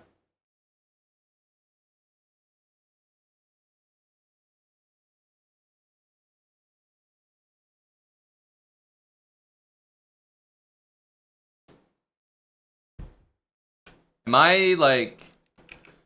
I mean... Is there a reason that we're not just like doing the actual taking of the actual piece? It's just crazy. It's never that, oh, Tim's not winning. Because, like, yeah, Tim's doing well, but... Oh, man. I have a feeling this is incoming.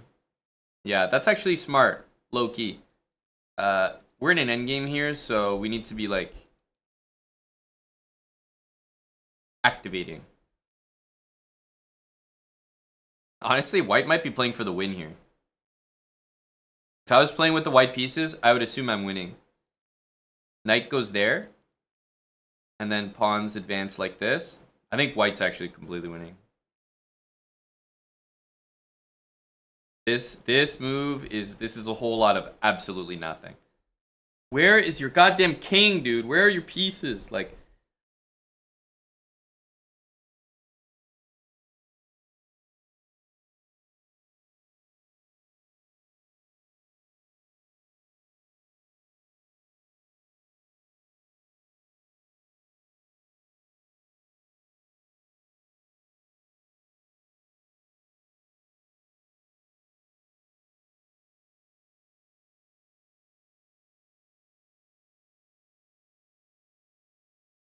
Okay. There we go. The guy got ahead of himself. Very lucky blunder. I think Tim was just, like, getting destroyed there. We'll see how he handles the position. This one is available. It looks decent. Also this. I think he might go there. That'd actually be really helpful.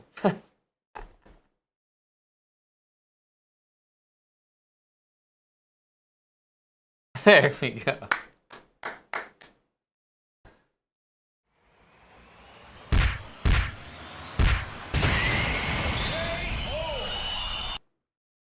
There we go. A very nice win. And you know what? I think Tim was able to find those moves due to the raids from the ladies. Yes, I do believe Tim, as we all know, who thrives under pressure, and pressure makes diamonds. Tim Cannon playing well when the raids come in. Yes, this woman can, and Lonely Winter. Back-to-back raids. Thank you very much. Let's get a shout out to both of these channels here.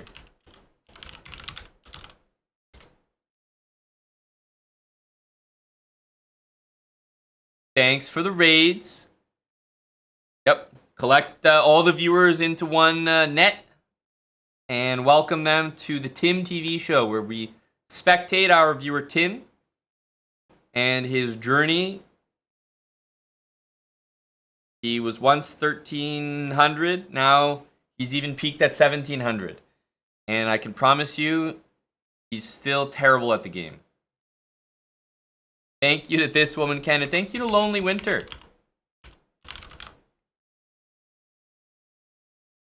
Welcome to the Tim Show.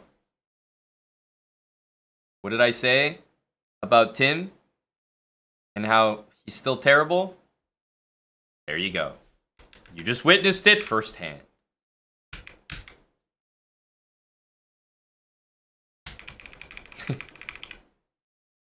Jesus, Tim.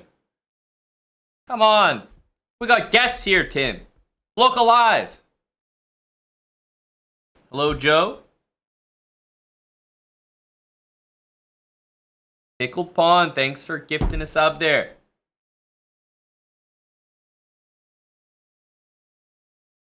Did I teach Tim that? Absolutely not. Categoric no.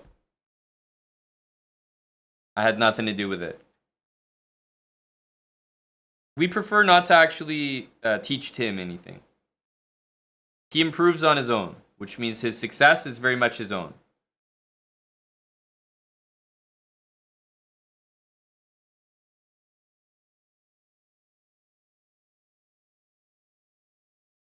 Dr. Lord came up with an idea.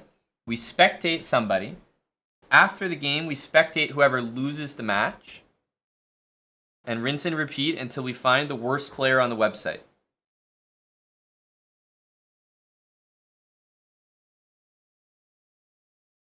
I could see that working, Tim.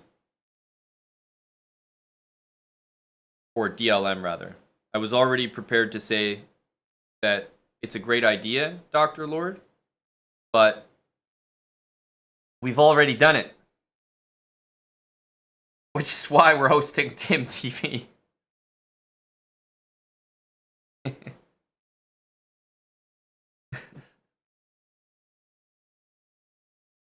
I mean, Tim, bro, like what?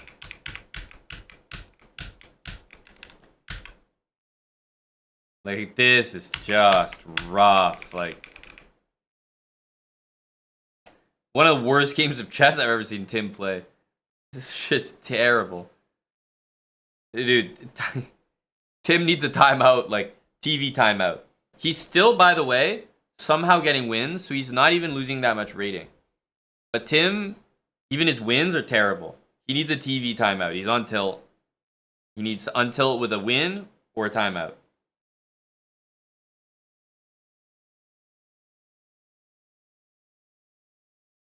I think it's -3 Moistad. Usually when he's around 1610, 1615, it's -3.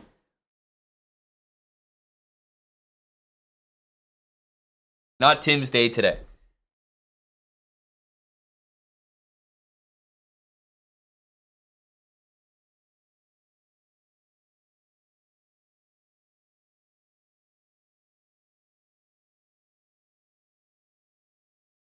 We have to find different music for Tim. Where's the night going? You have to take that up with Tim. Okay, let's try this. There's a DJ by the name of Mall Grab. And this is his partner.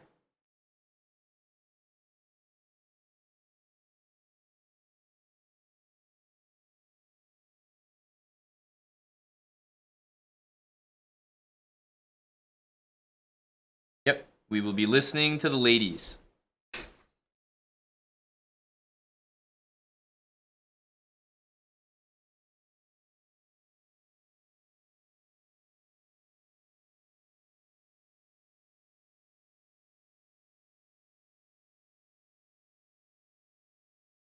Tim is on complete tilt. Knight b5, like, this move attacks a pawn, and Tim decided to hang it more.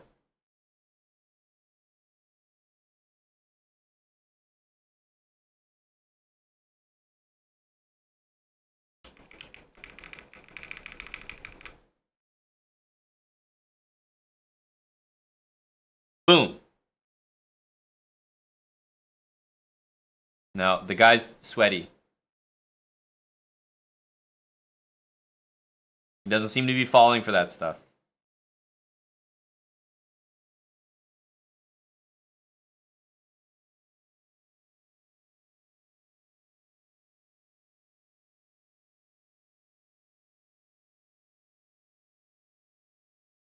Tim? Pressure makes diamonds, buddy. He has to deal with some tough moves from the opponent. I'm not going to lie.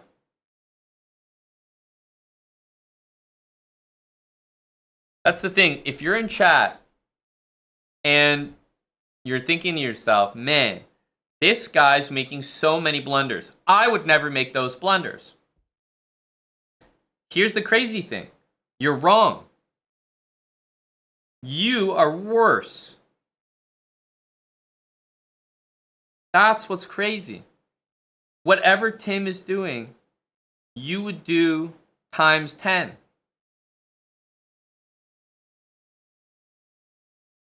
And that's something that you have to come to terms with.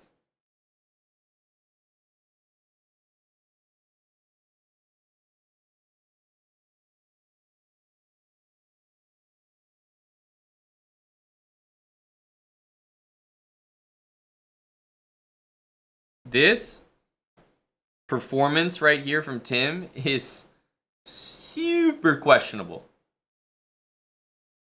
Hello, Senile Oyster.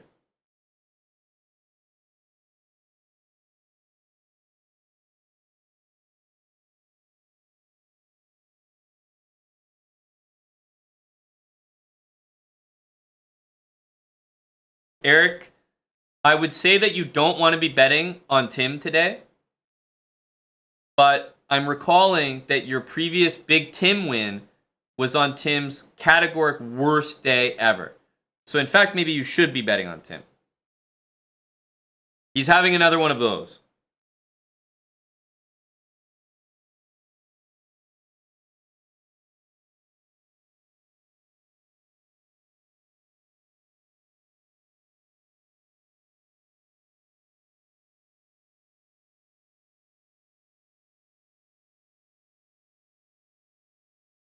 Tim's doing the classic thing when you're losing.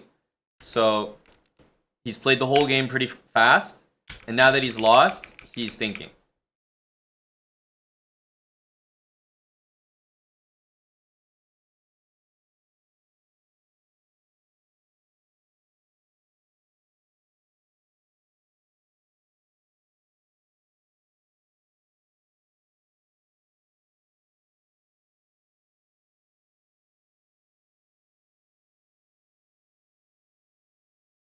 Oof, it's looking hopeless here.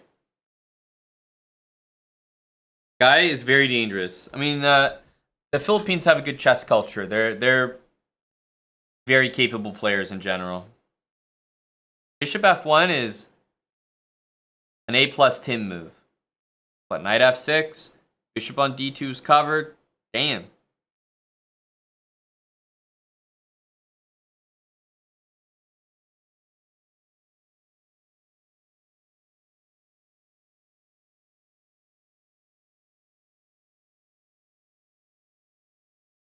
Oh, Tim, what a brutal day.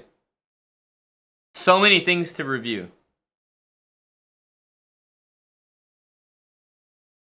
At least Tim hasn't played g4 since we introduced the sanctions.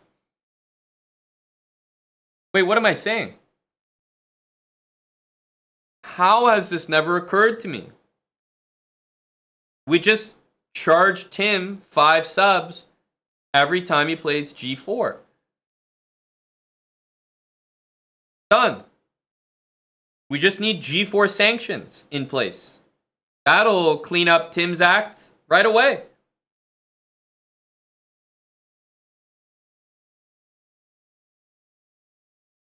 This would have hurt a little bit more, but nevertheless.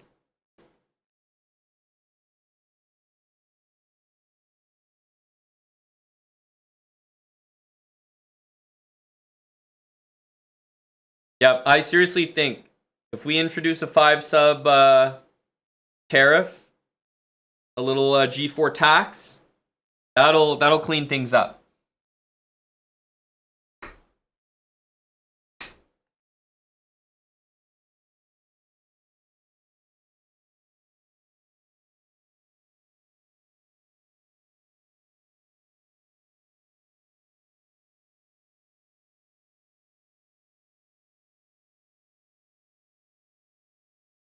Well, you could do it either way, Jingo. Tim needs to stop playing it all together because he's not good enough to differentiate whether it's good or bad.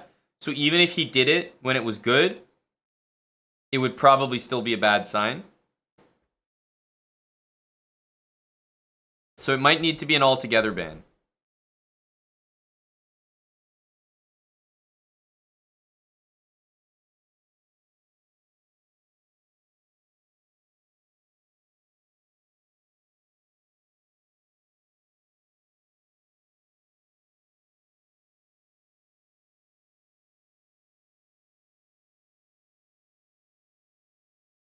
Nasty.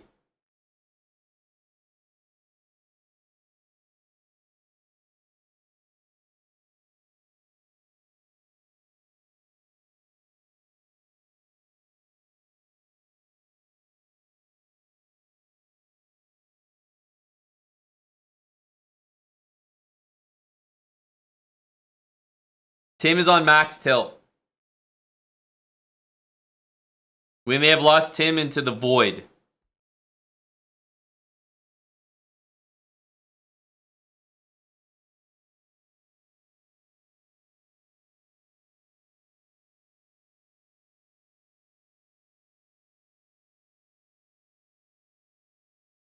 Tim, yeah, flexing his speed here. Big speed from the cannon.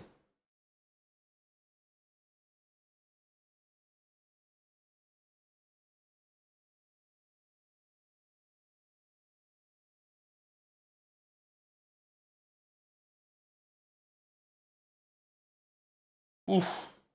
Ouch. This is the game.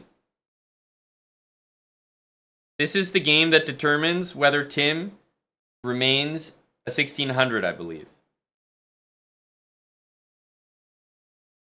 Actually, maybe not.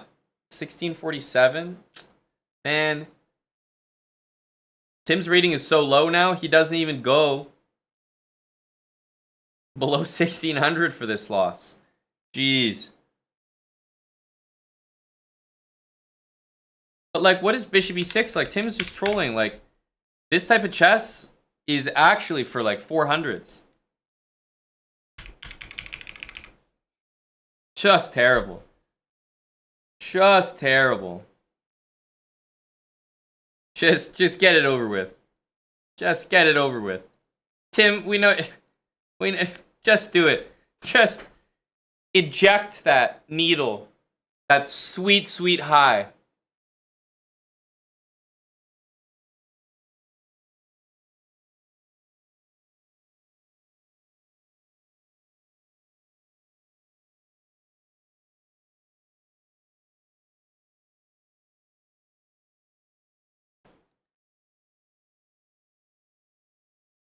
This doesn't help you. Even if you do this, the guy goes here, you have the same issue.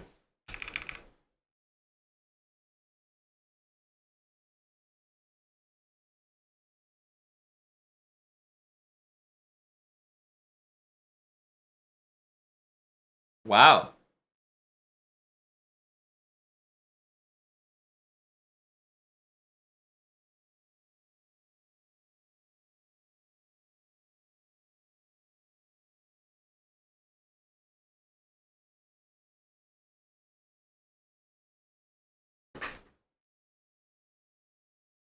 You like it, Juicer Boy? I don't know if it's my favorite, but it definitely has energy I can respect.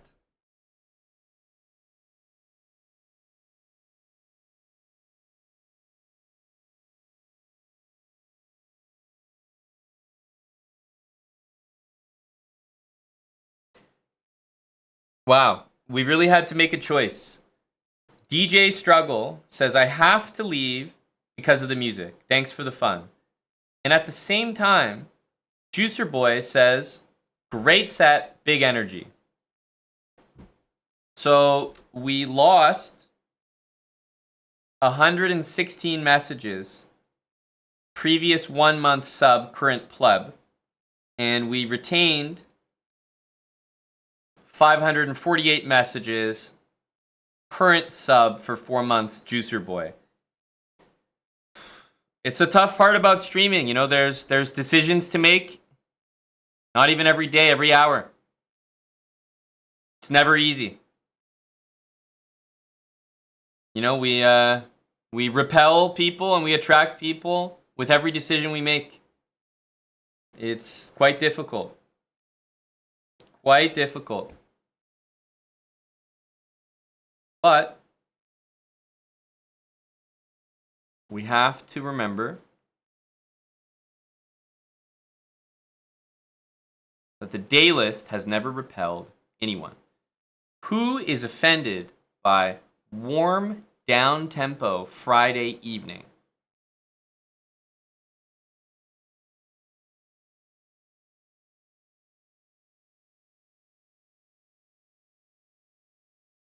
Let's play the warm, down-tempo Friday evening. Very unoffensive. Lancelor gifting a sub to DJ Struggle. He can't leave now. He's a sub, and the music has changed.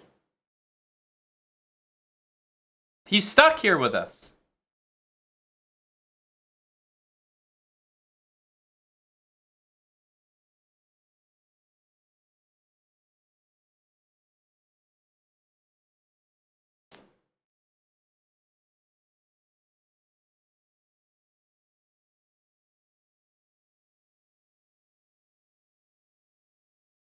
Tim is on some crazy tilt here.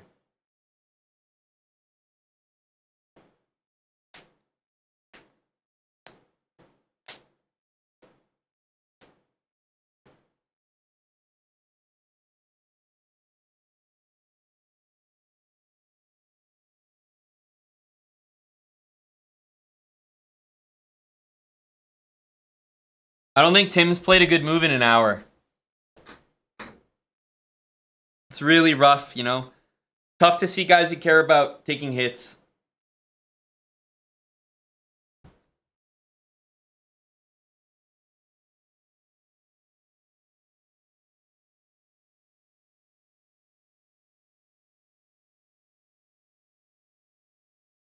I mean, we're on the struggle bus, and the bus is short.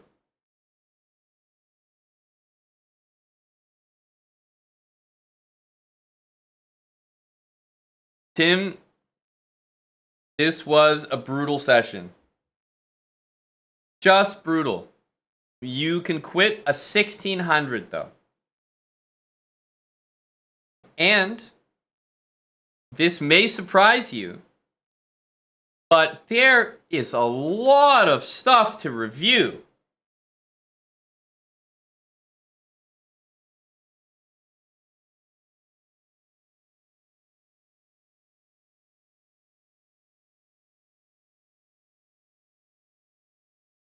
Before we review Tim Cannon's games from today, we're going to make sure that we're all in the right headspace to receive criticism. All right? I'm not talking about Tim, obviously. I'm talking about everyone else. Tim is about to receive a verbal lashing. Now, I want to make sure everyone else is ready to hear that. So, we're going to play yet another series of clips and highlights to make sure everyone's in a good mood to hear Tim get verbally abused.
Oh, great stuff. Great stuff there.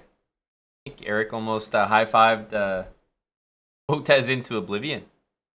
Time to put on our warm down-tempo Friday evening music. Warm down-tempo. Are we all in a good mood now? Surely we must be. DLM, you're in a good mood? That's great to hear. High fives all around. High fives, buddy. Nice one. Just reliving the COVID moments.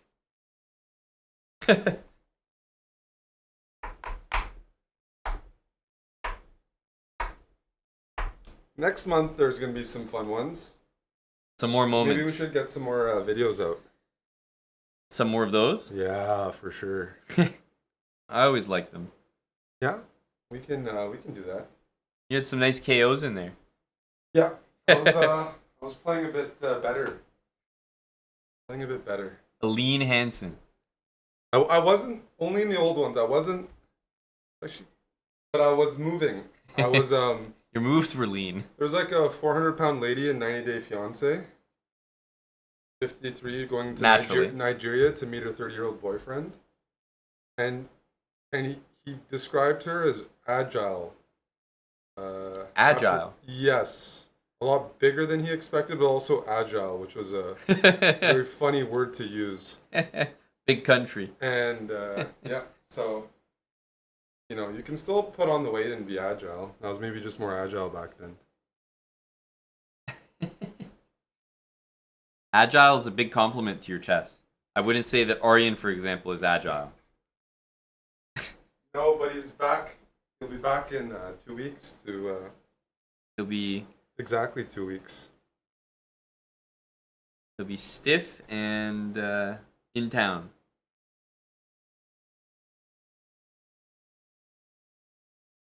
Yeah, it's good you missed Tim TV. It's funny you played that clip because you saw Buddy Keith was playing today. Yes. And Alexander said, saw Buddy Keith. The man looks the same every time I see him. Lol. Keith is... Just a perennial, like if you played all the Keith clips, he'd look the same, but for politician, bra, yes. Exact same altered carbon skin. Man, he really just took it today. Hate to see it. Yeah, we watched Aryan and Dr. O's clip as well earlier today. The water sip, the tongue out. Those were good Aryan days.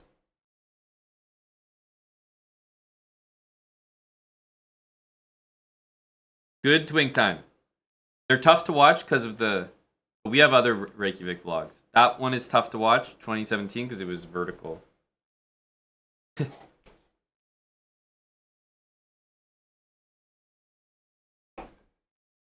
Oh, you tried one of the JJs? Yep.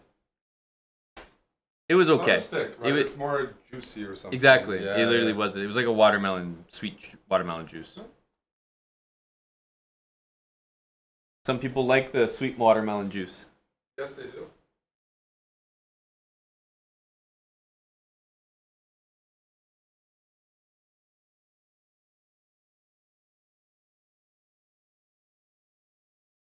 Tim, are you ready to look at your games here, buddy? Dude Process, thanks for the year with Prime. Thanks, dude. I get to say that unironically.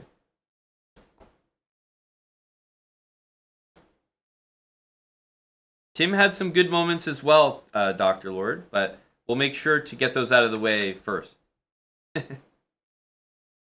Won't take very long.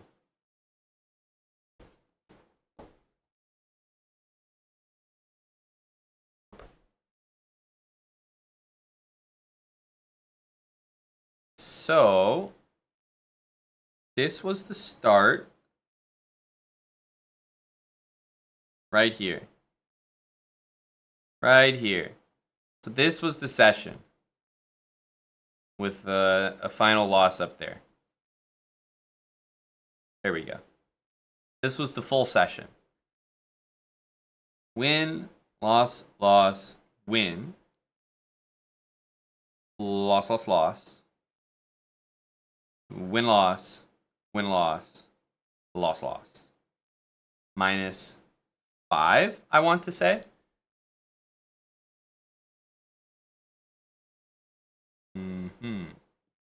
Yep, -5. You started at 1640 and you ended at 1600. -5, pretty much spot on, right? -5 is -8 per. Yeah. Pretty much. Okay, let's note this down.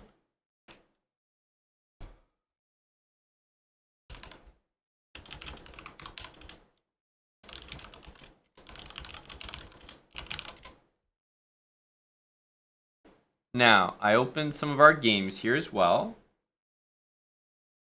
This was the first game. Can you believe it? Tim actually won it.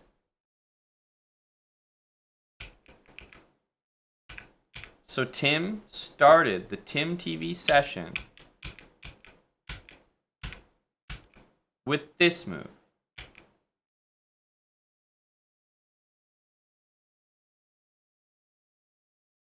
Nobody's tilted at this point. This is just the first look for some people at Tim TV. Tim, what is Bishop D7? What is it? I know what it is to me, but what is it to you?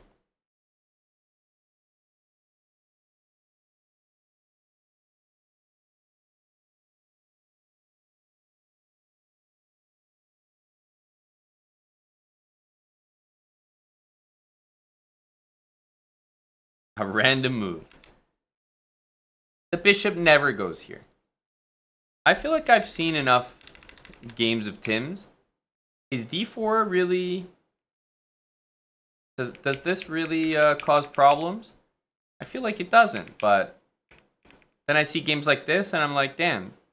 Like, how much experience do we have playing against d4, d5? Because it looks like none. Bishop d7 is horrible. The knight belongs on d7. The bishop either belongs on b7 or in some future, these pawns trade and then you play a pawn break and maybe the bishop can develop a different way. So the bishop should never go there. Okay, right after we immediately just hang a pawn with b5. Don't know what to say about that. He doesn't take it. This was game 1. We were following along closely. I mean, after 18 moves, Tim has castled and developed 1 piece. So, horrific. Really, horrific. The guy proceeds to blunder. Tim actually blunders back. And Tim puts together a fantastic queen f6 move into a great game, right? Comes away with the victory. Bishop d7 looked very weird. The game itself was terrible, but you know, game 1, getting the feet wet. It was a good first one. In fact, I had more faith in Tim than almost anyone in chat because I knew the statistics were in our favor for Poland. Now, Bishop d7 was weird. Wouldn't be doing that one again. There are many things about that game that need to improve, but I'm not really sure if there are larger concepts. It's more like, what the hell is this? Never do that again. What the hell is that? Never do that again. What the hell is knight takes? You have a weak square on c5, weak backwards pawn on c6. b4, just chasing the knight to a dream square. f5, another dream square. It's tough. But again, we can't make too many generalizations about this game because it can't be like, oh, never do this move because there might be a position where you should. The game is just bad for individual reasons. Like, I don't know what bishop d7 is. It should basically never be seen in this opening.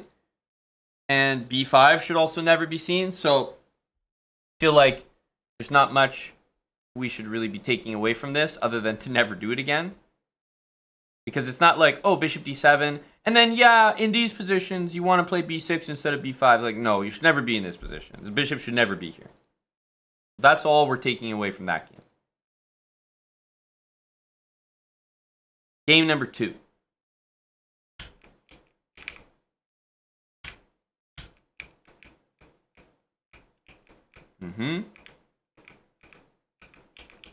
This was a good one. Tim took on c5. Now, there's something about this position, Tim.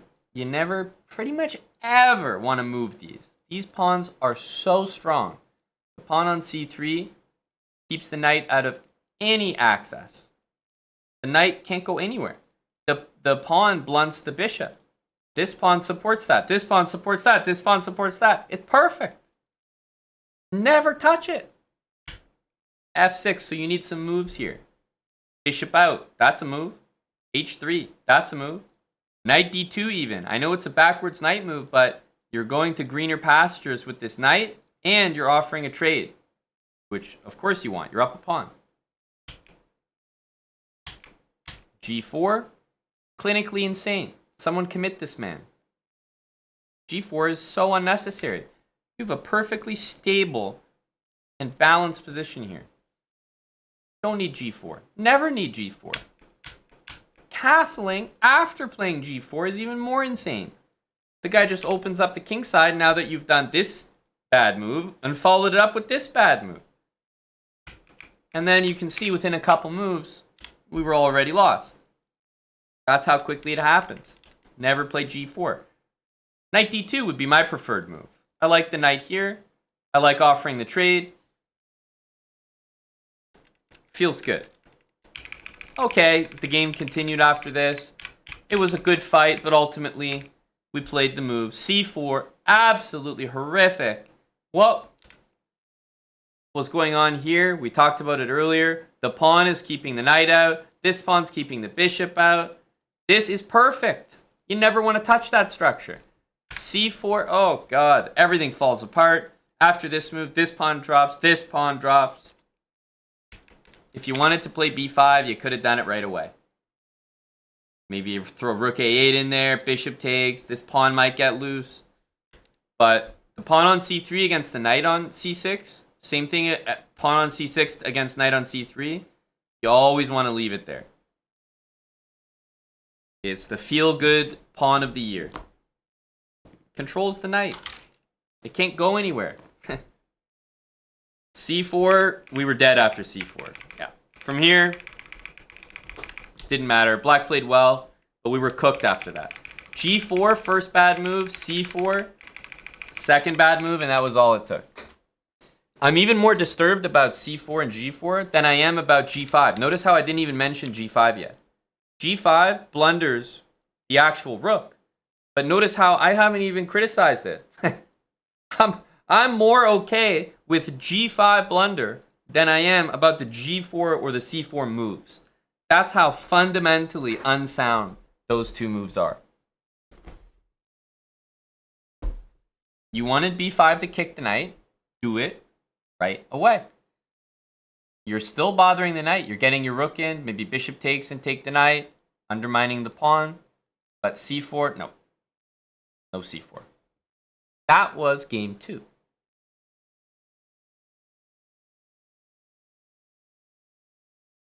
Game 3. This opening, I'm wondering how many times you're playing it, Tim. Is this a regular?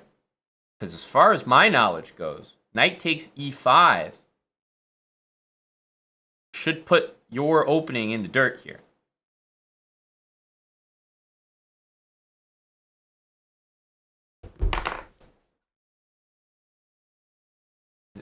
Is this what you always play?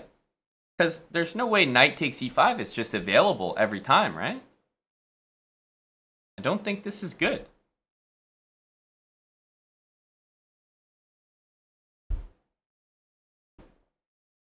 I mean, it's not like resignable good, but it's not good. Same thing happens for white.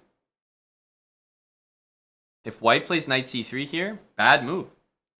You take on e4 and go d5, and the evaluation is like 0.00, but most of the lines can get pretty bad for white if you're not playing it well. And so you'll get something like this, and black's pretty comfortable here. That's when black does it. So obviously, if white gets to do it, you can imagine it's the same thing but better. Yeah, this is not a good situation to be in.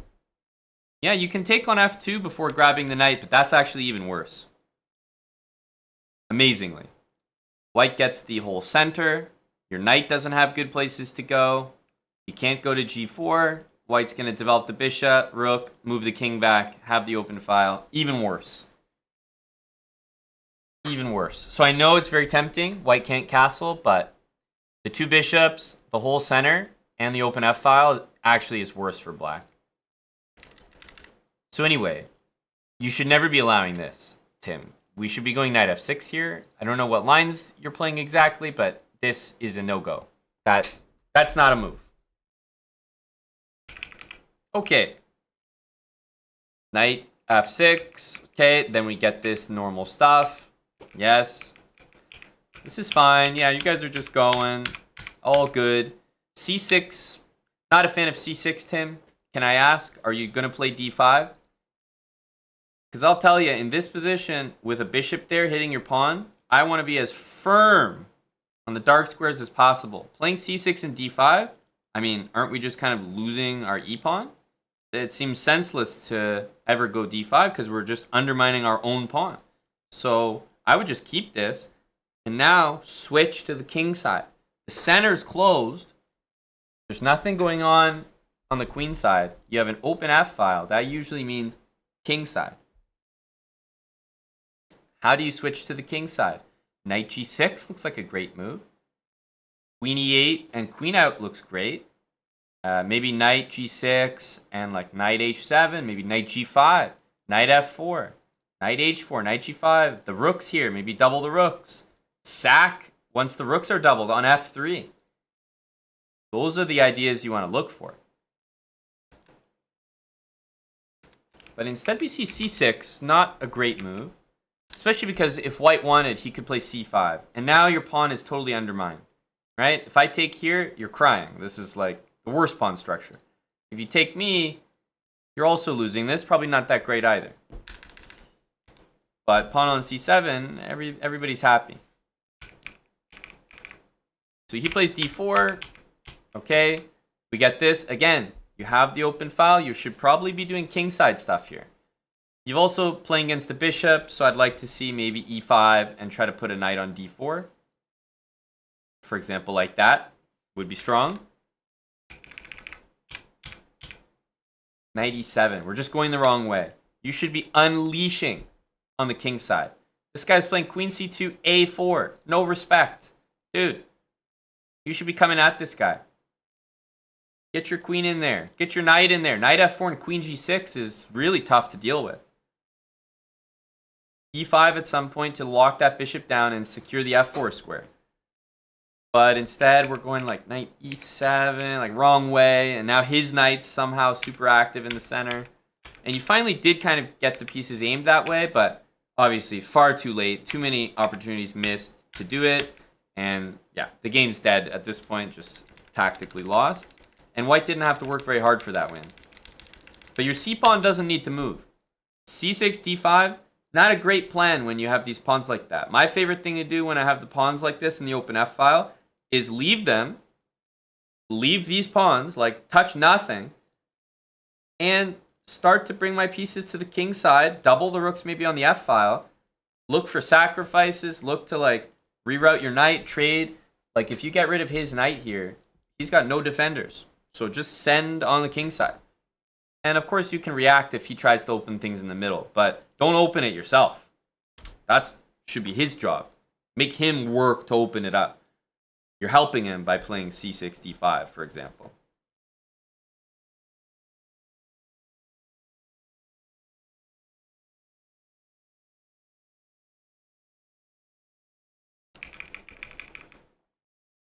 So I feel like you get this position a lot against e4, e5, where the f pawn takes on e6. Use the f file. Bring the pieces to the king side. Double the rooks. Like, forget about the rest of the board. I'm seeing too much movement in the center and on the queen side when it should be on the king side. That was this game. Next game. I'll spare you because you've already seen it. This was the worst game of chess I've personally ever witnessed from you. I'll just leave it at that. I can say the only positive thing that I can remark on for this game is that I continue to like your variation against the King's Gambit. It seems to not only serve you well, but be very effective, this f takes g6. So I'm liking it. But if we look at the moves that are requisite after, you should start to familiarize yourself with how the pieces develop. We can use my age-old trick. It's so goddamn easy. Now, this will apply to most positions from this opening, where the general principle of they take your knight with their light squared bishop, you take with the f pawn, and they win their f pawn back. I think you'd agree that that recipe is pretty common for this opening line that you're playing. Obviously, white could do different things like this, where they don't take, but let's imagine that this is very common procedure. So the pieces might be placed in like slightly different ways, or c3 or c4, or queen e2 or queen d2, but generally the exact same moves will be good for you. So have a look at these engine lines. What moves, I don't know if you guys can see it, if it's too small. What engine moves do you see in every single variation for black? Don't follow one line the whole way. Look for one move that you see in all the lines, or even in two of the lines. Wow, look, every single top line has the move g5. Guess what? Fucking play g5. Immediately incorporate g5. Okay, let's continue. What else? See any other ones? I see knight c6 at least twice. I see queen d7 at least twice. Anything else? Look for the moves with the black pieces, of course.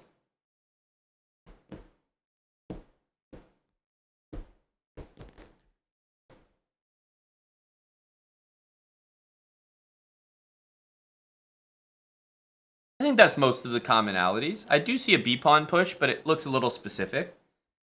I also see a nice one for Tim, queen f5. It's not in every variation, but when the queen goes here, queen d7, queen f5. Ooh. Queen d7. So, for example, if we incorporated some of those, just played them, like they're just not going to be bad moves. Pawns on dark squares here is going to be great because you own the only light squared bishop on the board.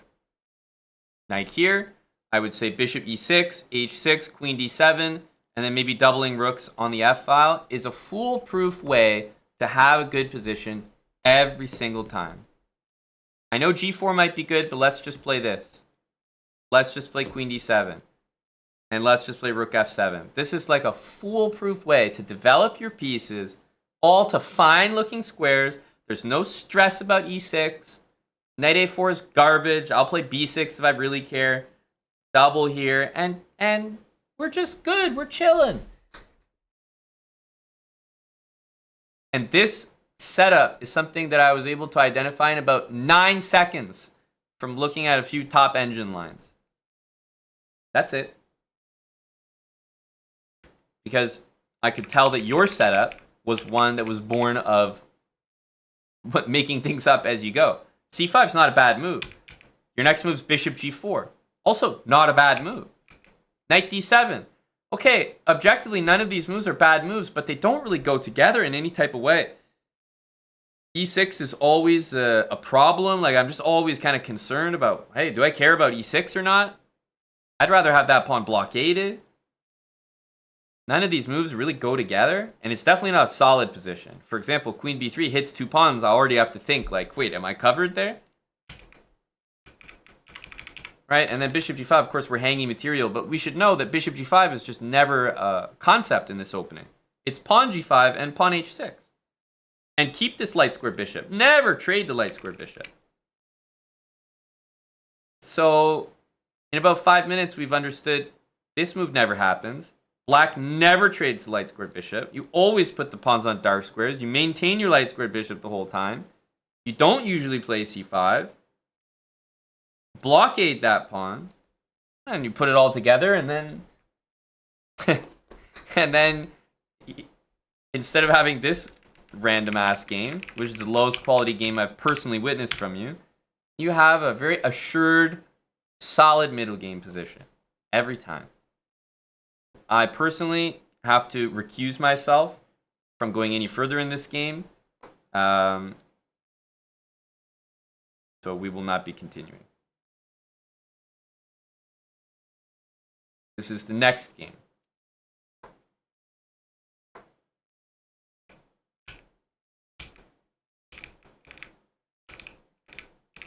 White pieces. Okay, a bit of a strange game. The guy played f5. It's like not really an opening. Tim was a little bit on the tilt path here. What I can say is this is single-handedly one of the worst attacking games that I've ever witnessed. It's just, it doesn't show any ability to attack. I'm seeing rook c3, just hanging a rook. I'm seeing d5, like, just, there's nothing good here. Really, there isn't. Nothing good from this. It's just, like, literally you started an attack, and a couple moves later, all your pieces had vanished. There's no worse attack than that. Within 10 moves, every single piece on the chessboard is gone. That's no attack that I'd like to be a part of. Sheesh. Carlson the Great. 50 Twitch subs. Long time no see indeed. Carlson the Great. In fact, we were just reminiscing today, like not even an hour ago, about good old times. COVID times.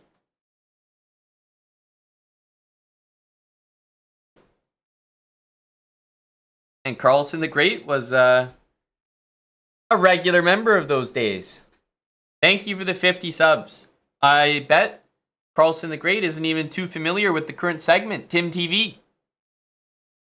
But we're just doing some games reviews here, Carlson. Good to see you again, buddy. I hope you've been well. Hello, Eddie, as well. Good evening, Eddie. Looking forward to your match tomorrow, Eddie. Eddie will be participating in a team chess format that we're going to host tomorrow evening on stream. Very excited about that. I think you guys will enjoy. And you'll definitely enjoy if Eddie's mic isn't working.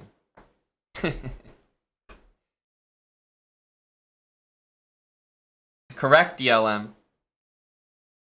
We're going to host a team chess match around 8:30 p.m. tomorrow. That's the plan. I'm not focused. Thanks for the 20 months with Prime. Carlson the Great also resubbing for nearly 3 years with us. 35 months.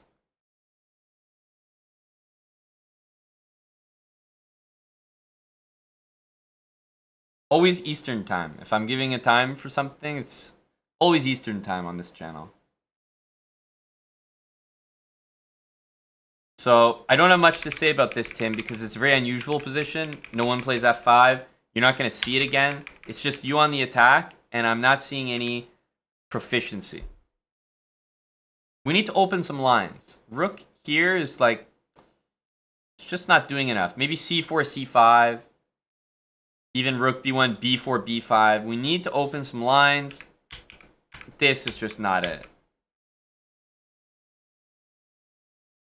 Usually you want to keep the center closed and then open lines on your attacking side of the board. Which would mean when someone plays this move, my instinct is a little bit more like keep things closed here, but then open them up here. So when you open the center, well, that's what they say. If someone's attacking you on the side of the board, counterattack them in the center. So you're on the attack, and then you're like opening the center. You're kind of helping them.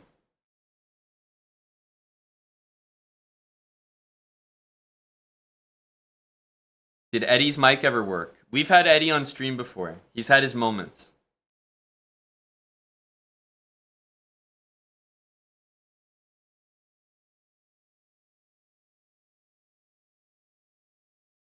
Go Sam and go Eddie.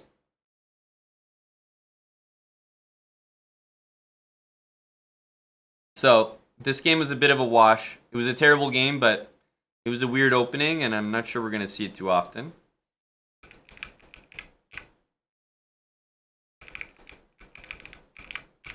Okay, this was great stuff. I remember this game. This game was all about the opposite bishops. So, I mean, here, what I would like... I thought you were playing c3 to trade rooks. That's the best you could do. But instead you start with this, and then you trade. And it's like, it's fine, but the guy goes bishop h6. Kind of concerning. Kind of concerning. Now you're playing opposite bishop position, where I'm not convinced you're even better.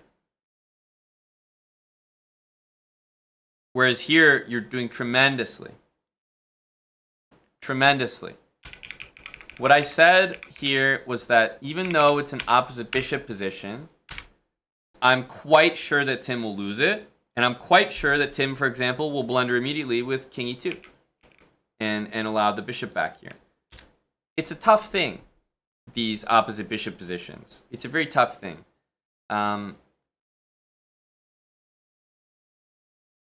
If I was to sit here and say, like, you know, could you construct a setup in this opposite bishop endgame, Tim, where you can almost shuffle because you know that you've got the draw in the bag?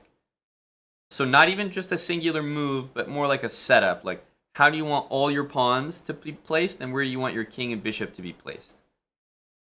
In a way that you would feel like, okay, we're drawing, like, for sure. It's a question for everyone in chat. It's not, I wouldn't say it's particularly easy to do.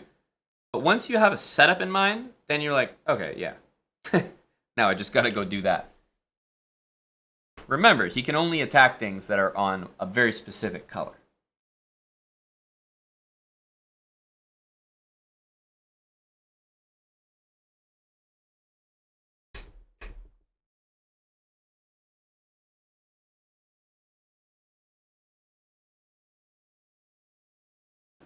Bishop d5 and c4.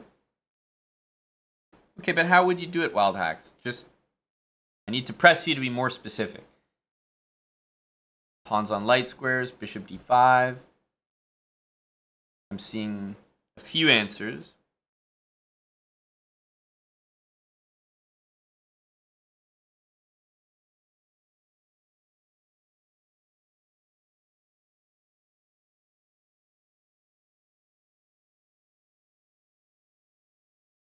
It's a tough position. Black's better. So I was saying, I think most people would just straight up lose this position easily.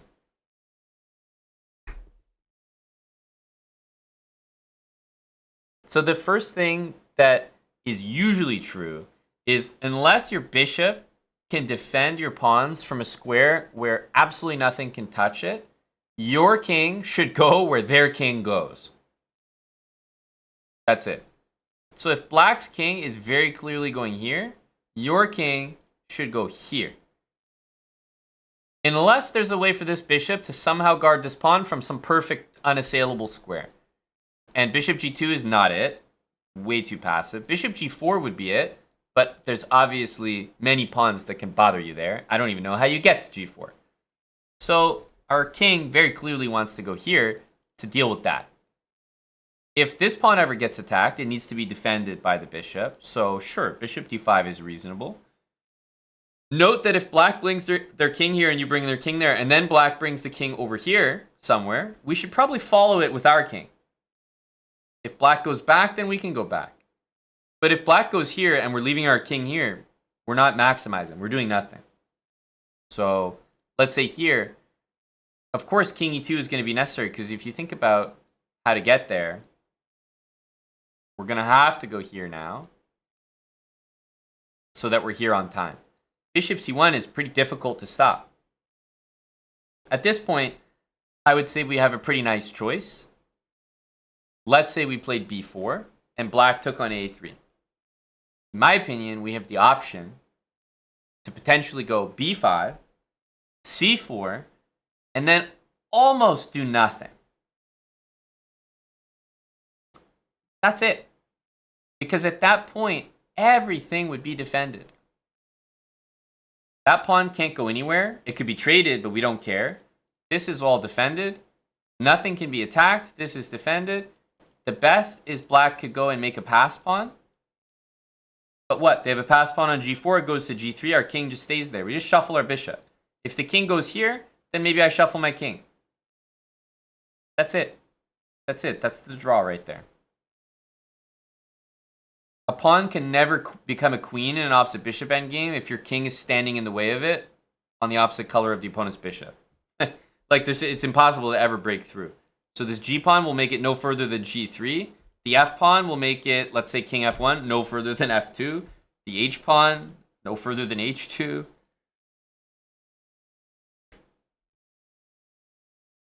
Yaniv, you want to give up your h pawn, but you are crazy, buddy. You want to go here, you want to give up this h pawn, but if you do that, the h pawn's going to become a queen. You're going to lose the game. So you are a little crazy, my man. You can't allow pass pawns. Got to do your best not to, and if there is a pass pawn, you probably need your king in front of it. So Tim did the exact opposite.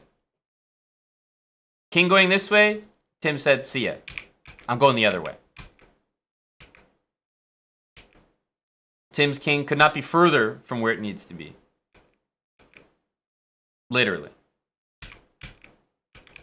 And you can see how black's able to win without much of a struggle.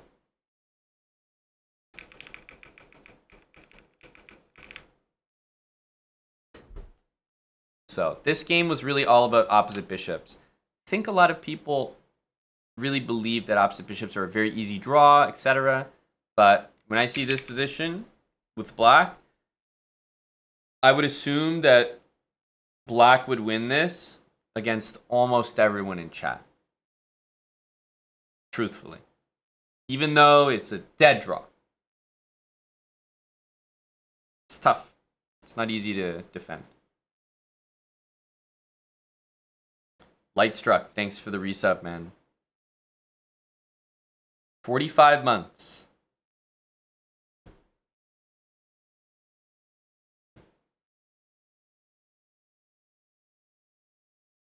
So this was the next game. Then we had this. Scandinavian. I mean, I'm not too impressed by this setup personally. It looks extremely passive. Doesn't look very good. You can imagine I'm equally unimpressed by the terrible g4. Do not like this. Because when Tim plays g4, it's not like it's ever well thought out. It's like, oh, g4 in this position is good. Like, the follow-up is never the one it should be. Bishop f4, like, what is that? And after this, we're just worse. So I can tell from seeing Tim play enough g4s that Tim never understands how to follow up g4, so stop playing it. You might be right 1 out of 10 times, but even when you're correct about g4, you don't follow it up right, so then you're effectively incorrect. So I've never really seen a g4 move properly played. And we're just much worse. Maybe even just clearly worse after g5. So, this game wasn't too impressive. I mean, black was just better pretty much the entire way. This was the game with the sack, whatever, but we're just getting dominated here. Dominated. And g4 is ridiculous. Like, but I also don't like the opening. Like, this is like how I learned to play chess when I was 4 years old. Like bishops, knights, like our queen can't develop here. You're gonna have to move one of these pieces again. This is an extremely passive way of handling this opening. Not good at all. Like, this is not something I would be looking to repeat. So how come we're not choosing this square, this square? Like, how come we're not choosing better squares for our pieces? Insulting, no? to have the white pieces play against an opening where black moves their queen multiple times in the opening and only develop our pieces like the minimal amount of effort, minimal amount of squares forward. I don't like that at all. It's like, just have a shit position here. So why are we not choosing nicer squares? Right? Just like have a look at this position. It just looks better. Pieces are just happier.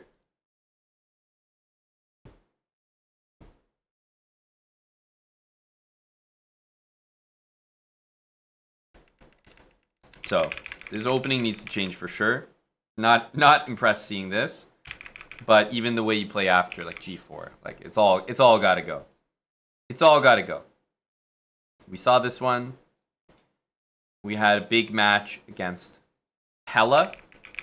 I remarked that this was extremely boring while I was watching it, which is a compliment to both of you. It was a very high quality game, like up till the move G4. Wow, surprise, surprise. It was a high quality game until one of you idiots played G4. I'm only surprised that it wasn't 10. And immediately, as soon as G4 happened, the game just turns into a loss. Like, immediately. Immediately. But it was a good game. Right? This is good. I like A4, A5, Tim. I like D5. I don't think you needed to take. Wouldn't say this is a terrible move, but it can be nice to keep the tension. Because what? Is he going to take you? I don't think so. C6, Queen D7, Rook over. But I have no criticism for this game because it was high quality, aka boring. And then the guy played G4 and you took advantage of it. How pleasant is it to have someone else play stuff like that? A nice win. This game, truly horrendous.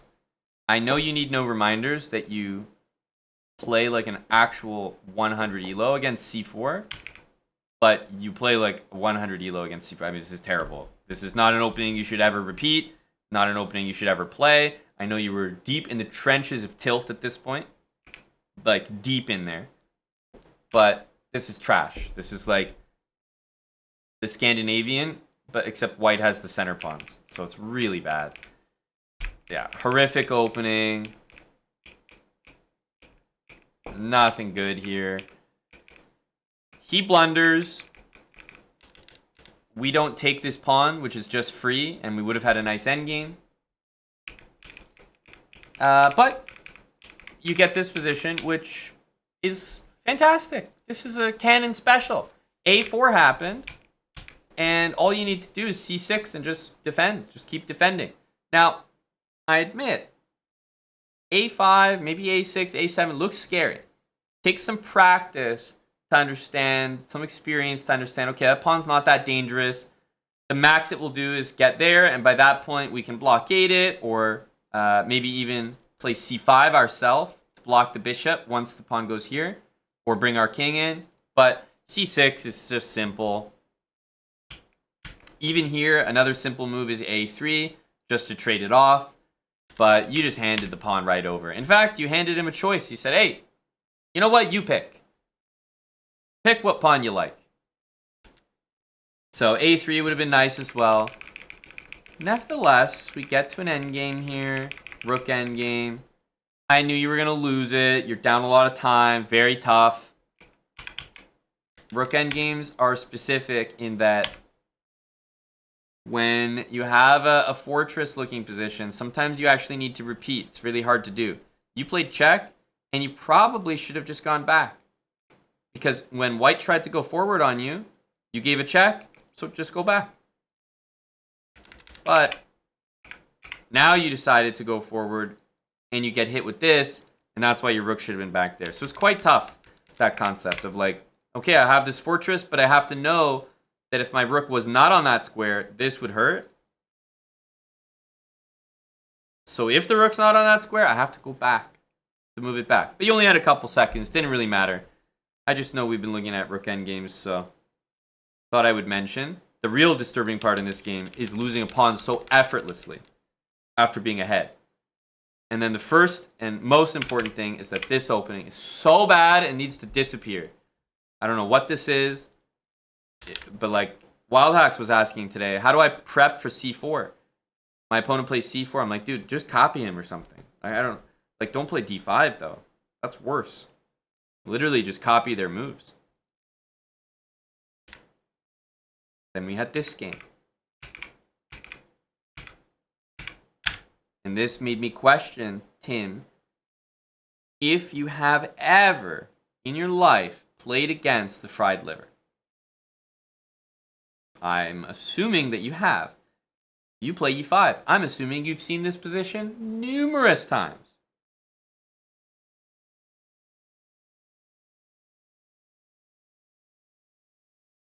Right? Like, that has to be the case. You play e5, dude.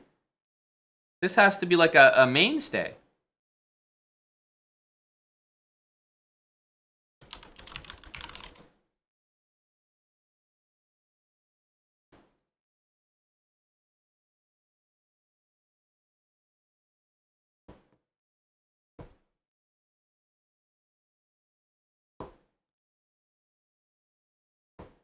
Like, the fact that you are so capable in the opening and you've had this position and literally 5 times you play knight takes d5 is ludicrous. The other move you played is h6, which is also terrible. Only once you've actually played a reasonable move here. That's incredible to me. There's no excuse for that. This is one of the most basic concepts in chess. You can't take this pawn, dude. Knight f7, you should be losing every game. But even other moves, you're taking L's in. d5, e takes, not knight takes. Knight a5 or b5 are really the only moves you should be considering here. But it's insane to keep taking this. It's a blunder that keeps happening. And what, you're going to keep losing to people playing the fried liver? This is elementary stuff for e5, e4, e5. Knight a5 you played before. c6, takes.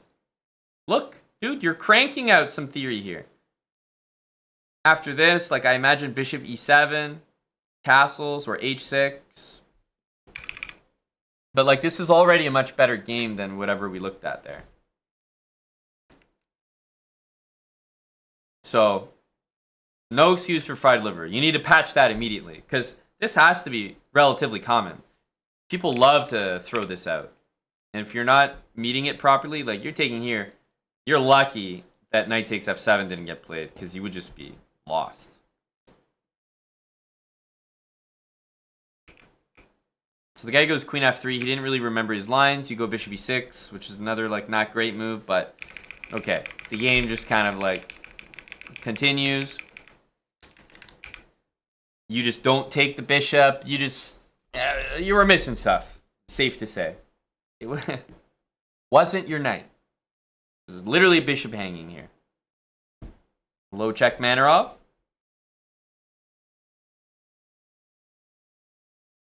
So definitely recheck the knight a5 line in the fried liver. It's the only line that you really need to know because if some dudes want to play the main line, like, I mean, you kind of have to know it, right? Otherwise, the whole opening gets undermined.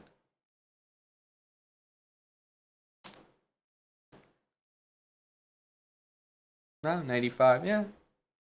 You could think of it that way, but you just have to remember, he's taken one of your pawns, right? After this, he's now taken 3 of your pawns for a piece.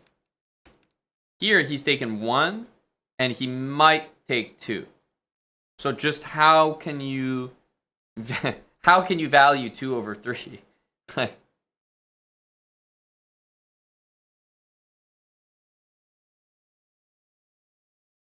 you just offered him more pawns than he deserved. This was rough. White has 3 connected pass pawns, so I would be very nervous. I'd be very nervous, Tim, even if somehow the pawns were even. It's like I would rather a situation where where I'm up a piece and I have pawns on both sides for safety. Whereas this, I'm looking at 3 connected pass pawns. And no matter how good of a player you are, you can lose this. It's just not comfortable. Bad things can happen to good people here. Whereas in this position, I wouldn't say that bad things are going to happen. Yeah, you'll always be able to get this pawn back on d4 because you can just put every piece on it and it's pinned. So yeah, you don't quite get it back, but just take it. Just take it. Anyhow, this game is all about just learn that fried liver line. Can't have you playing knight takes d5 over and over. This game was maximum tilt. I mean, hardly a discussion. I don't know what lines you play here necessarily, but this should be a pretty good opening for you if you know where the pieces go. If black doesn't have a bishop and you have that pawn on e5, queen g4 is a tremendous move every single time. Every time. This is a great move. In the French period. In the win hour, in the French, this is like exactly what you want. But without that bishop, it's golden. If they castle, they might already be losing. If they play g6, they're cooked. So it's just already like white's much, much better. So knight e2 is like, okay, like not a bad move. Bishop, but like I can tell with knight e2 that you don't really know what's up. It's just kind of a cagey move. Like why not play knight f3 if you're just making a natural move? Knight e2 is like you kind of like you have the wrong idea. That's the best way to say it. Knight e2 tells me that you think you have the idea, but you're wrong. Knight f3 tells me you don't really have the idea, but you're fine. Queen g4 tells me you have the idea. And it's the worst to do this one. To be that guy. Even if knight f3 you're not playing the best move, it's like, yeah, you're still playing a fine idea. Like, whatever. But this one, after c5, you're almost losing your bishop with c4. And what's bishop d5? We're going to give up our light squared bishop now. In the end, you actually lost it, but imagine that black played this. Are we really giving that piece up? Like, that feels bad. So, I did not like any part of this game. Didn't like this opening. You play queen g4 way too late. Hang every piece and mate yourself on the tilt train. But queen g4. Hit him with it immediately. And then develop the knight, castle. You've got h5. Pushing the h-pawn is the main idea in this line. So yes to the queen, yes to the h-pawn, yes to the knight, yes to castling. And then just put this bishop out somewhere.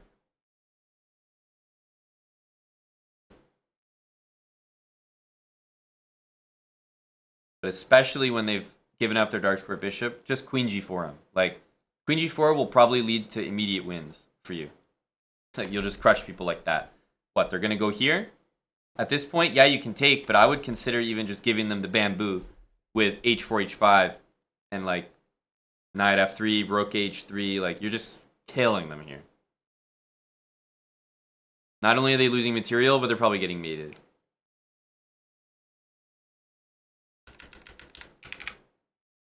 Yeah, we already mentioned g6. Just hit. I mean, the queen's trapped. You have to go here. Like, nasty pin, nasty dark squares. Just simple development, castle, bring a rook to the open file. Don't need to do anything fancy. Knight has a great outpost. Looks like a disaster for black. So that was this game.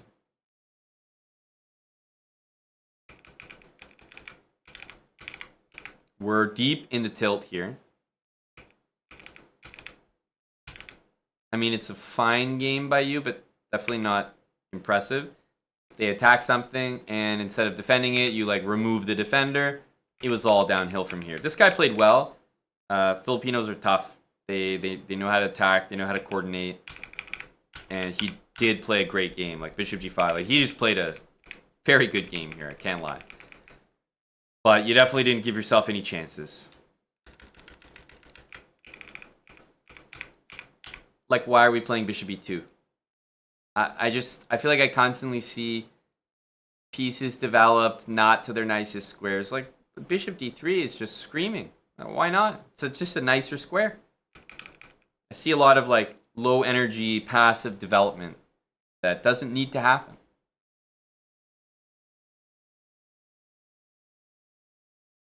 We decided to wrap up with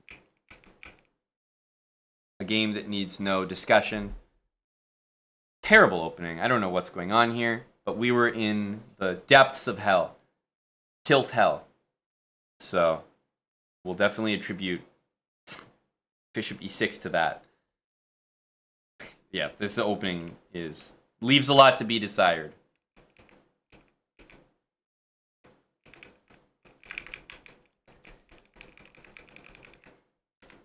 Our rook is attacked and our bishop's attacked. Instead of maybe a move like this to defend it, you know, keep it simple. Yeah, I don't know what's happening here. But it was time to stop. It was time to stop. Rightfully so. There's a lot to work on in there.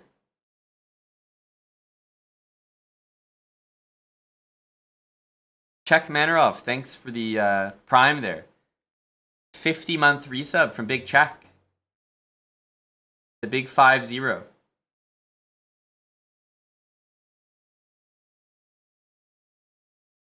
I'm not focused. Thanks for the 20 months. I think I already called that out, but thank you, man.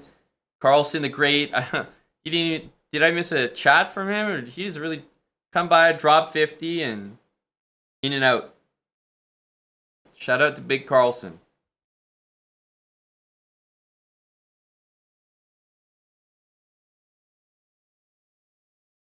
I think it was a hit and run, DLM. Like I was looking for the lad. All your favorites are in chat, Dr. Lord. Carlson the Great, Czech Manarov. It was a rough sesh for sure.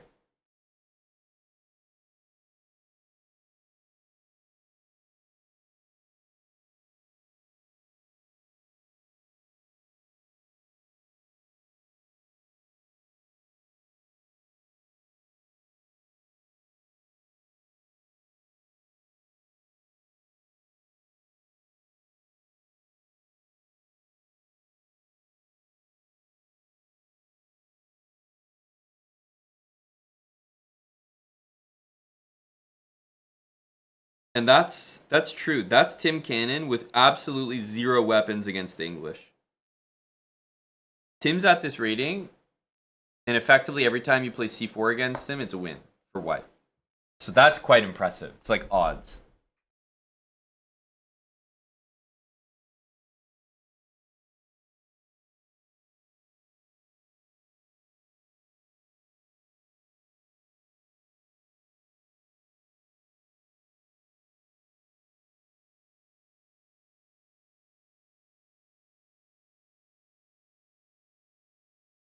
The warm down-tempo Friday evening music is really in full force.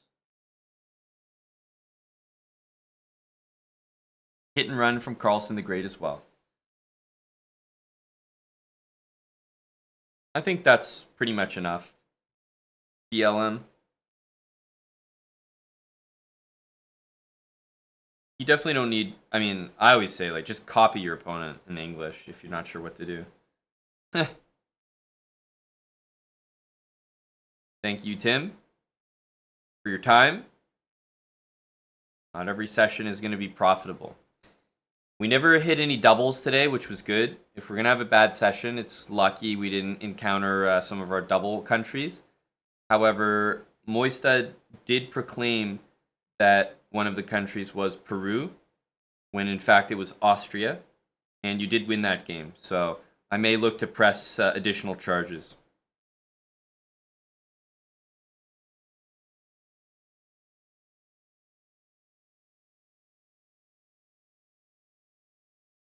Oleg, thanks for 21 months.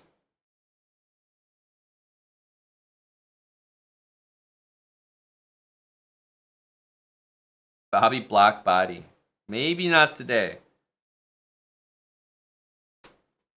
Yeah, probably not Not today, Mr. Bobby. But in general, yes, we got lots going on. I wouldn't necessarily call it a speed run, but I did reset all my bot progress. Maybe I can go through and play all the bots again. Oh yeah, the Immortal game as well. Tim, we basically paid $125 for a YouTube video today. So that's the result of our session. And honestly, it could be worse. So we can think of it that way.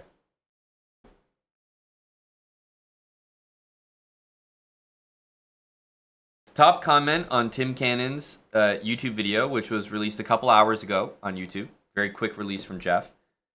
Apart from DLM's pasta, is Truffle Pup.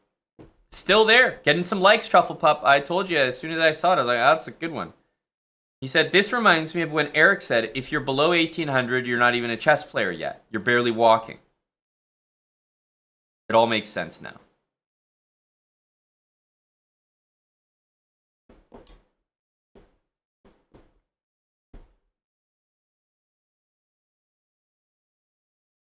Factual.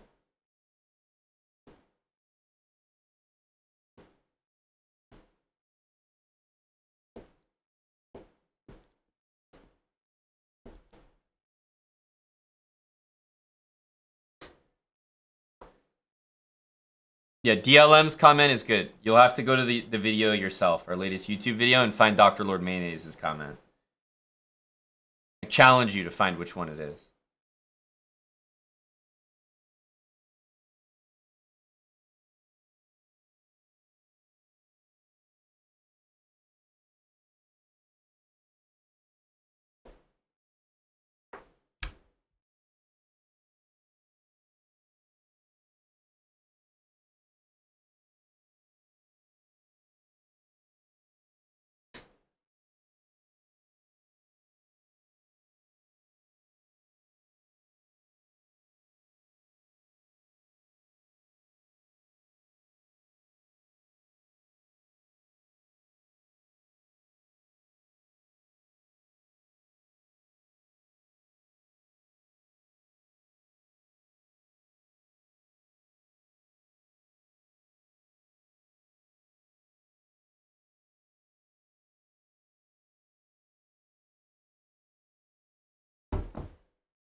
Thank you, Tonka. Is that a username a shout out to Big Tonka T by any chance? A great Tim TV session.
The chess.com system prevented you from challenging the chess.com guy. Karma, Dr. Lord. You need to be more active.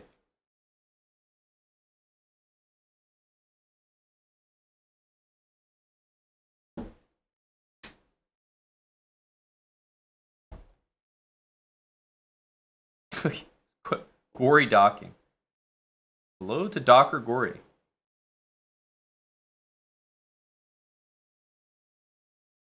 We're all wondering if you're docking a ship there, sir. Or a boat, rather.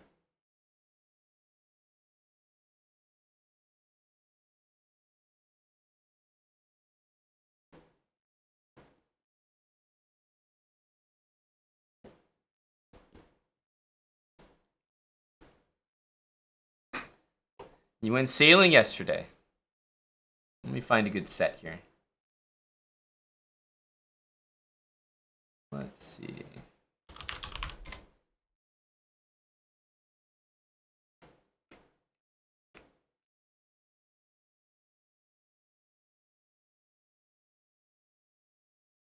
I haven't listened to this set. Let's give it a try. It's this one from Iceland. Never heard of the guy. Oh, okay.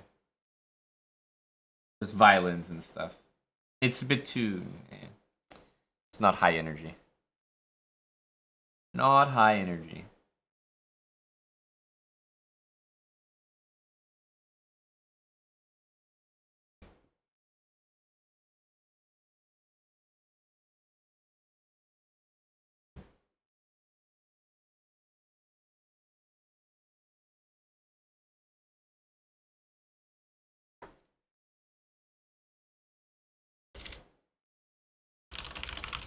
Okay.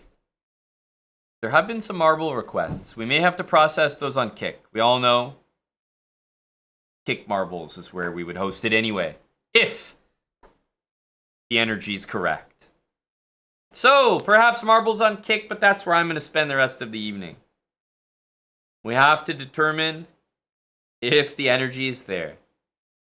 I will be doing a head count on Kick. Kick.com/chessbra. We're getting ever closer to 10,000 followers there. So if you're not following, it's definitely appreciated. If you made an account, it's free. We stream a lot there. We stream more than we do here on Twitch. So give us a follow.